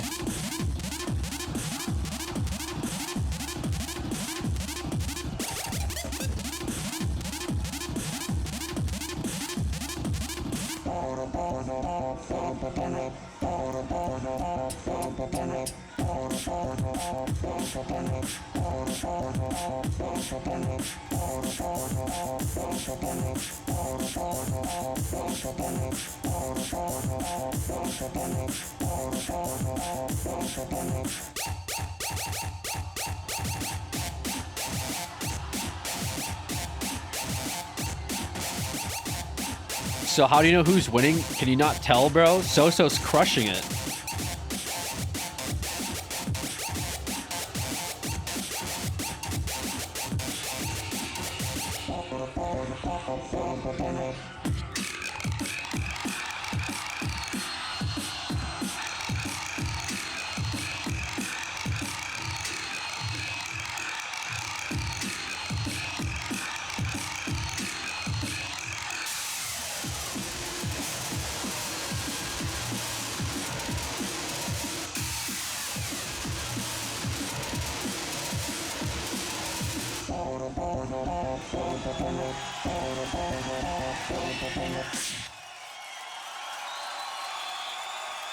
This is music. This is beatbox.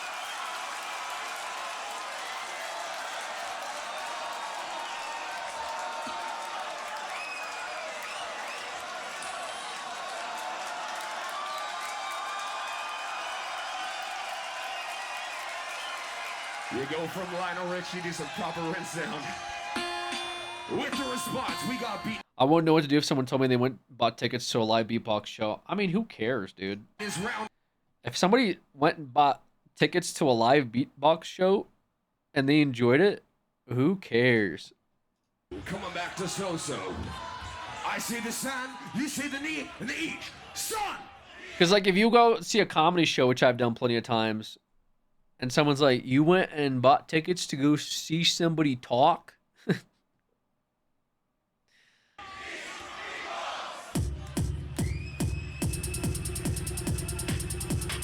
Wants to buy tickets? Yeah. I would buy tickets to this. So pops off here too. No, you wouldn't. Yeah, I would. Why would I not go see something that I'm showing you? The fuck?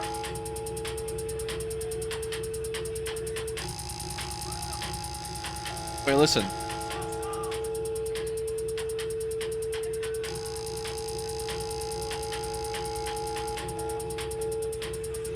Can I come with you? Sure.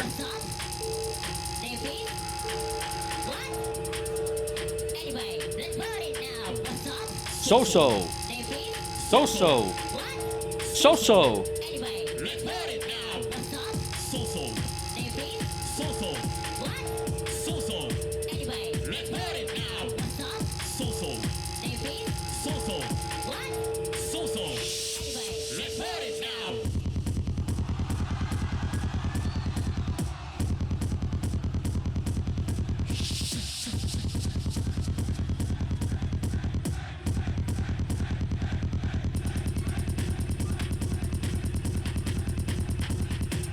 Sounds like someone vibrating metal on your tooth. Have you ever listened to Hardstyle?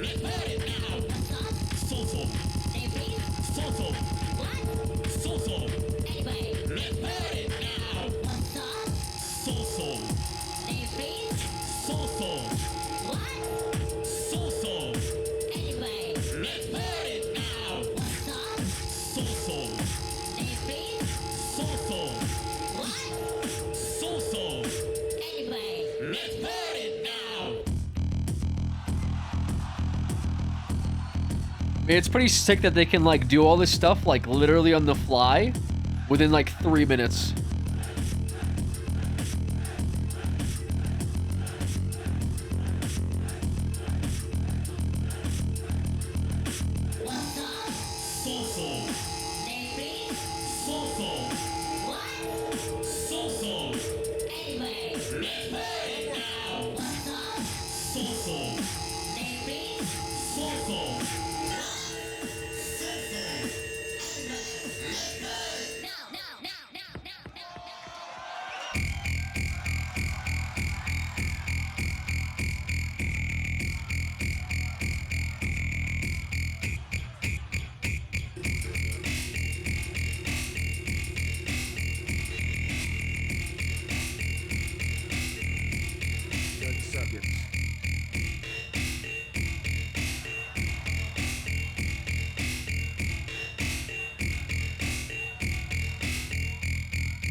Anyway, that's So-So.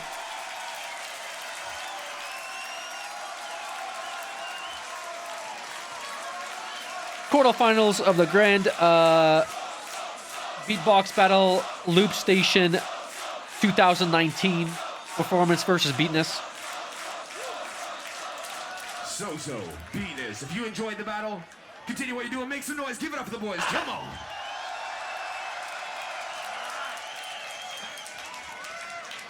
All right. So at the end of the countdown, you guys know what to do. We're establishing this. I'm looking in the eyes, gonna make sure I don't do this wrong this time. This side for So-So. This side for Beatness. Moving on to the next round. I say the 3, y'all say the 2 and the 1. Crowd in 3. 2, 1, 3, 4. So-So!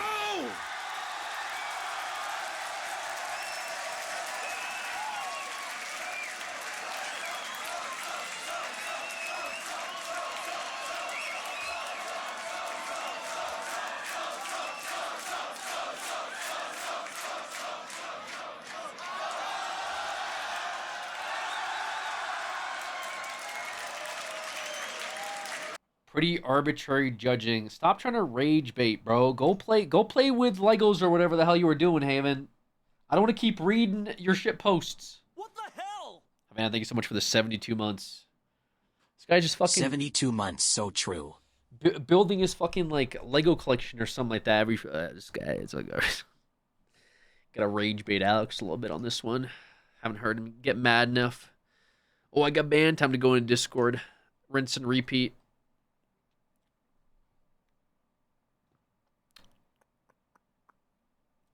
$72 months. I do appreciate that, Havana. Thank you. Good to see you. Hope you've been well.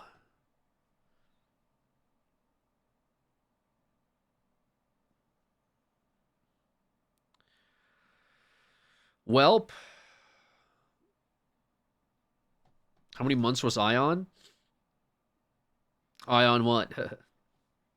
13.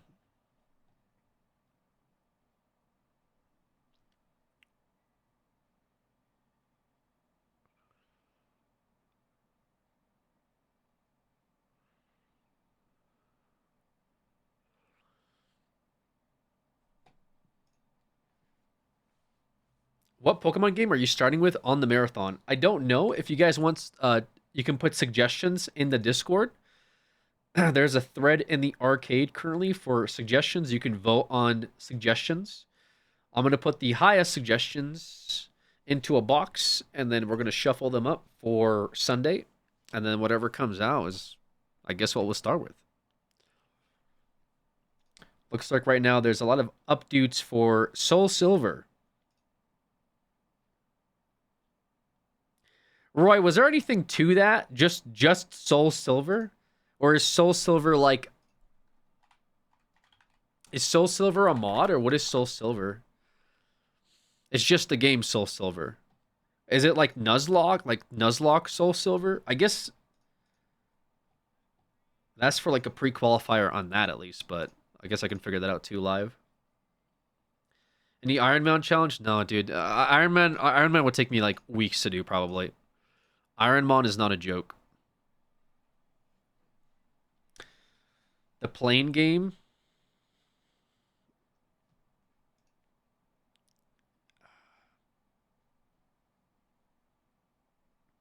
Of course, Nuzlocke. Okay. I will just assume that when people just say the game, it's just Nuzlocke. Pokeroga's fun. Rat app. That's oh, sorry, I got you confused with Weasel and app. I was like, that's like the most comprehensive I've ever seen Weasel and app type, but it's Rat app that typed it.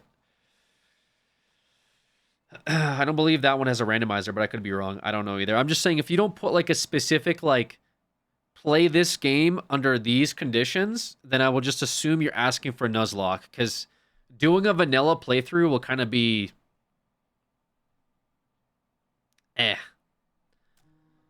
Thanks, Oni-chan. Kisses. Desironi. Thank you so much for the 72 months. Welcome back. 72 months streak. Huge. Appreciate you. Will you name your Pokemon after chatters and time them out when the Pokemon dies? Sure. I might even do like a random, like every X subs, a Pokemon dies. That might be funny, or it might be really awful, actually. We'll see.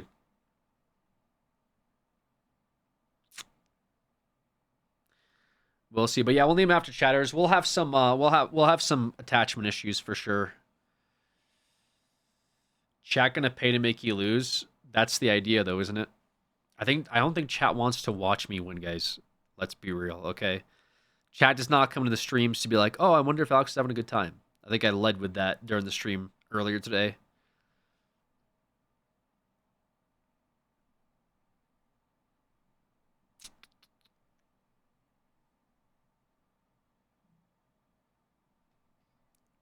I just see you suffer, something like that.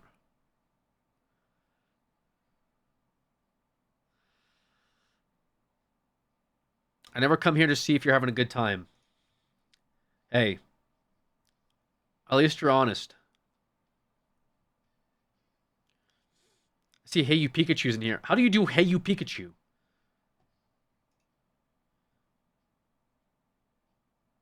Wait, you guys are just adding games.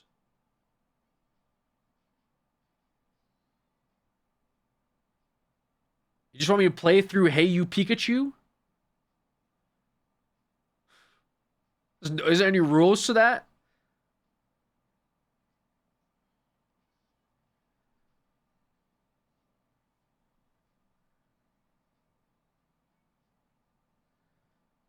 Not sure how the mic works. Was it the mic one?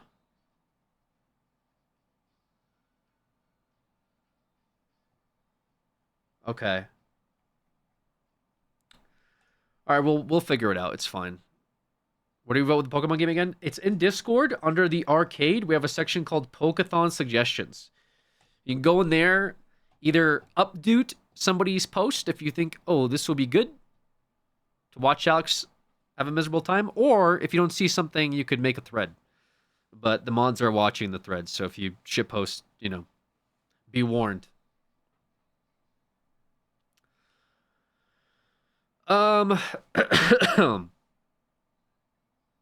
Okay.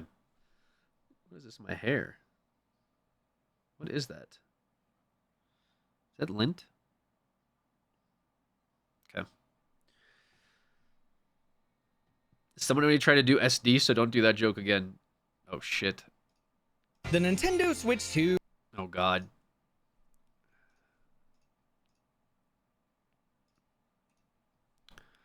The Nintendo Switch 2. I need to, before we watch this, we'll watch this, Nintendo Switch 2 broke Scarlet Violet speedruns. Before I watch that, let me get my, cough medicine, guys. I am unfortunately still sick, if you couldn't tell. Feeling a bit better. Ready to get my water. And, take my medicine. Then we'll watch this together. I will be right back. I'm not gonna... Oh, fuck. Okay, well.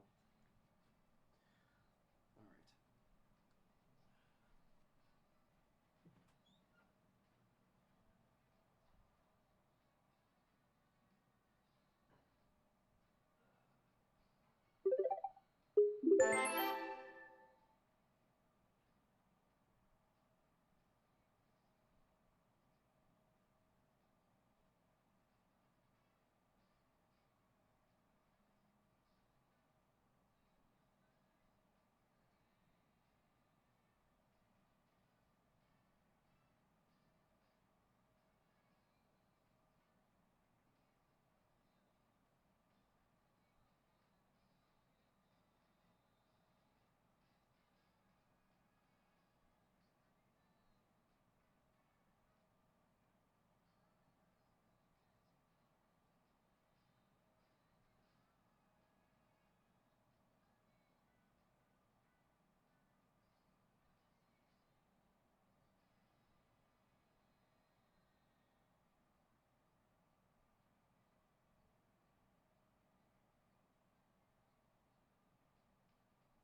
Thanks, Oni-chan. Kisses. Wahoo.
Holy smokes.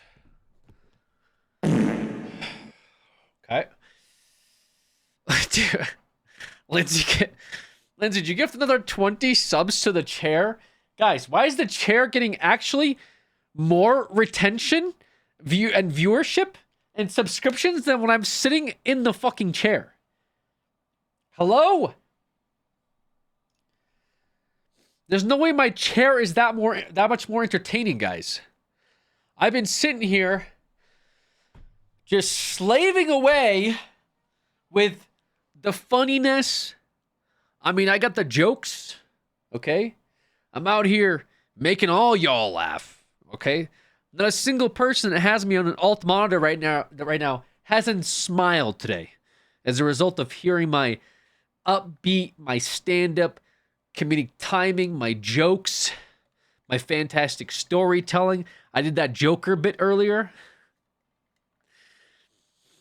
I don't know, cherish some great bits while you're gone. No, it doesn't.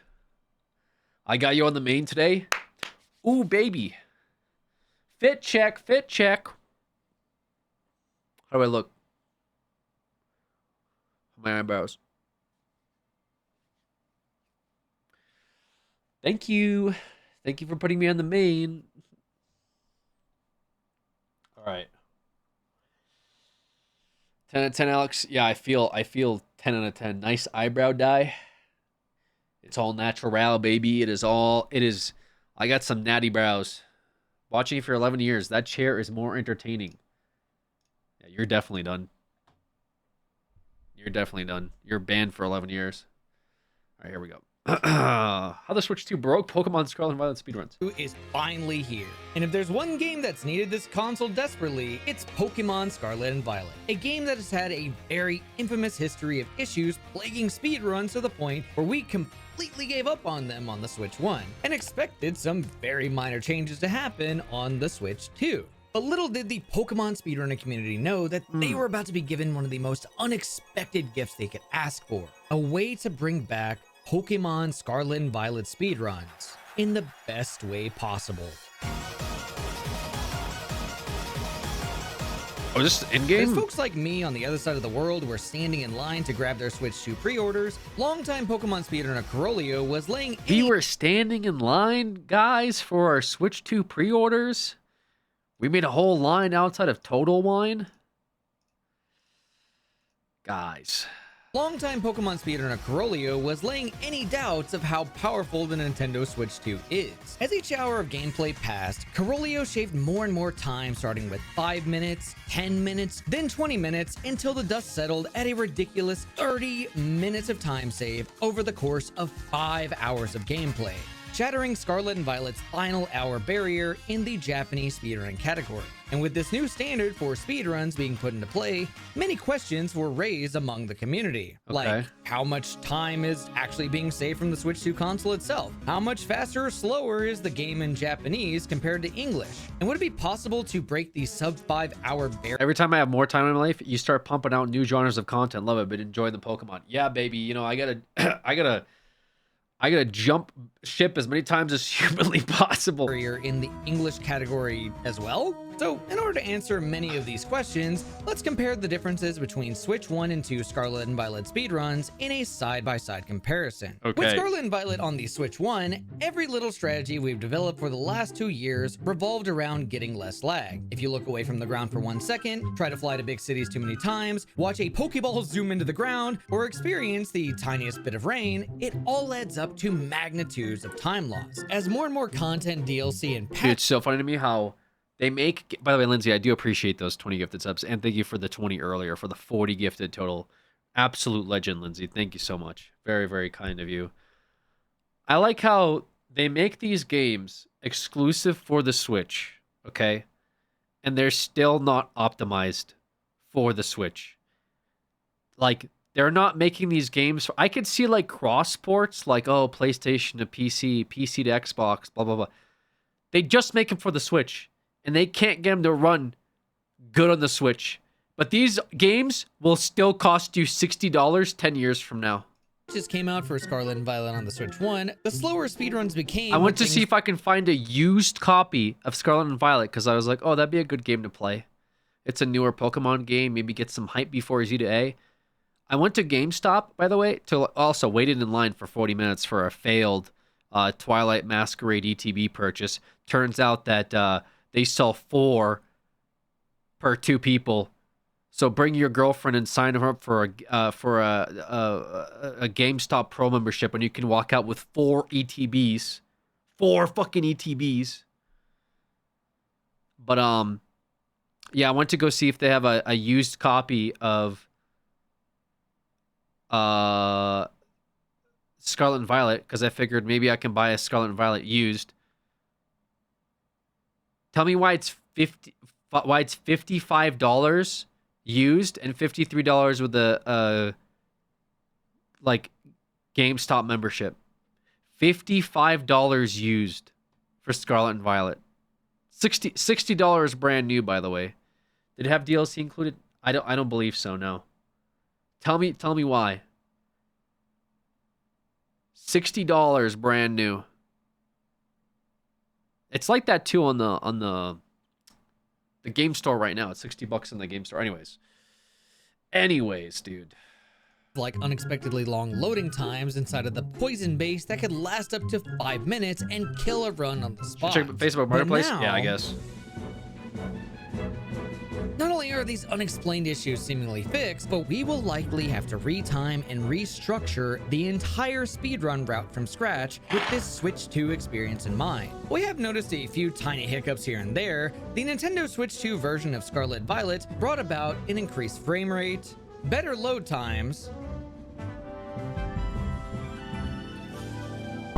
and a beautiful overworld that can be safely looked at without the fear of time loss. And that right there is what truly has brought about the Switch 2 speedrun revolution, because the entire speedrun revolves around all those things I just listed functioning properly, as the fastest speedrun strategy is to go around the game's open world, skillfully grabbing experience candies in hard to reach spots, overlevel your Pokemon with them, then fly back to important locations to plow through all the game's fights one after another. And that basic strategy will absolutely not be changing whatsoever. But with the load times being faster than ever, the path we take to reach those goals is where the restructuring is set to occur. This will probably take another week or 2 to develop, so be sure to subscribe and I'll be making an update video. I do not like looking at the motorcycle Pokemon running. Yeah, why is the motorcycle Pokemon running? Looked at without the fear. It's a fucking motorcycle, bro. Why is it running? Loss. And that right there is what truly has brought about. There's 3 separate ones. Okay, but what about this one? Why is this one? To go around the game's open world skillfully. It's the prehistoric motorcycle. Okay, why is the prehistoric motorcycle still a motorcycle, bro? With the worst spots being open fields, deserts, snowy mountains, and the absolutely ridiculous trip inside of Area Zero. That's not a wheel. One final issue that was. What do you mean that's not a wheel? These 2 round things on it aren't wheels. It also flies and swims. Why doesn't it drive? That's the point. Who cares that it can make fucking Hot Pockets in the microwave? Why don't the wheels spin? Who gives a shit if it flies? Why does it run? It has wheels. It has wheels that balance it, and the wheels don't spin. Why? Get Violet, its motorcycle drives? I'm gonna fucking lose my mind, dude. Ever. But with the why does the motorcycle run? Skillfully grabbing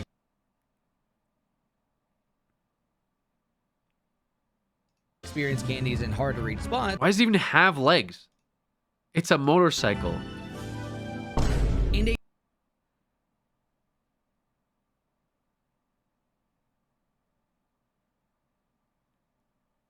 Okay. Okay. We fight for our lives, with the worst spots being open fields, deserts, snowy mountains, and the absolutely ridiculous trip inside of Area Zero. But there's one final issue that was present upon the Switch 2's release that would set the stage for the race to achieve the world's first sub-5 Scarlet and Violet speedrun on the English leaderboards. Because at the time of the Switch 2 launch, the turbo controller that every Pokemon speedrunner was using didn't actually connect to it for one reason or another, which meant we either had to pay for another controller or take the L and destroy our hands with 5 hours of text mashing. But none of those issues would stop the now former how do Nintendo fans justify that? Like, the controller that came with it didn't actually work. Japanese world record holder himself, Valkyrie, from trying. Also, how do Nintendo fans justify like the third-party stuff no longer working on the Switch? Like, you can't use third-party things on the Switch 2 anymore. It like has it like encryption on it, so you can't use like third-party GameCube controllers or like third-party decks or anything like that. Okay. I guess we won't talk about it. Seeing his Japanese world record shattered by an insane 30 minutes, Valkyrie had some pretty high hopes for playing on English as well. While Japanese text scrolls by a lot quicker, both languages start and end their speedrun timers in completely different spots. And since English cuts out both of those starting and ending points from the Japanese category, Valkyrie figured that a sub-5 time would be pretty free to achieve on his first go. And so the plan became to stay at my place and try and see how close he could get to beating it, then I would try and take over in the morning. But what I woke up to the next morning was not what any of us expected. You remember when I mentioned the lack of turbo controllers being a big issue? Well, when I found that out, I ended up turning my house upside down to try and find one that did work. But what we didn't know is the one I found had a bad joystick that caused Valkyrie to walk instead of run when pressing forward as far as possible. So even though he was able to speed up text mashing, he likely lost what could have amounted to a sub-5 to all the moments where you're forced to run instead of bike, like the giant walk at the end of the game in Area Zero. Like, I think this controller literally is just not going full speed. Oh, it doesn't seem like it's going full speed at 4 on the stick. I was turning the camera sideways and it looked like I was running faster. I'm literally about to win. So if this cutscene ends in 1 minute. Yeah, no fucking way. 7:58, 59. Happy 5 hours to those who celebrate. Yippee. Well, it's a new world record, but like, a minute 41. Where did I save that? While Valkyrie never blamed me for this happening, I definitely felt a bit guilty as he went off to sleep while I took up the mantle in his place. And so, I made it my mission to make sure that our normal turbo controllers could work by scavenging the depths of Reddit of all places for a solution that ended up working for everyone in the community that wanted to try for the race for sub-5. The game is so much better on the Switch 2. I'm glad that the game was made for the Switch 1. Initially, worked better on the Switch 2. This game is not available on any other platform. All of which would start on the exhausting morning of June 6, 2025 with me, Etiquette, and Chrysosaurus. When it came to me and Etiquette, we were part of the folks that had given up on Scarlet and Violet, so we kinda went into this with only a bit of practice before the Switch 2, with a bit of rust holding us back. But one person who never truly gave up on Scarlet and Violet speedruns was Chrysosaurus. I'm Chrysosaurus. I've only started speedrunning in 2022. Later that year, Scarlet and Violet came out, and I pretty much wanted to be one of the best Scarlet and Violet runners because I just liked the game. And given how much dedication Crysis had given to the game, he knew pretty much all the hidden strategies, including playing on Pokemon Violet, a game that was ultimately considered slower than Scarlet on the Nintendo Switch 1. It was kind of at the point where Violet was lagging 1 minute every hour. Why is there like fire in the background? It had nothing to do with Miraidon specifically. Like they're in hell, like they're in Discord, they're in hell. I think that was like a rumor that was... So this Violet one. So wait, the Violet one, that's a jetpack. That one has wheels that spin? What? Specifically, I think Violet was lagging 1 minute every hour. It had... Oh, so the other one that's a motorcycle with wheels doesn't spin, it runs, and the fucking jetpack bike is the one that drives? What? Nothing to do with Miraidon specifically. I think that was like It's a future Pokemon?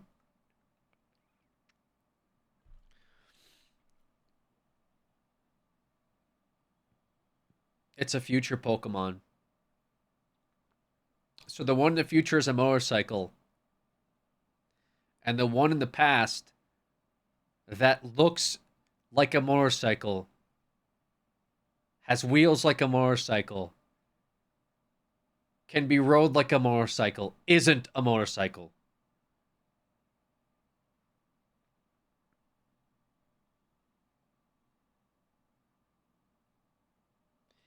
It's like if you looked at footage of the Wright brothers when they were first trying to take off. Like it's like they have the airplane wings, but instead of gliding, you just see them running in place. And everyone's like, "Wow, that's going to be a future plane right there." Then someone goes, if it's a plane, why isn't it flying?" And they go, "'Cause it's a plane in the past, idiot. 'Cause it's a fucking past plane, dumbass." Like, well, shouldn't the thing that looks like a plane and has wings like a plane and is built like a plane also fly a little bit? No, because it's made in the past. You're thinking of future planes. Those are the ones that fly.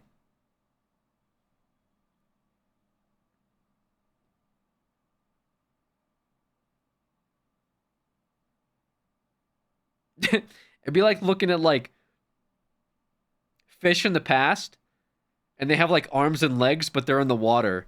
And you go like, if it has arms and legs, why is the fish in the water? And you go like, bro, because you're looking at a past human, fucking idiot. And you go like, yeah, I get that, but like, shouldn't it be able to walk on land because of the legs? No, you're thinking of a future human. Past humans had arms and legs, but they weren't able to walk on land yet. Anyway, just say it's dumb game design, guys. Just say it's fucking dumb game design. They didn't know what the fuck they were doing, okay? The wheel on a Pokemon that exclusively runs is fucking stupid. This is stupid. Counter dodges. This is stupid. Just say this is stupid, and we can all move on, man. Talking about like, yeah, the one you're looking at's in the future because that has wheels and it spins, but the one in the past has wheels, but they don't spin. Shut the fuck up. Why'd the one in the past have wheels and if they don't spin? Well, because the wheels were just like, it was just aesthetic. The future wheels spun. Past wheels didn't spun. God damn it, man.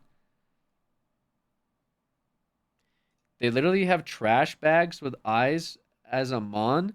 Don't you diss on my boy Trubbish. Alex already does that. Yeah, dude, fucking, I hate Trubbish. Okay, I'll say it. Although I found like a Mickey Tanaka Trubbish. I was a little disappointed, but I did see that she also designed a Trubbish at some point. Anyways. Like that shark with the wheel teeth. There's a shark with... Never mind, dude. Around, there have been tests from people who tested like similar cutscenes where Miraidon was not present and Violet was still running worse. Initially, I was probably gonna think about doing Scarlet first. I think it was then Corolio. He decided to do a run on Violet. He went live. His run died, but what I saw was his run was at least on par with his Scarlet run until that issue happened. But it gave me the confidence to think that I think the issue is fixed. But I always knew that if Violet would perform the same, Violet should always be faster. And I also realized that someone has to try it, right? What is the music? Wow, everything is just so smooth. Jesus, that's fast. Oh my Jesus. Nintendo gamers, when they see 60 frames, oh, what? People play games without it being a PowerPoint? Thought that I would save 42 seconds on the first split.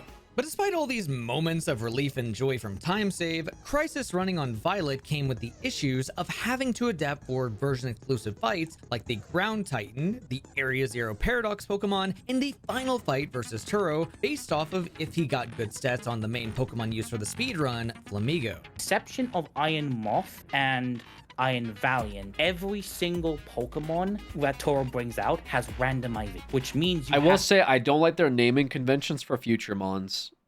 I think just calling it Iron Hands, Iron Valiant, Iron Moth. Like, did they actually not, like, were they just unable to be creative? Like with future mons, it's just this one in future this one's called Iron Cock. You gotta be timed out for that for sure. In the future, this one's just Iron. Why is this one iron? But it's made of steel.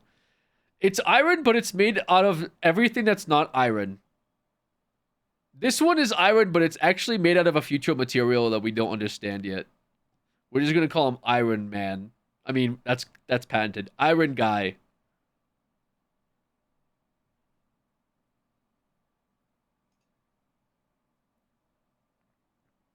Yeah, why didn't they call it steel?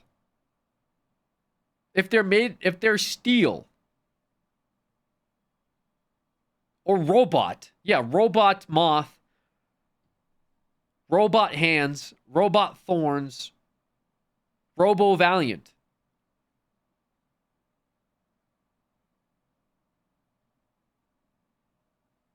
The ancient paradox mons have a more varied naming convention. Yeah, I saw the ancient ones. They're like fucking it sleeps below the wakeness of the abyss, you know. The one who knocks before the forthcoming of Christ. And the future ones are like this one Iron Pan, Iron Pot, Iron I run,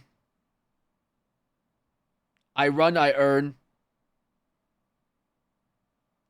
Iron is used to make steel.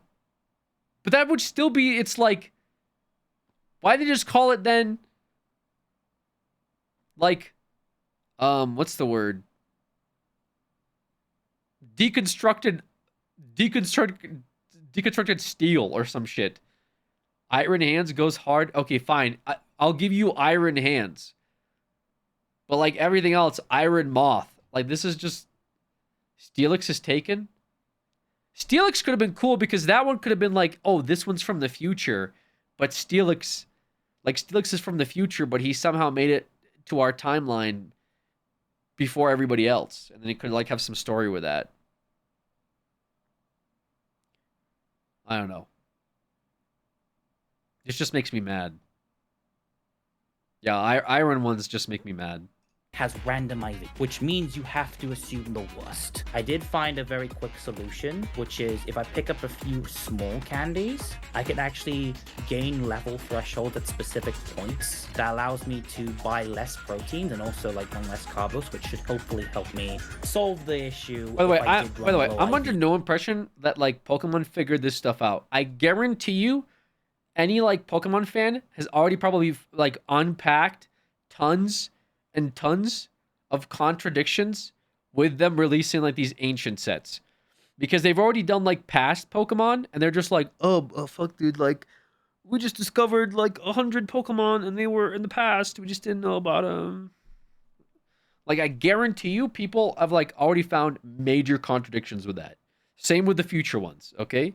Because yeah, they already had like the fossil types or whatever the hell, I don't know what you want to call them. They already had Pokemon in the past.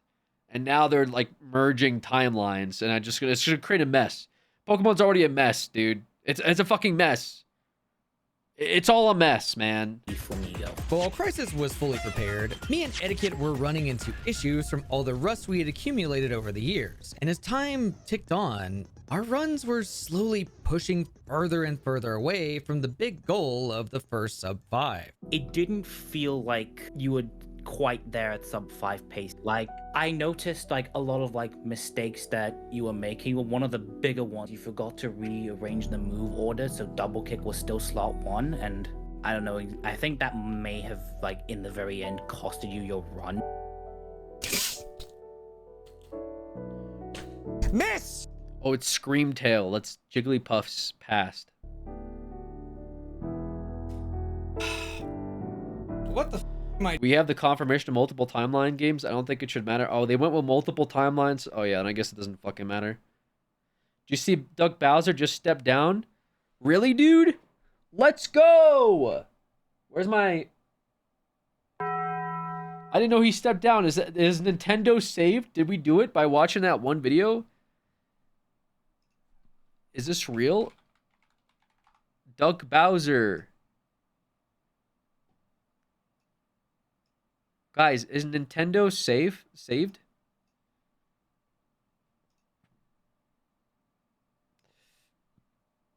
Nintendo America President Doug Bowser to retire. CEO of Nintendo America is retiring at the end of the year after more than a decade with the company.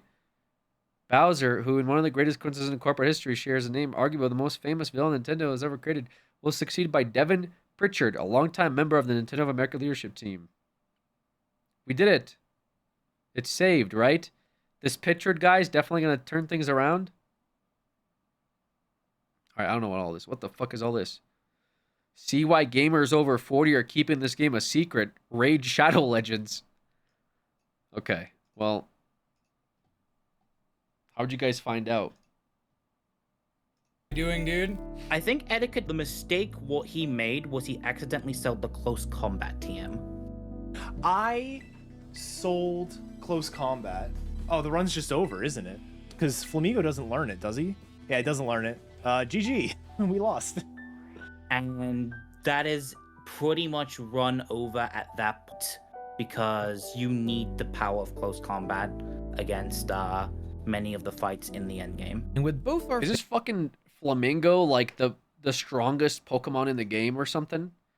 Why is this Flamigo? What the fuck is this, dude? HP attack what the fuck is this, dude?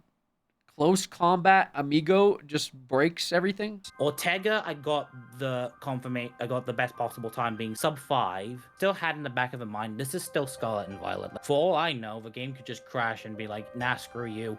It's not the first time it's happened. I was more thinking about in the run itself, like still making sure that I do the movement correctly, making sure that I do the fights correctly. Then my splits kind of got fudged a little bit when we got to Clavel, but I knew whatever time I got at Nimona, that would be then accurate to what time I would be then expecting by the end of the game.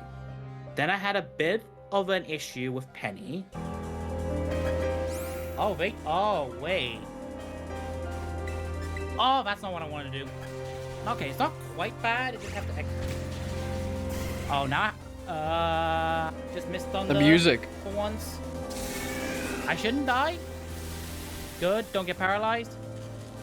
Rip. It's over. Shoot. I have one full restore to save myself. Oh, why did I mess this up? It's fine, it's fine, it's fine, it's fine. Okay, we missed. All right. So obviously, you know, being awake from 9 a.m., you're starting to get tired at that point. You know, you're 4 hours into a speed run and you start to do mistakes. Oh, fuck, dude. Wake up at 9 a.m. I gotta be awake 4 hours. Fuck. Fuck, dude. 9 a.m. I gotta fucking play fucking Pokemon 4 hours. Ugh. You know. Then it was like, okay, focus up now. Just don't do anything horrible or bad or terrible. It is just there, right? I just had to watch T-Pat's Violet run very quickly to remember how to do the final movement in Area 0. You drop off at that fence, then there's a rock that you can land, and, you know, I was able to do it exactly as intended. Hey, the trigger still works! And all that was left to do would be to decide whether or not to play it safely or risk it all with new strategies on the final battle against Professor Turo. I decided to take what at least was known in the routes as the normal route, that it is the slower version of the fight. I just didn't want to throw the run at that point. I didn't want to just be like, let's go double kick the bundle.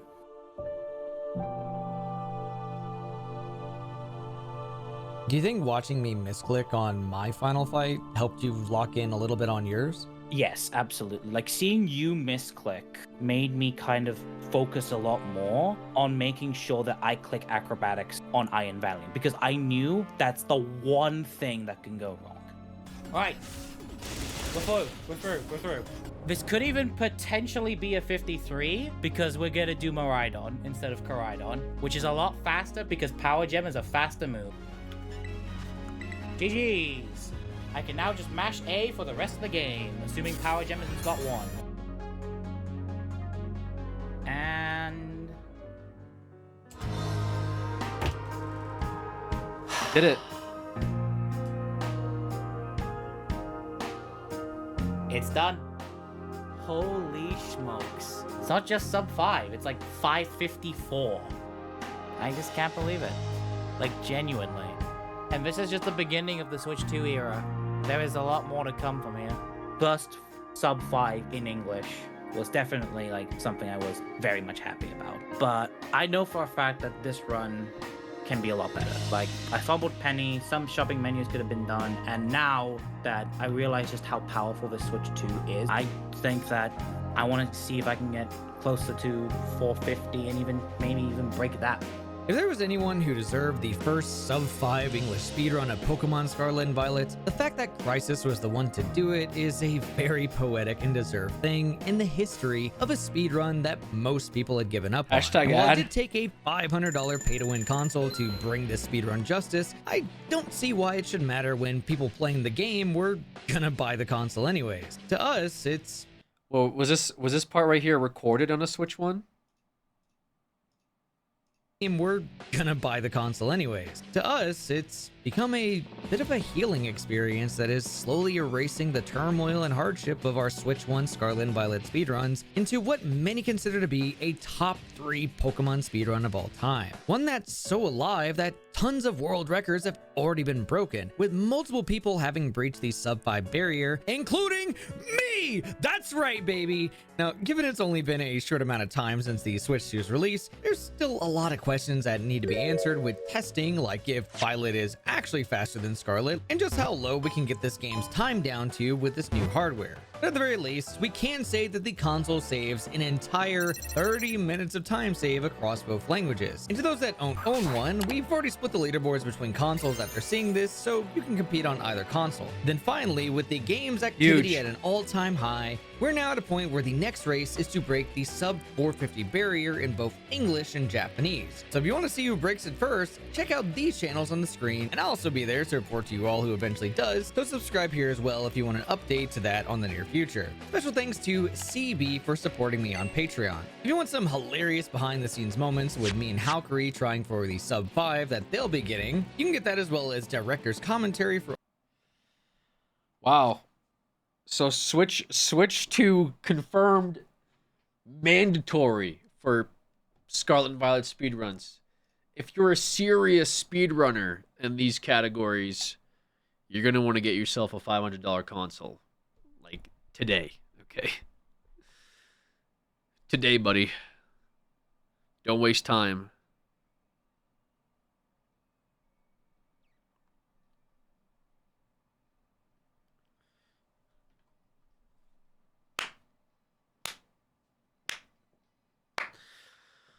Oh.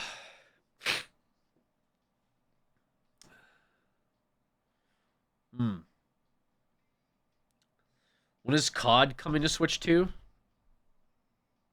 I hope soon, man. I hope soon, buddy. I'm excited.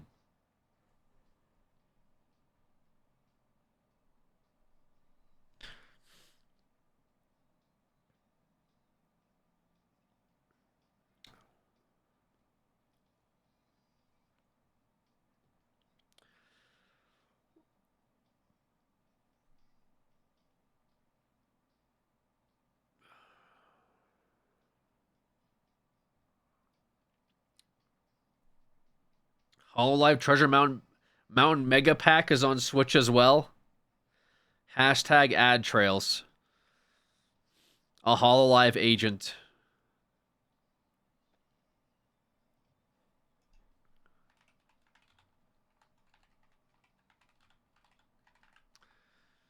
Oh man, this fucking... Yo, this like Mucinex be like kicking right now, guys. You know what I'm saying? Sheesh. It's about to pop off. You want to buy Switch 2 now? Yes. Guys, please, $500 so I can speedrun Scarlet and Violet, please. Thank you. No, brother. I'm good, okay? Trails is an agent. It always has been. The best first Nuzlocke games for each type of player. Yeah, we're going to be loading this bad boy up on Sunday, all right? Best first Nuzlocke games for each type of player. Gonna be loading up some Nuzlocke on Sunday. Keep an eye out. Mark your calendars, guys. Your boy's gonna be getting off the airplane and getting this game receipt for some real Pokemon action, okay? I'm not a bot username. What is this, Trails?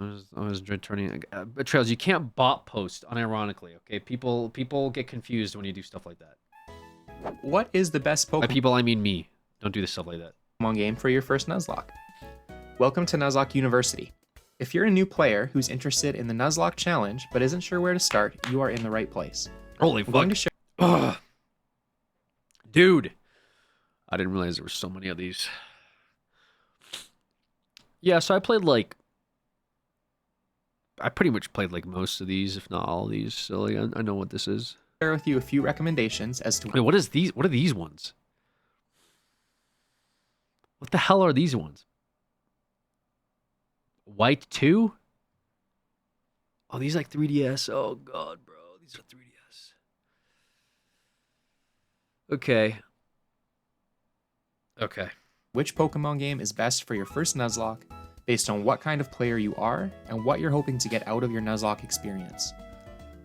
Now, I should clarify at the start, we're not necessarily deciding on the best game to Nuzlocke today, but specifically the best games for a first Nuzlocke. Okay. There will be a lot of overlap in those lists. After all, you wouldn't want to start with a bad Nuzlocke game. But if you're an experienced Nuzlocker and your favorite game isn't on here, that might be why.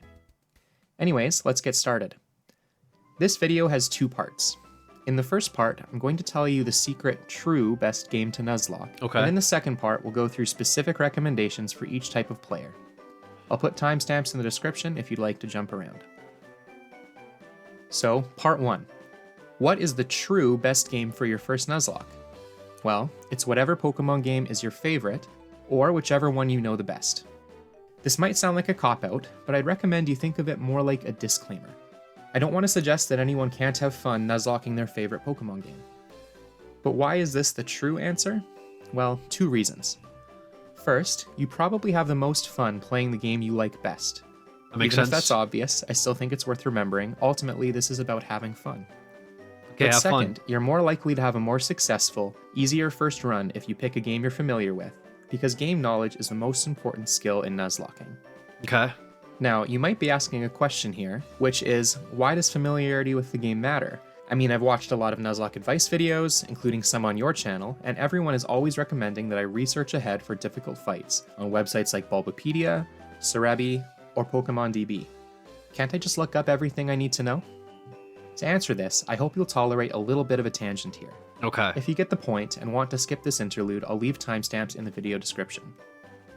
On screen now is a 2x2 chart or matrix called the Awareness Understanding Matrix, or sometimes the Rumsfeld Matrix because it was popularized by former US Secretary of Defense Donald Rumsfeld. And don't worry, I promise we'll bring this back to Pokemon right away. In fact, here we go. That's better. On one axis, we have awareness, on the other, understanding. And together these make up 4 squares, one for known knowns, one for known unknowns, one for unknown knowns, and one for unknown unknowns. Bit of a Is this like how you like? Is this like a chart for like genes? Like which ones become like dominant, which ones are like recessive? Like what is going on? To save time, we won't talk about the top half of this chart now. We'll Okay. just discuss known unknowns and unknown unknowns. So what do these categories mean, and what do they have to do with Nuzlocking? Well, a known unknown is information that we don't know, but are aware of. In other words, it's something that we know we don't know. Because we are aware of this information, we can seek out our missing understanding through research. Okay. Let's give a Nuzlocke example. Okay.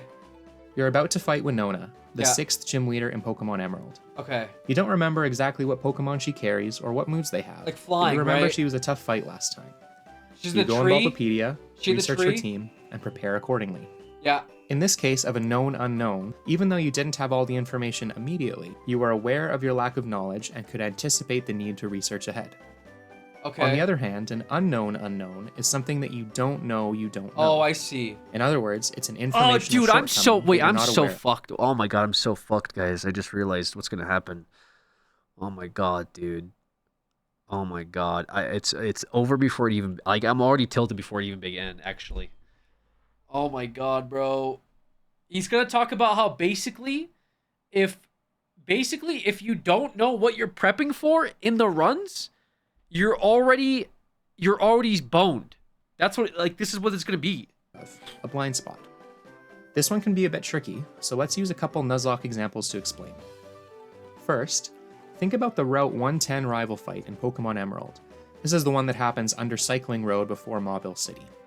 Oh, that fight used to be, point. That was like a terrible fight, wasn't it? It's on the route. Your character will doesn't a rival come up to you and just beat your ass here? Stop walking, and your rival will approach from out of sight to challenge you to a relatively tough battle. Oh god. If you aren't familiar with Pokemon Emerald, there's a good chance you didn't know when this rival fight was coming. It's not telegraphed like a gym battle, and so you might not have even been aware that there was anything to prepare for here in the first place.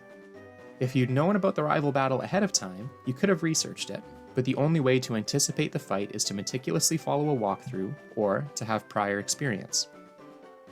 Another example of this is in Pokemon Platinum.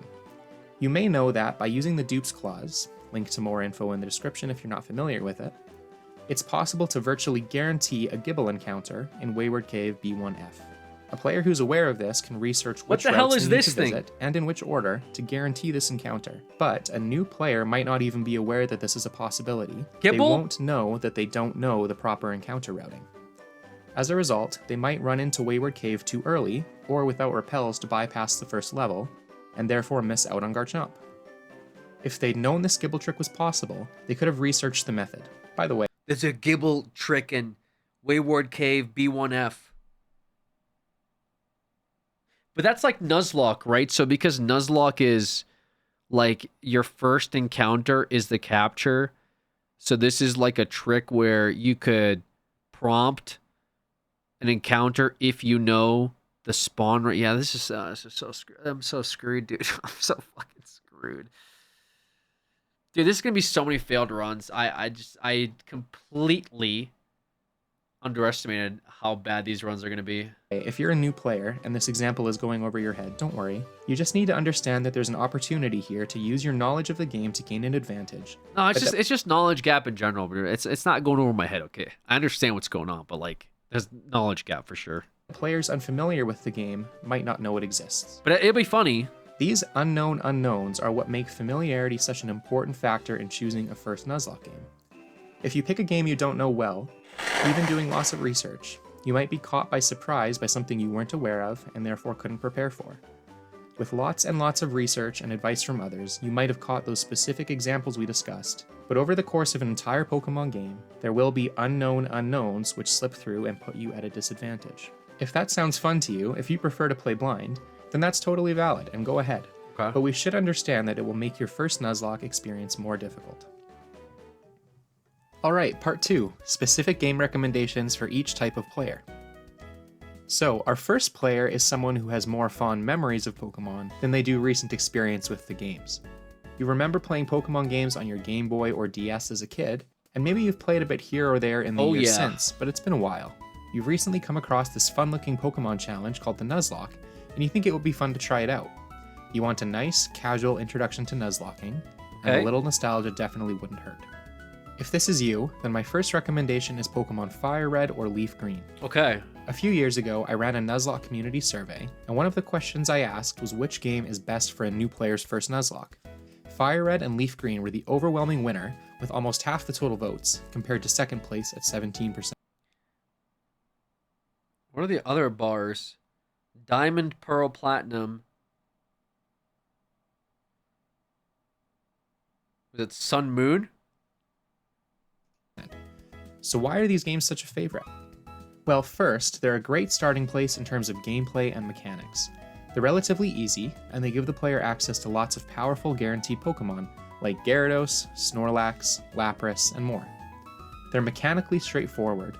The battle system isn't as bare bones as Generation 1, we get abilities and a wider variety of moves, but it doesn't yet have the gimmicks of later generations like Z-moves or Dynamax. It also doesn't hurt that we get a bit of that classic Kanto nostalgia, with some of our favorite childhood Pokemon like Bulbasaur, Squirtle, and Charmander, plus classic gym leaders like Brock and Misty. So for this type of player, that's my top recommendation, but let's share a couple more options. Okay. If you like everything I just said about Fire Red and Leaf Green, but you feel more at home in the Hoenn region than in Kanto, Ruby and Sapphire are very similar and also a great choice. And if you're wondering why I didn't say Emerald, well, we'll get to that in a minute. Okay. Finally, if you're looking for a more modern Pokemon experience that's still forgiving and accessible, then try X or Y. These games are perhaps even easier than the Generation 3 entries, but they have lots of additional quality. Is it because of shared XP or what is it? Quality of life features and a much wider variety of available Pokemon. Oh my god, there's so many quality of life things they added to. That's alright, whatever. Plus they're 3D if you prefer that. Now, for our second type of player and our second set of recommendations. You've got some experience with Pokemon, you still interact with the game somewhat regularly, but you're not looking for anything too punishing for your first Nuzlocke experience. You want a challenging, but not frustrating, introduction to Nuzlockes. There are quite a few Pokemon games that would work for these players, but I'll suggest two, Pokemon Emerald and Pokemon Platinum. We mentioned Ruby and Sapphire in the last section, and Emerald is a similar but harder game, with some of the gym leaders being buffed significantly. There are still enough easy or relaxed stretches in between tough gyms and rival fights that the game doesn't feel exhausting, and you have access to a good variety of powerful Pokemon. While Emerald is harder than the games in our last section, it's still very beatable for a determined new player. Platinum is a bit more difficult, with quite a few run killers even in the early game, for example this Purugly in Valley Windworks, plus seriously challenging fights against Cyrus and Champion Cynthia. In my opinion, Platinum hits a difficulty sweet spot for newer players. It requires game knowledge, good team building, planning, and an ability to make clutch decisions without feeling frustrating or unfair, or requiring you to pre-plan your fights in a calculator. And finally, our last type of player. You're a Pokemon veteran, you have experience with competitive battling or challenge runs, and you're looking for something that will really test out your battle and team building skills. For you, I recommend Black and White 2, or Ultra Sun and Ultra Moon. Oh, okay. In my opinion, and I think it's pretty generally accepted, these are the toughest mainline Pokemon games. The Gen 5 games are full of tough gym leader and Team Plasma fights, and the limited Pokedex means you lose access to a lot of powerful Pokemon that you might rely on in other games. Of course, that's especially true in Black and White 1. Black and White 2 even have a challenge mode to unlock for an even tougher run. Ultra Sun and Ultra Moon are probably the hardest mainline games of all, due mostly to how punishing some of those totem and boss fights can be. Even some of the regular route trainers have competitive EVs and IVs, and of course there's Ultra Necrozma. Finally, if all that's not enough for you, I'll add one last bonus recommendation, Pokemon Renegade Platinum. While I generally don't recommend enhanced difficulty hacks for new Nuzlockers, if you've gotten into Nuzlocking by watching YouTubers and streamers play games like Emerald Kaizo or Run and Bun, and you're looking for an introduction that's a bit closer to that sort of experience, then What the hell's a Run and Bun? Okay. Then Renegade Platinum is great. It's far more challenging than any other game on this list, but it still gives you access to tons of incredible tools and Pokemon, while not being so difficult that you'll have to spend hours in the calculator prepping every fight. On top of that, it's just an amazing, fun, well-made ROM hack. Renegade Platinum is the gateway between the mainline games and truly high difficulty Nuzlocking, so if that's the experience you're looking for, then start here, but only if you're brave. So, those are my well, we're starting here, I think. I mean, we'll see, right? Because we're gonna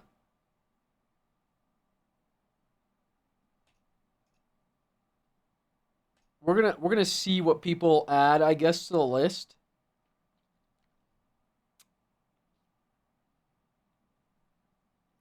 Personally, can't get into the streams where they have a calculator popped on the screen. Yeah, but I feel like so. Oh, dude, it's tough because the game is like a math game at the end of the day, right? Like, you just have stat weights and stat checks to see, when I get to this part, will this Pokemon one-shot or not one-shot? And then it's just kind of like, it's just a matter of like crit or no crit, right?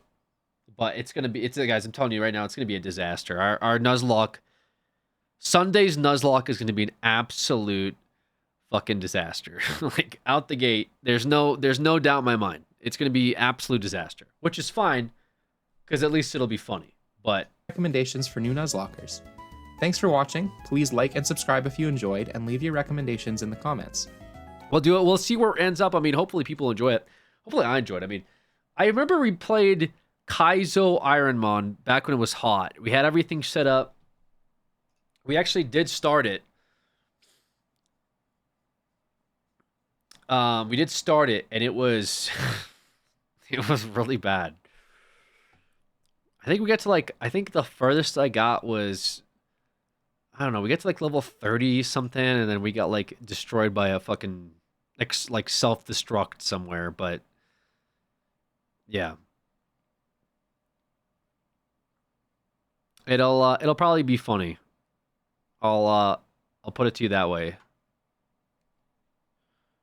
The hell was that?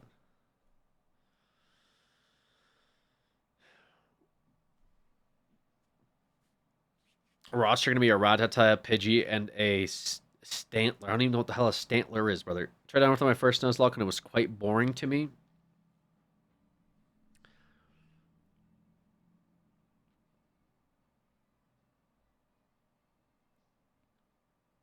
Stantler's Gen 2. Oh, this thing, brother.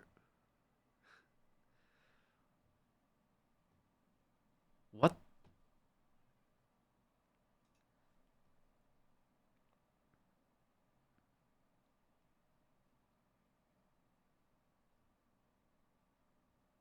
Think you're a Gengar type of guy? I don't like dark types. Ghost types, whatever.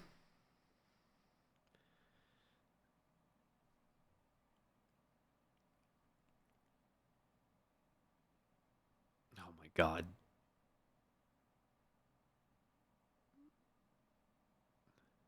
It's Gen 2, but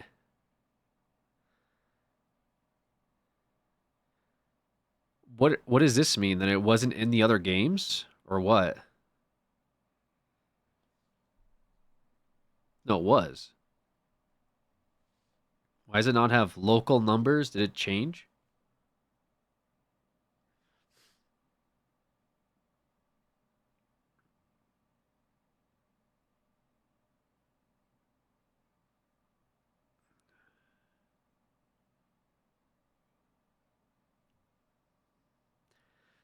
Antlers, magnificent antlers were traded at high prices as works of art. As a result, this Pokemon was hunted close to extinction by those who were after the priceless antlers.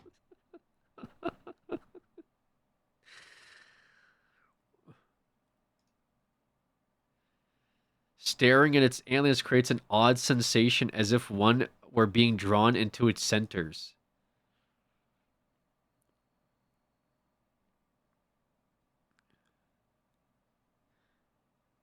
Its antlers have the power to bewitch those who see them.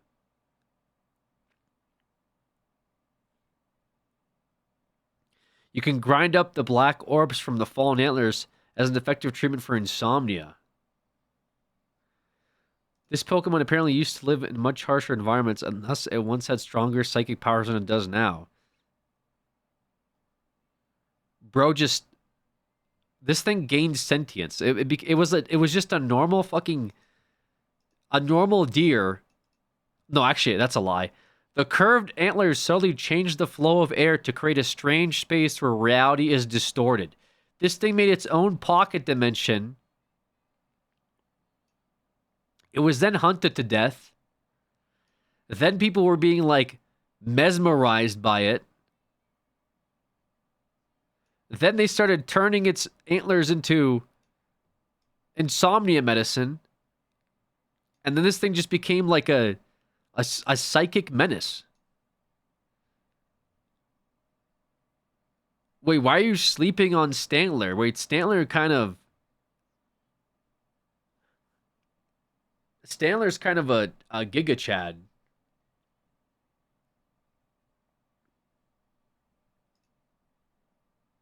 Oh god. Smirgle. A special fluid oozes from the tip of its tail. It paints the fluid everywhere to mark its territory.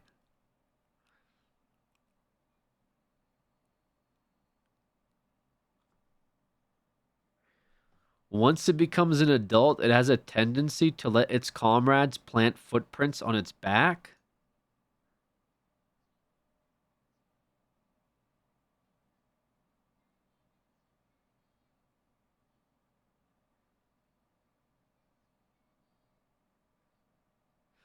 It draws symbols all over the place to mark its territory. In towns with many Smirgle, the walls are covered in graffiti.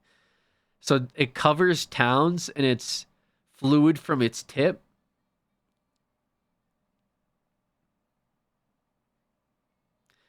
It draws symbols with the fluid that oozes from the tip of its tail. Depending on the symbol, Smurgle fanatics will pay big money for them.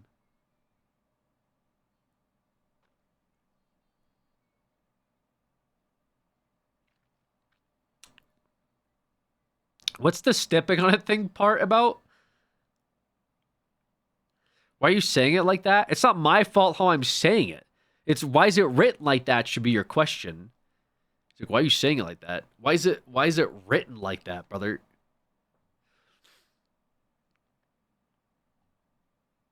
Yeah, some of these guys are a little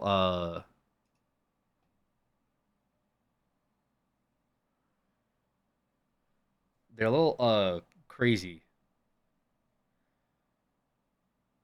I'll just sneeze again. Am I? Eh.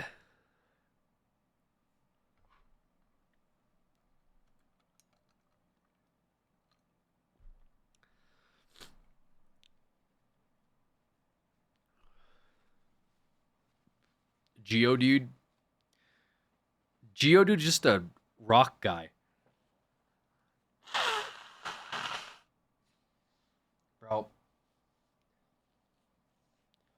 I gotta get on a fucking flight tomorrow. Alright.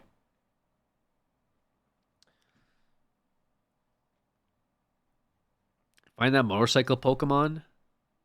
That's Scarlet and Violet, right? Bikemon and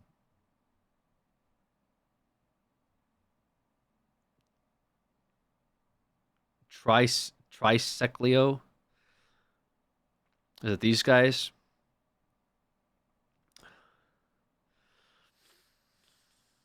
This seems to be the Winged King mentioned in an old expedition journal. It was said to have split the land with its bare fists. Yeah, I doubt it.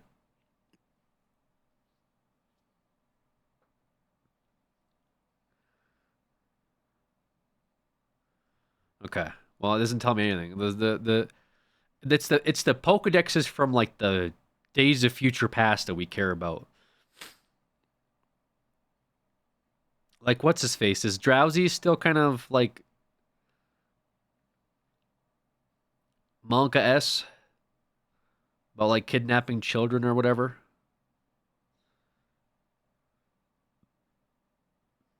Where is this bozo?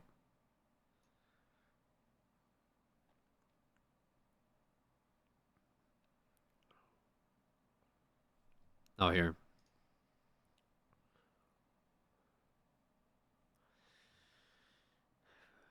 Puts enemies to sleep. Occasionally gets sick from eating bad dreams. Okay, if you think of a good dream, but you can't remember, a Drowsy probably ate it. When it twitches its nose, it can tell where someone is sleeping. Okay, if your nose becomes itchy while you're sleeping, it's a sure sign that one of these Pokemon is standing above your pillow and trying to eat your dream through your nostrils. It can tell what people are dreaming by sniffing with its big nose. It loves fun dreams.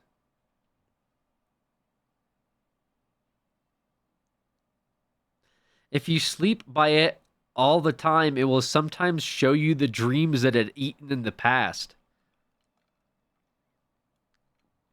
It can be spotted near recreational facilities, intending to eat the pleasant dreams of children who enjoyed themselves there that day.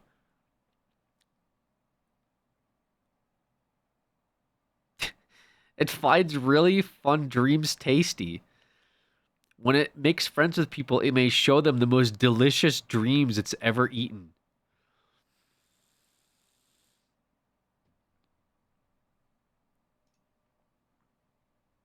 Okay.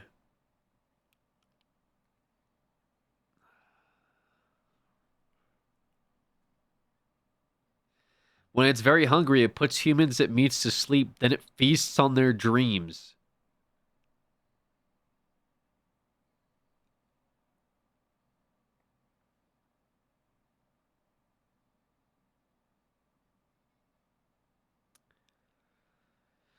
Avoid eye contact if you come across one. It'll try to put you to sleep by using its pendulum.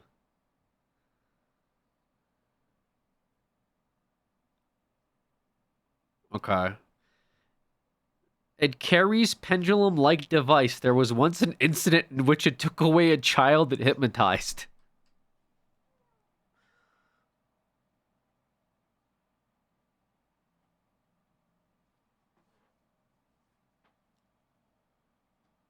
Bro had an incident. The hypno incident.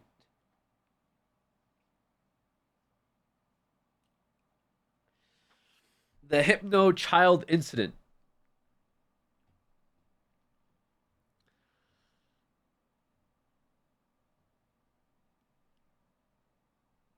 Okay.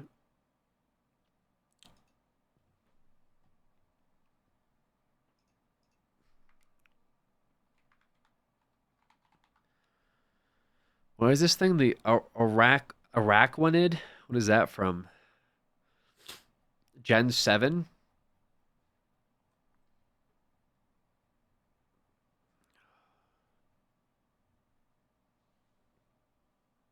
Where the hell is this thing? Bro, the fact there's like... it's just a bus.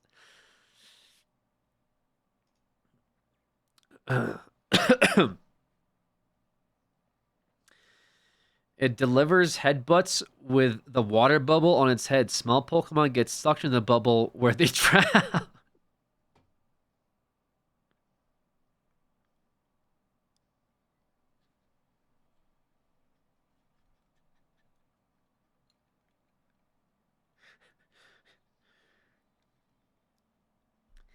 It launches water bubbles with its legs, drowning prey with the bubbles. The Pokemon can then take its time to savor its meal.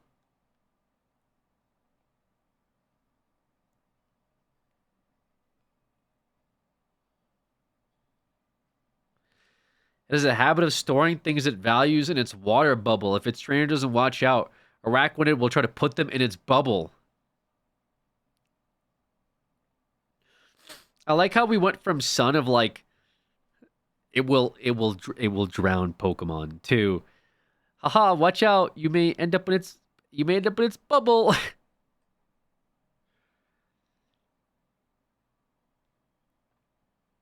Wait, in Sun it says small Pokemon get stuck in the bubble where they drown, and the Moon's like if it finds vulnerable, weak Pokemon, it protectively brings them into its water bubble. Wait, this is like propaganda. Wait, there's like Araquanid propaganda. One is straight up like, they will fucking die, and then the other one's like, it cares for the small Pokemon. But this one's like, it will literally kill them.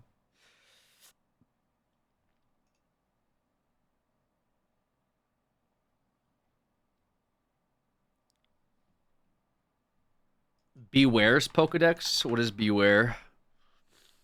Oh, it's that stupid bear thing, right?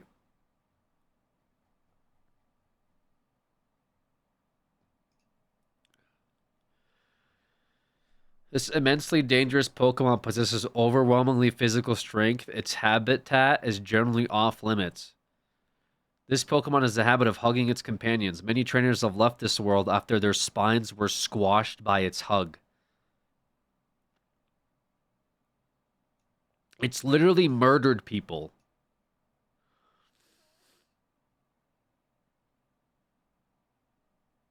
It boasts tremendously physical strength. Many people call it the most dangerous Pokemon in the Alola region. That's actually pretty scary, right? It's 6'11" at 300 pounds.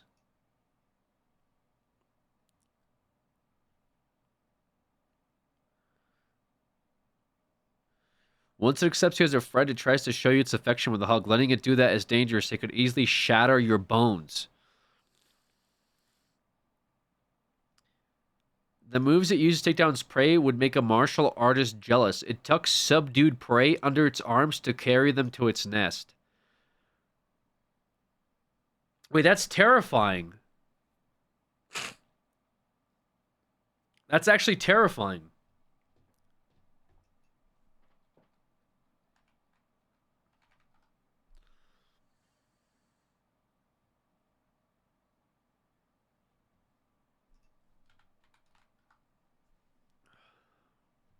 Wow.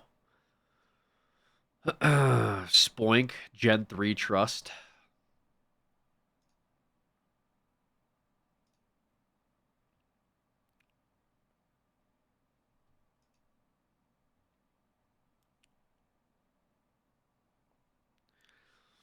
Spoink bounces around on its tail. A shock of its bounce that makes its heart pump. As a result, this Pokemon cannot afford to stop bouncing. If it stops, its heart will stop.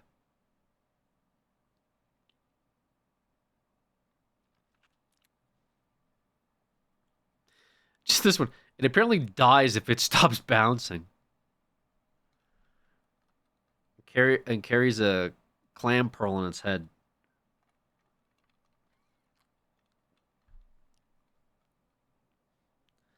Spoink will die if it stops bouncing.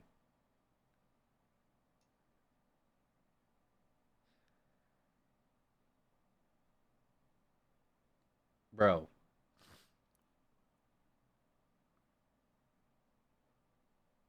How's the professor? Is the professor to write these entries? How would the professor know?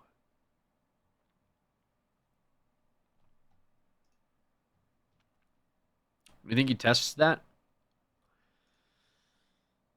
All different professors, by the way. And they've all tested it. They just know stuff. But how would they know? They have to test it.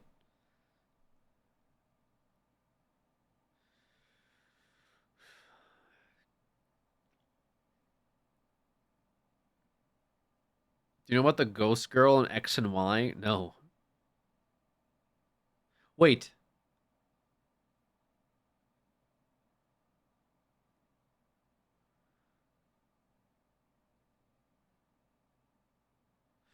Isn't there a ghost girl in Sword and Shield?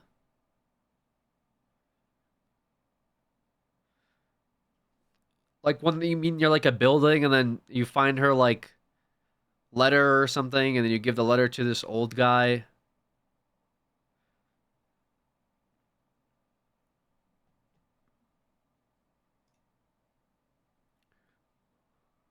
This asshole.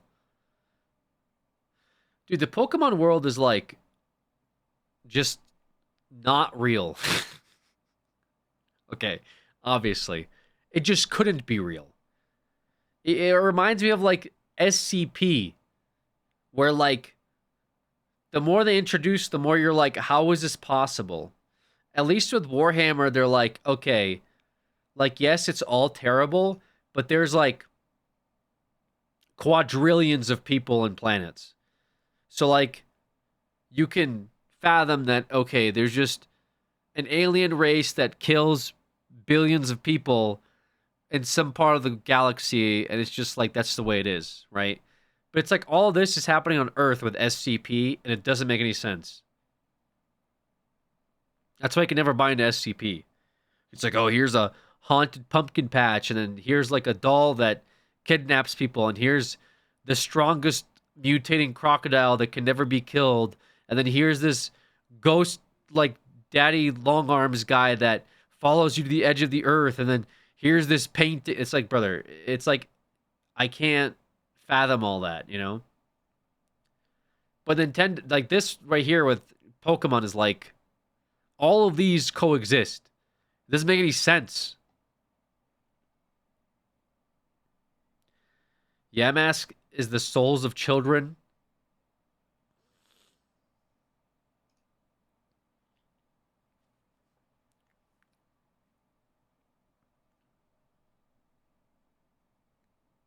This was just a frog. Okay. Wait, the curled hair on its head proves its status as a king. It is said the longer and curlier their hair, the more respect it earns from its peers.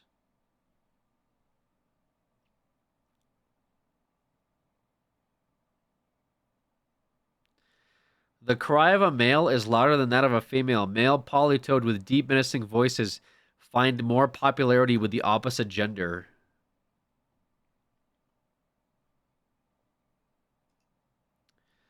Cubone Gen 1. Some of the Gen 1s are kind of funny.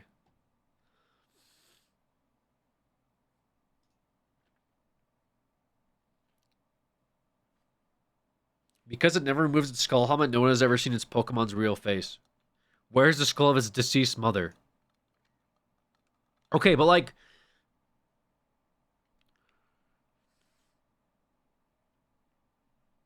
Who is Cubone's mother?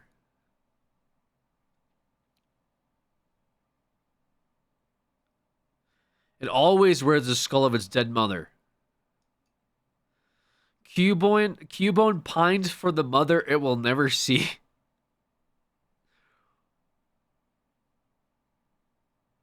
When it thinks of its deceased mother, it weeps loudly.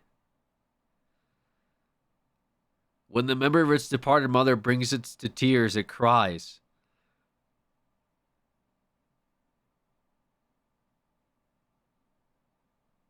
Is there just like one Cubone or something?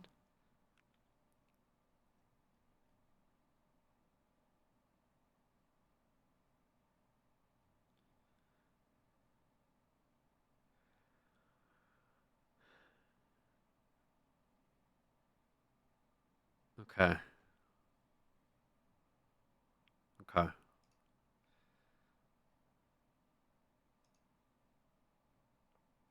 Pile of eggs. Often mistaken for eggs, when disturbed, they quickly gather and attack in swarms. Like, bro, imagine getting attacked by a pile of eggs. It's 6 eggs converse using telepathy. Like, this is what I'm talking about. You're just gonna live in a world where fucking eggs, like, come after you with telepathy. You're like, yeah, this is pretty safe here.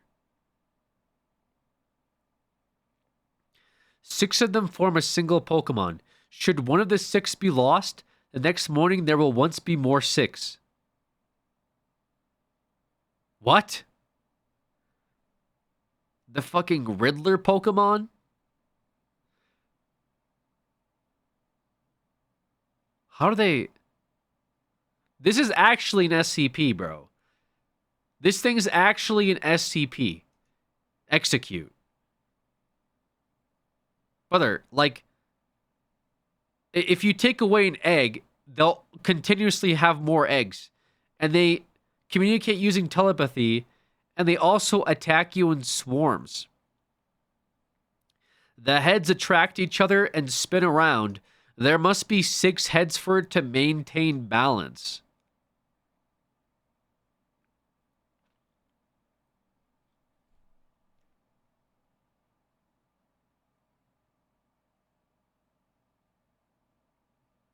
Brother, infinite food glitch? Its 6 eggs use telepathy to communicate amongst themselves. It is believed to carry plant genes and the genes of other species.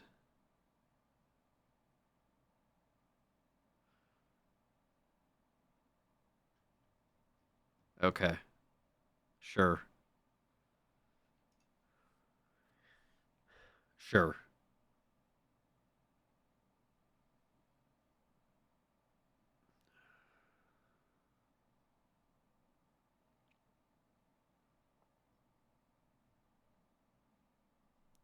What even is a Mr. Mime?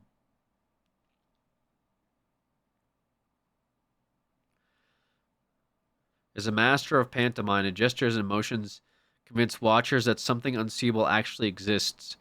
Once it is believed, it will exist as if it were a real thing. This thing basically is the most powerful entity in the universe.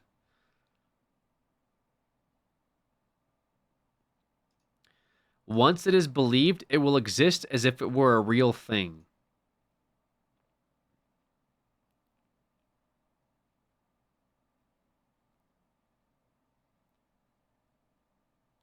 Yeah, I'm convinced Mr. Mime's the strongest like Pokemon. You can't convince me otherwise. This guy literally just wills things into existence. You tell me that's not like broken?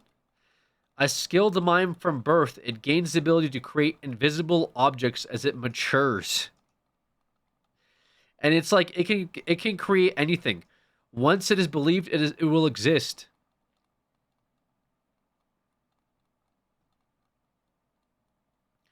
Once believed, it's like orcs from freaking Warhammer, bro. There's Pokemons that literally alter time and space, no? Okay, well that's pretty broken too.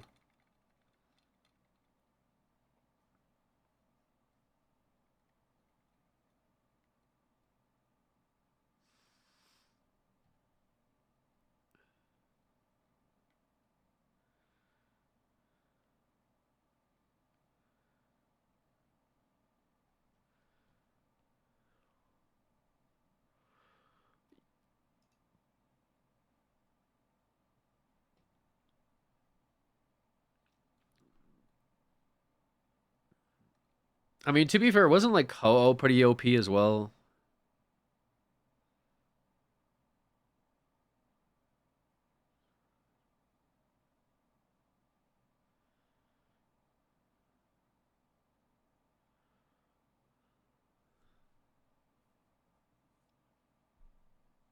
Like, it never stops flying.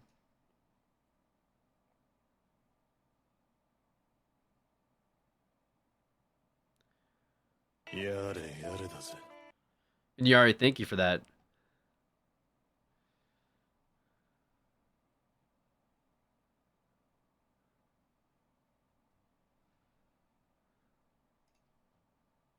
Victini lore goes crazy.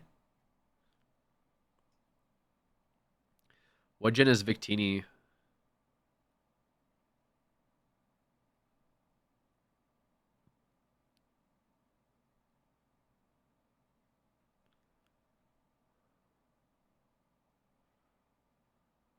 Oh, dude.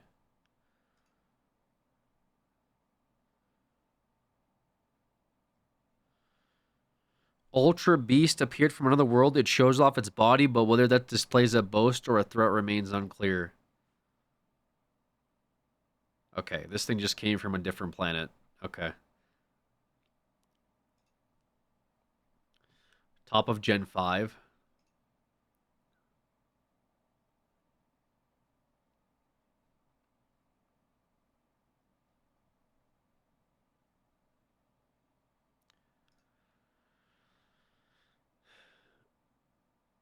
This Pokemon brings victory.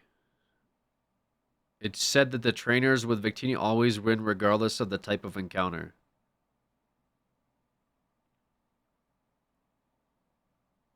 Okay.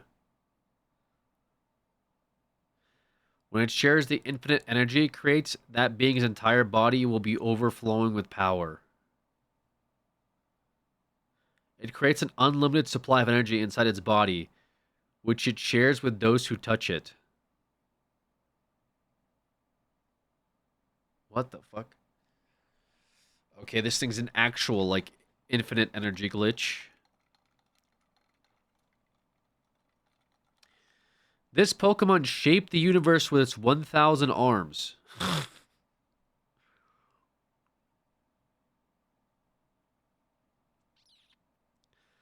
First Pokemon born before the universe even existed.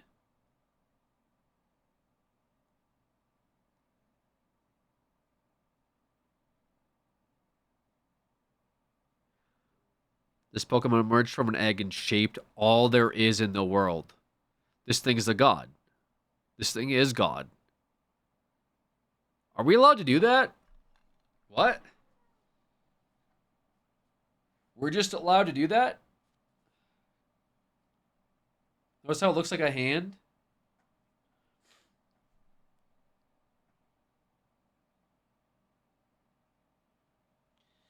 In some weird, fucked up way, I guess.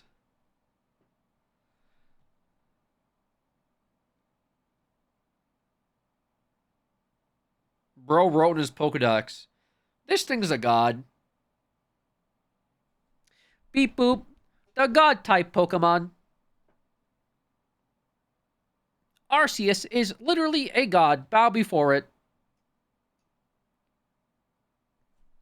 Whoa, no way, Pikachu! It's a literal god! Pika, Pika!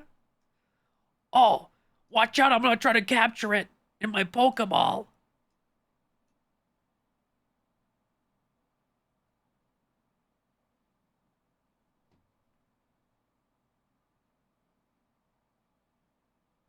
Yeah, it's crazy.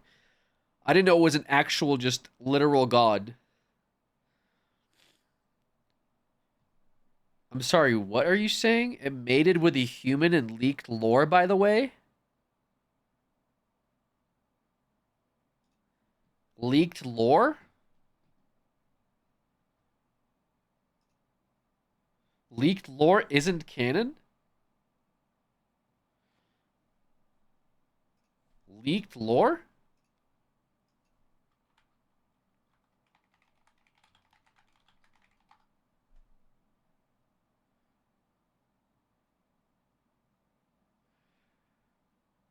Pokemon's new leaked lore? What is this?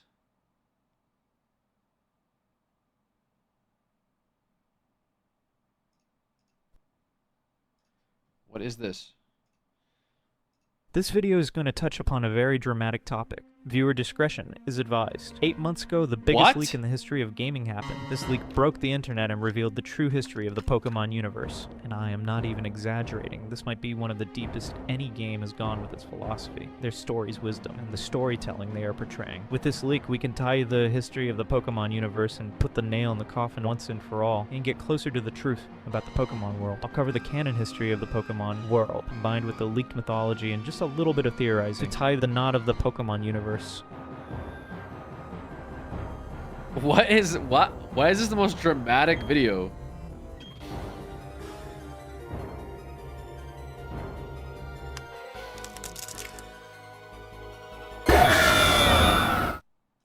I almost don't want to watch the video now. If you're gonna put shit like that, like I almost don't want to watch it. What the fuck was that, brother? What was that, man?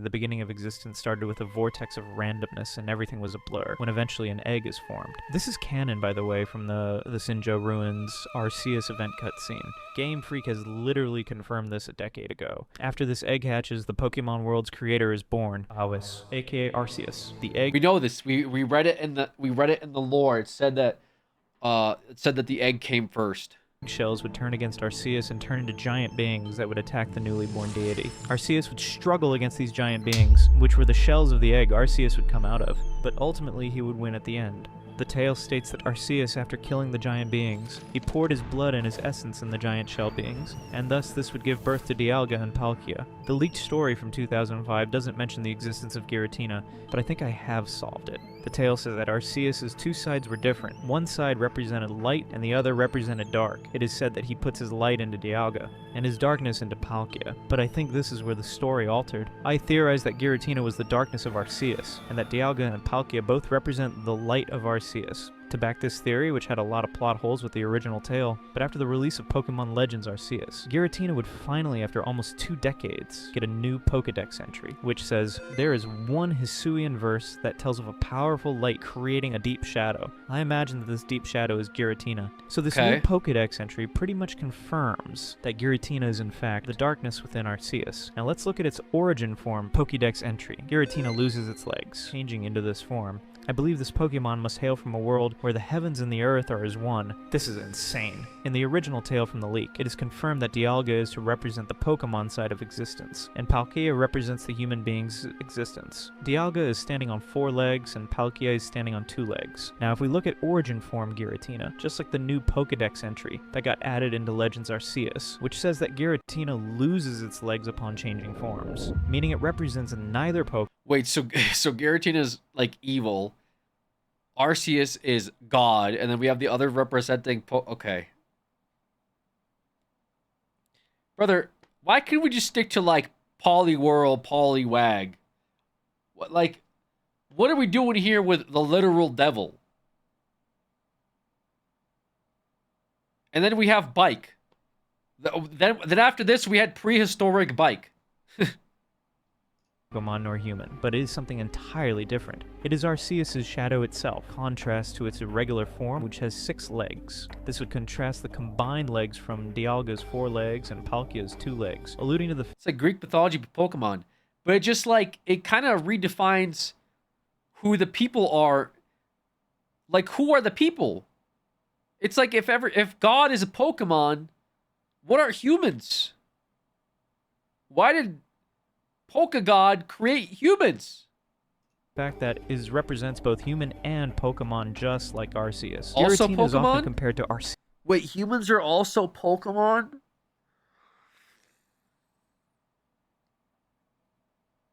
This changes everything. Rather than Dialga and Palkia. It is also confirmed that the Arceus that we see in game is just an avatar. So I think that Giratina said, "Put me in a ball." is more relative to Arceus' avatar form, and since Giratina is its shadow, it can't just remove his malice entirely, so it would banish him to his own realm or existence, the distortion world. Even in canon shoots, we see Dialga and Palkia usually being up against Giratina. With the creation of time and space by Dialga and Palkia, the world began to take shape, though it remained an empty vessel. Their initial attempts to populate it were met with tragedy. Their fragile children, born without a world to sustain them, perished one after another, their tiny lives flickering out in the void. Dialga and Palkia would become sad. Both driven by a primal parental sorrow, resolved to forge a world where life could flourish. They birthed 3 more children: Uxie, the god of eyes and knowledge; Mesprit, the god of heart and emotion; and Azelf, the god of the voice and willpower. When Uxie opened its eyes, contour and color bled into existence, defining the world. Mesprit's wishes brought forth sensation and calm. Azelf's shouts caused the nascent world to tremble, a blessed timbre resonating through its very fabric. To these 3, Dialga and Palkia bestowed the seed of life, instructing them to nurture it. The seed sprouted, growing rapidly into a colossal tree of life that soon threatened to consume the entire world.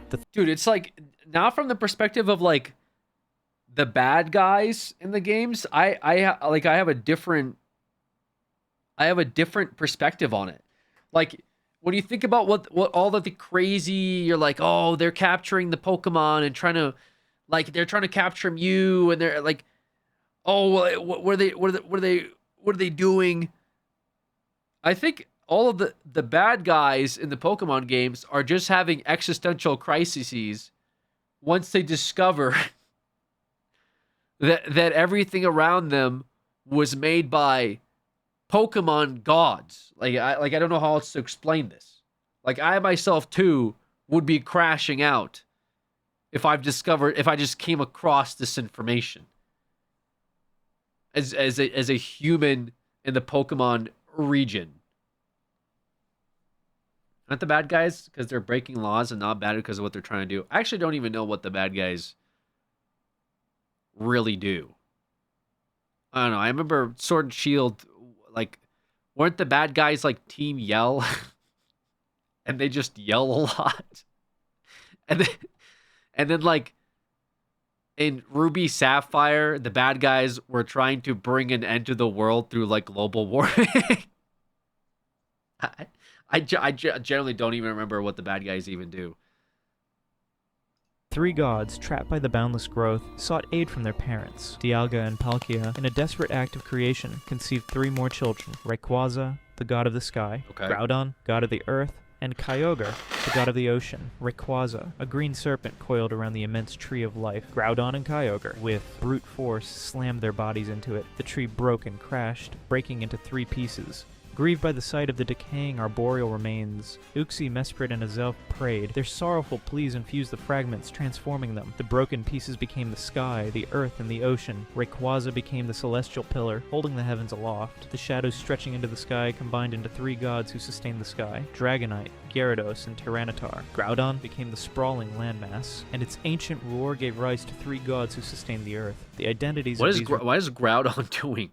Remain a mystery, perhaps yet to be revealed Pokemons, or ancient forms of existing Pokemon like Heatran and Kyogre, transformed into the life-giving veins of water, embracing the oceans, and its disappearing ripples birthed 3 gods who sustained the oceans: Latios, Metagross, and Latios. Thus the world was born, a testament to immense effort and the destinies of these primordial beings.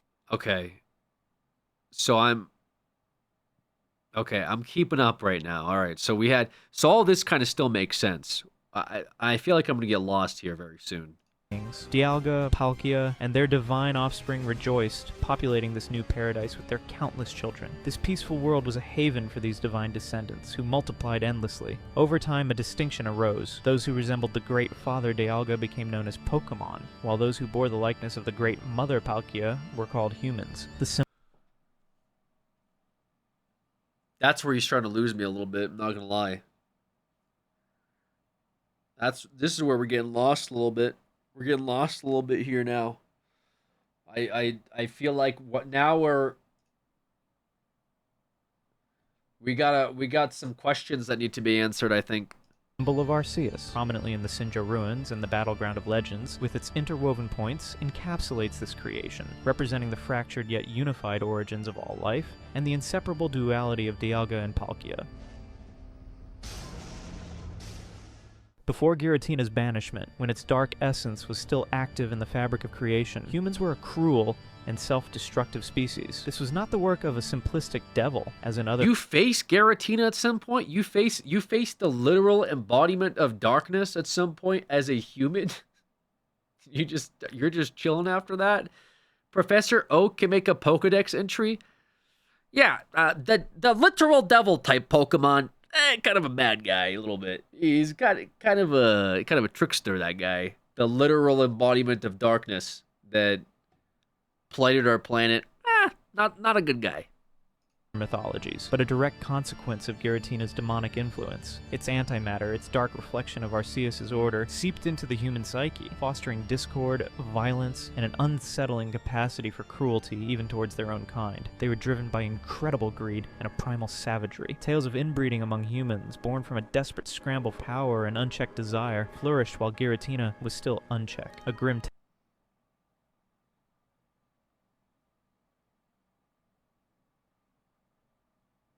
Okay. testament to the spiraling depravity that Giratina's presence enabled. The lore concept for Typhlosion. Oh, what is this? What the fuck is this? Relationship between humans and Pokemon? Human-like ways of thinking? Long ago when the boundary between Pokemon and humans was unclear? What is this? Don't? You must be lost, right? I know the way down the mountain, but with your pace, it would be midnight before we get there. I'll take you back tomorrow morning, so why don't you rest at my place tonight? Who is saying this? Typhlosion? Typhlosion could talk? This lore suggested a darker side to the Fire-type starter, depicting it as a shape-shifting entity that kidnapped and manipulated a human girl, leading to a child born from their union. While the exact details are debated— What the fuck? Okay. What the fuck? Okay. What? Alright.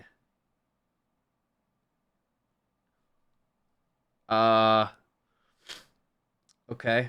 Due to translation nuances. The core idea involved a non-consensual relationship and implied that Typhlosion later died, leaving the girl to be ostracized. This unsettling story, drawing parallels to ancient folklore about human-animal interactions. The Slackoth story. In this dark tale, a woman and her friends engage in the cruel act of torturing and killing Slackoth and Vigoroth for amusement. However— I don't know why. Guess it's Pokemon. It's like, what is going on?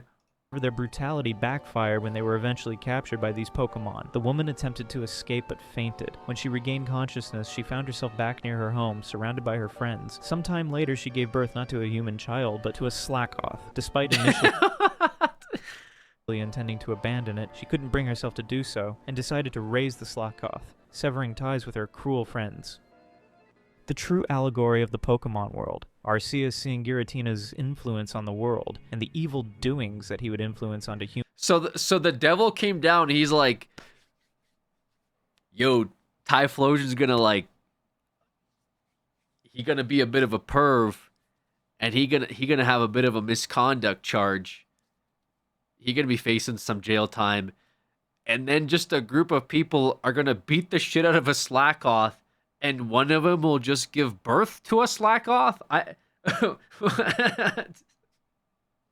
Ooh, it's me, the literal devil.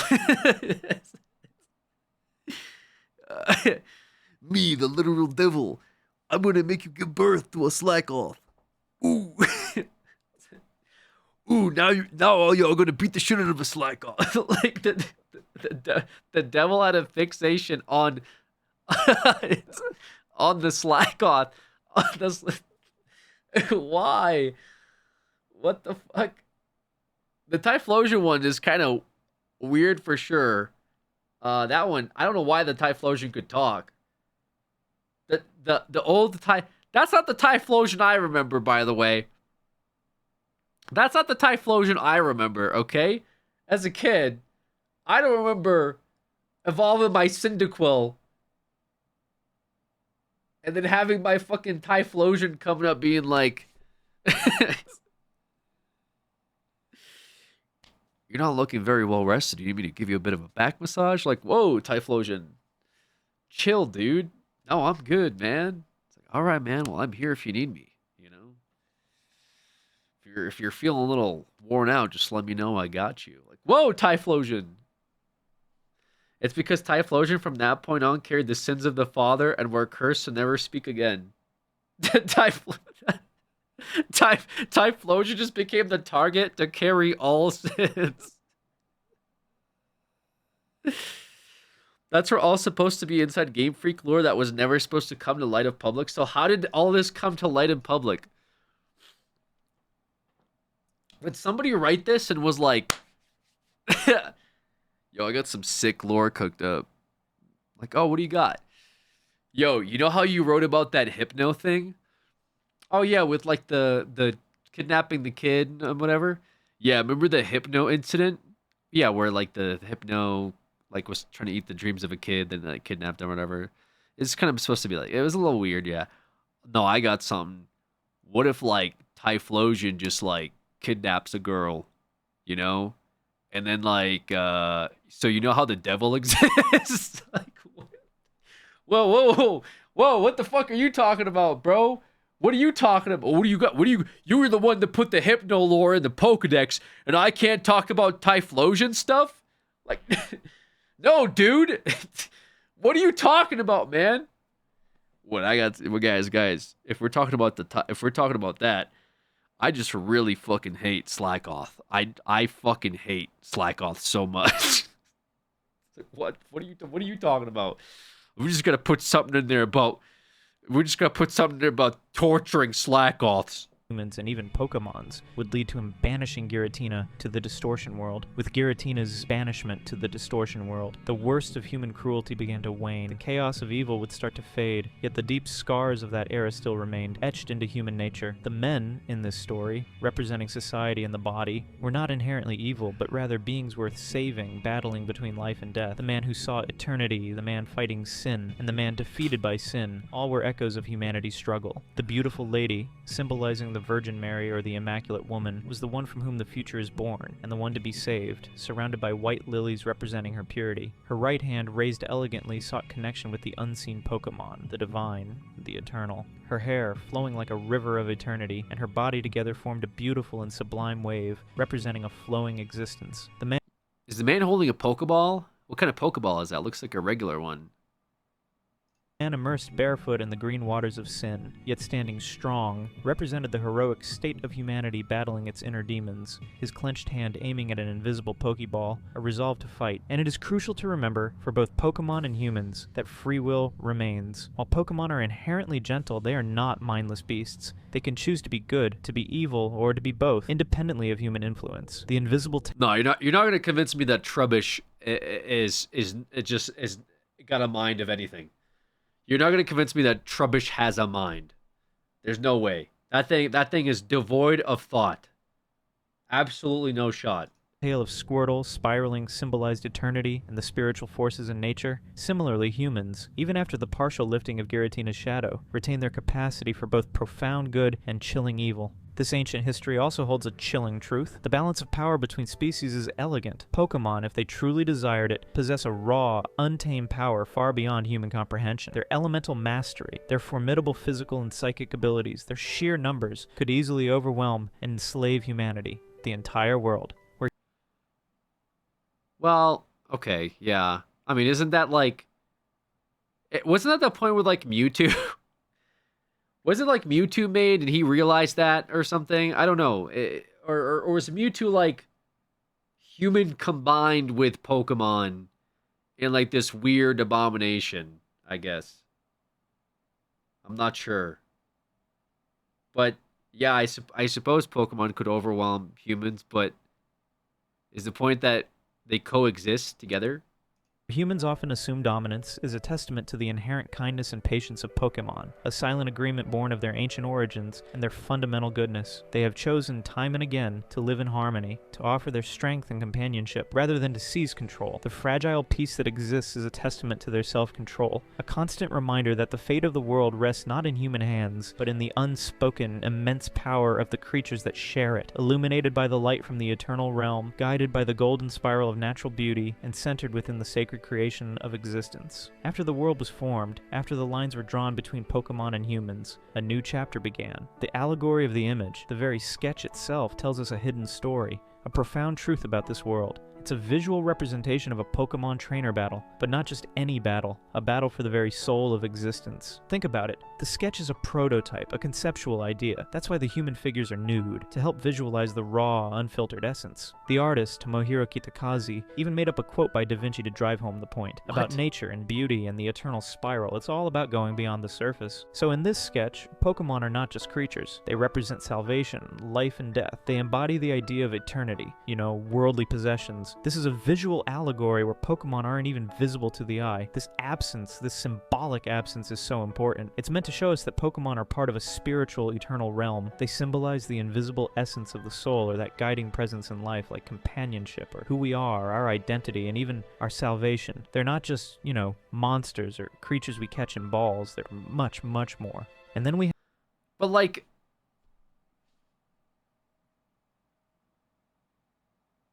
So Pokemon were like around, I guess, during the origination of the first human beings, and they coexisted. But then, why'd we start putting them in balls? What was the point of that?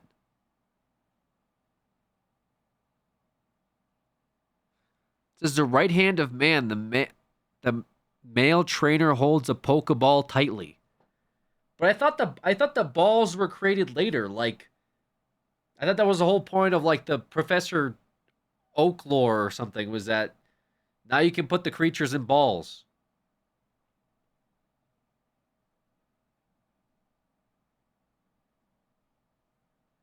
I mean, this drawing right here, I would imagine would be like receiving a holy scripture of the biblical times or something, right? It's the Adam and Eve of Pokemon. Maybe the Pokeballs were a lost technology. Oh god, dude. There's no... Okay. Capitalism? Is that what it all comes down to?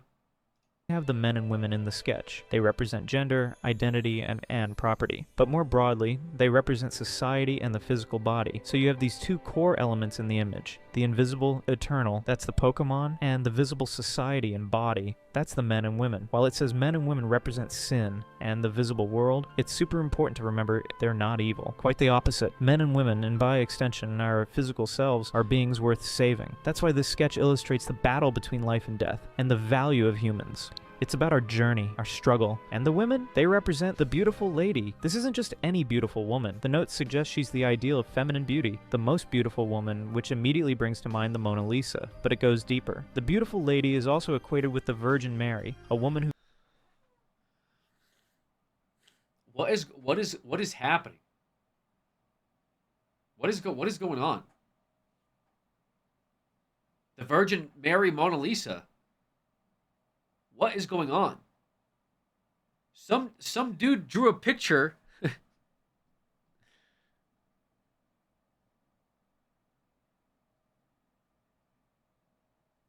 Like putting the Pokemon version of Adam and Eve into Da Vinci's spiral, and we got like this whole entire web arc based off of this.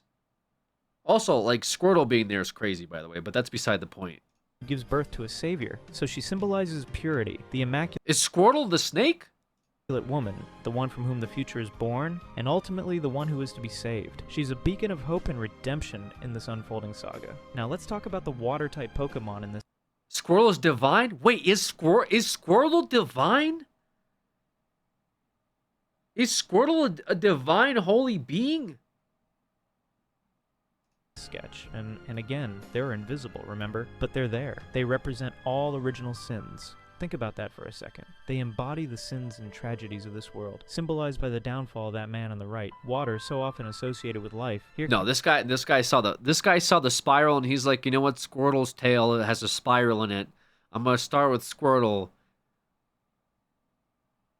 Also, is the bird that like luchador Pokemon? Is that lucha Pokemon?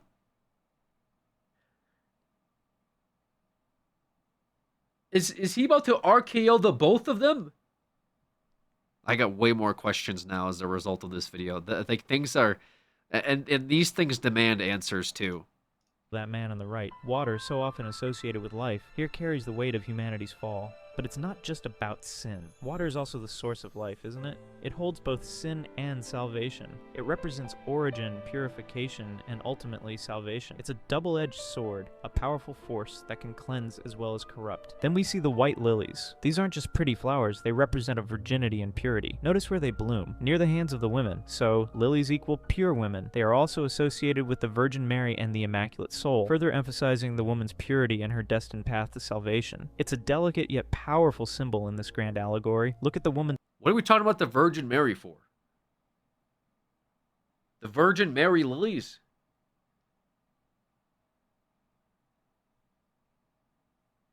Is this not just supposed to be Adam and Eve? Right hand, that posture, it's so intentional. It represents the power of connection with eternity. She's trying to reach out to connect with the unseen Pokemon, with the divine, with eternity itself. The hand that just looks like me when I'm at fucking Taco Bell and I'm trying to take out my wallet to do Apple Pay. What is she reaching out for, like, towards anything here? Its position is raised and elegant, showing respect, reverence. It's a gesture of yearning, of hope. Her hair, flowing along with her body, forms a wave. Hair here symbolizes the eternity, a river. So the hair and her body together become a flowing existence, beautiful and sublime. It's a visual representation of life's continuous, elegant journey, connected to the eternal flow of like time and being. I'm sure you have wondered why Palkia's typing is water dragon. Water is filled into space and takes shape, and the woman's hair is like water flowing. Oh God, it all goes back. It all goes back.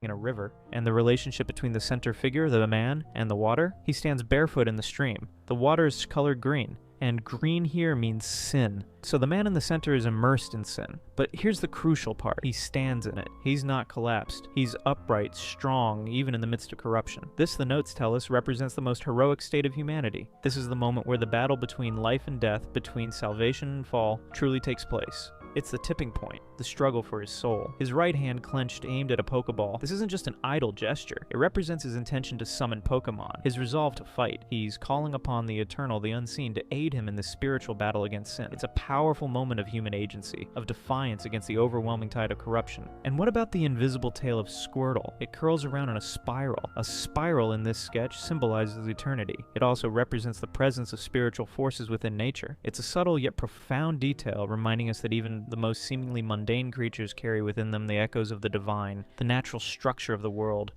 Wait. But is Squirtle like a holy being if he's representing the side of the man who's covered in sin? Because it looks like Squirtle is about to fight the woman who's supposed to represent like the lilies and like the peace and innocence. Is Squirtle part of the Satan Mafia?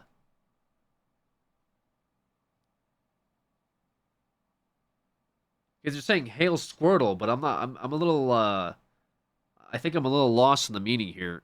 To that universal harmony. Now let's talk about the basic general composition. It's built on profound artistic principles. The golden spiral, that magical 1.618 ratio, is used to describe the concept of eternity. It's famous for its beautiful proportion, creating a perfect sense of harmony and balance. Da Vinci and many of his artworks use this, and we see it everywhere in nature. Shells, galaxies. It represents the natural structure of the world, the divine order hidden within chaos. The eye is another crucial element. Pay attention to the line of sight in the sketch. The focal point is the center of the screen. Every figure looks toward that center. This creates a centripetal composition. Everything draws your eye inward, towards the heart of the allegory, towards the central conflict. The very center composition serves a symbolic role. It represents balance and contradiction. You have a spiritual center vertically and a societal center horizontally. The very center of the frame is also the center of this profound allegory. It's where all the forces, all the meanings converge. And look at the geometry. Many golden triangles are included in the sketch.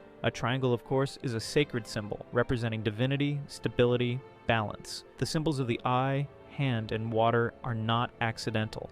The eye represents vision, a symbol of divine presence. The hand represents action, our free will, our ability to choose and act. And water, as we've discussed, is the origin of life, the flow of existence and purification. It holds both the promise of renewal and the stains of sin. The inspiration for this composition comes from some of the greatest artistic masters. Leonardo da Vinci's The Virgin and Child with Saint Anne is a clear influence, especially in the poses and the sense of interconnectedness. Michelangelo's creation of Adam echoes in the yearning hands and the powerful, almost divine figures. And Botticelli's The Birth of Venus is there in the graceful flowing lines of the woman and the sense of emerging beauty. This sketch, this prototype, is a masterpiece of symbolic art, carefully crafted to convey these deep, unsettling truths about the Pokemon.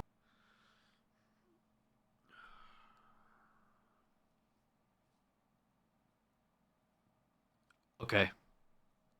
World. It's a visual sermon, if you will, on humanity's place, in a universe overseen by ancient, almost unfathomable deities, and the enduring power of Pokemon to guide us toward salvation. The allegory also shows the bird Pokemon. In this painting, the bird represents life and death and freedom. Since ancient times, people have felt God and birds are in flying entities. In this image, we can see that the bird is at the very top of the pyramid. This is the meaning of the one who watches over us, who are angels. This grand narrative, this hidden truth about the Pokemon universe, has been subtly woven into the games for decades, waiting for us to uncover it. The leak didn't just give us some interesting tidbits. It gave us the Rosetta Stone to understand a philosophy that runs deeper than any children's game has a right to, if only we had the eyes to see. And now, you do. The world of Pokemon will never look the same.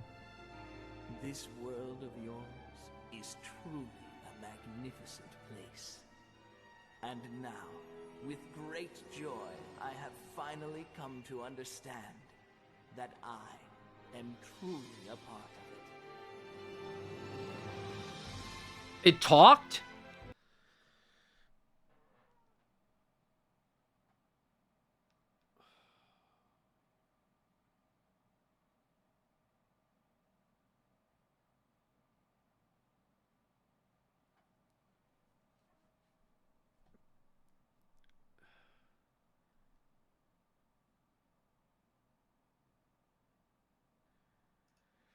I'll be honest, guys. I mean, this is quite literally why I almost flunked out of English class. See that clip of Pikachu talking? What?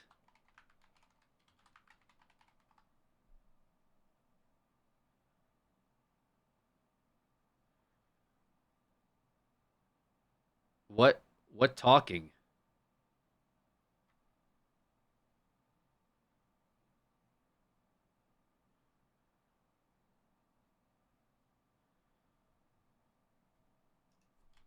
Mewtwo movie remake?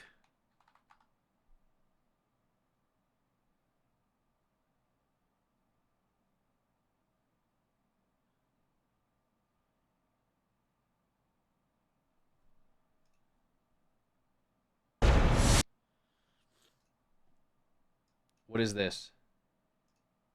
No way it fucking ends.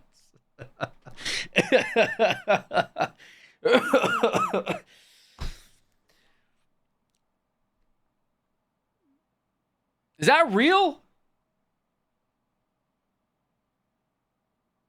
That happened? Look up live theater reaction.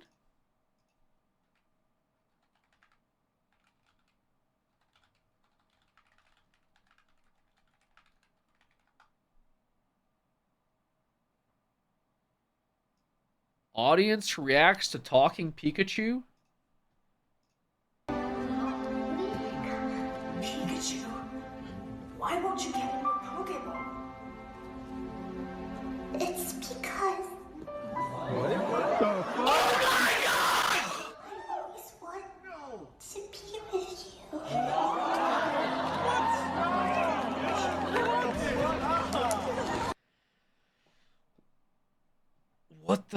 I'm a coward and a fool whose dad moved out on him not once, not 12, but a dozen times. I enjoy your stream.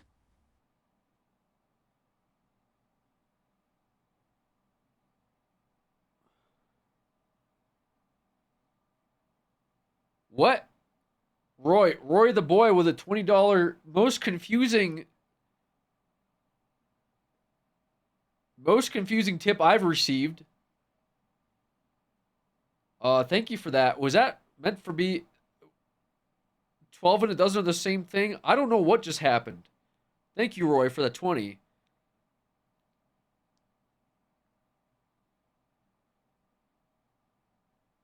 Okay. So they can understand. Wait, so they can understand him? Guys, what is going on? What the fuck? What kind of rabbit hole did you just send me on, bro? Dad left? That's okay. Mine did too. You'll recover. NBD.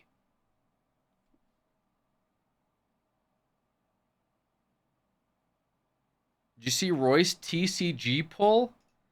Guys, I feel like I'm having a fever dream, and I don't know. It's because I don't know if it's because of my literal temperature spiking up as a result of like me having the fucking flu, or if it's the things you guys are sending me on and the things that you're typing to me actively in chat that I'm reading. Like, I don't know what's going on. I don't know what the $20 was. Roy's dad is leaving, and then someone's like, yo, check out their TCG pull, though.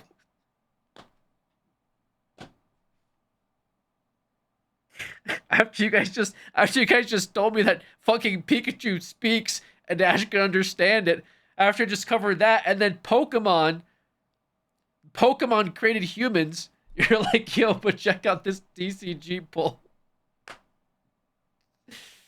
Alright.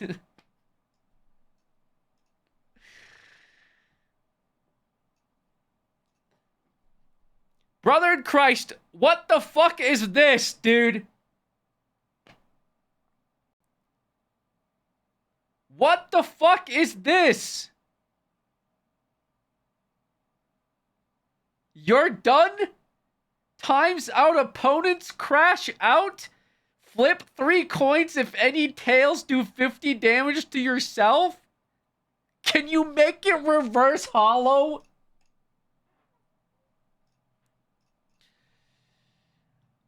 How much is it worth?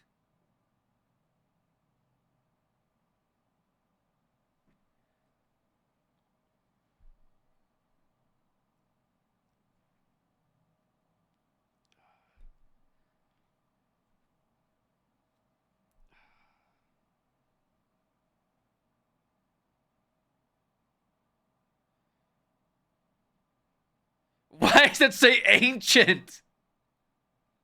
Why is it ancient?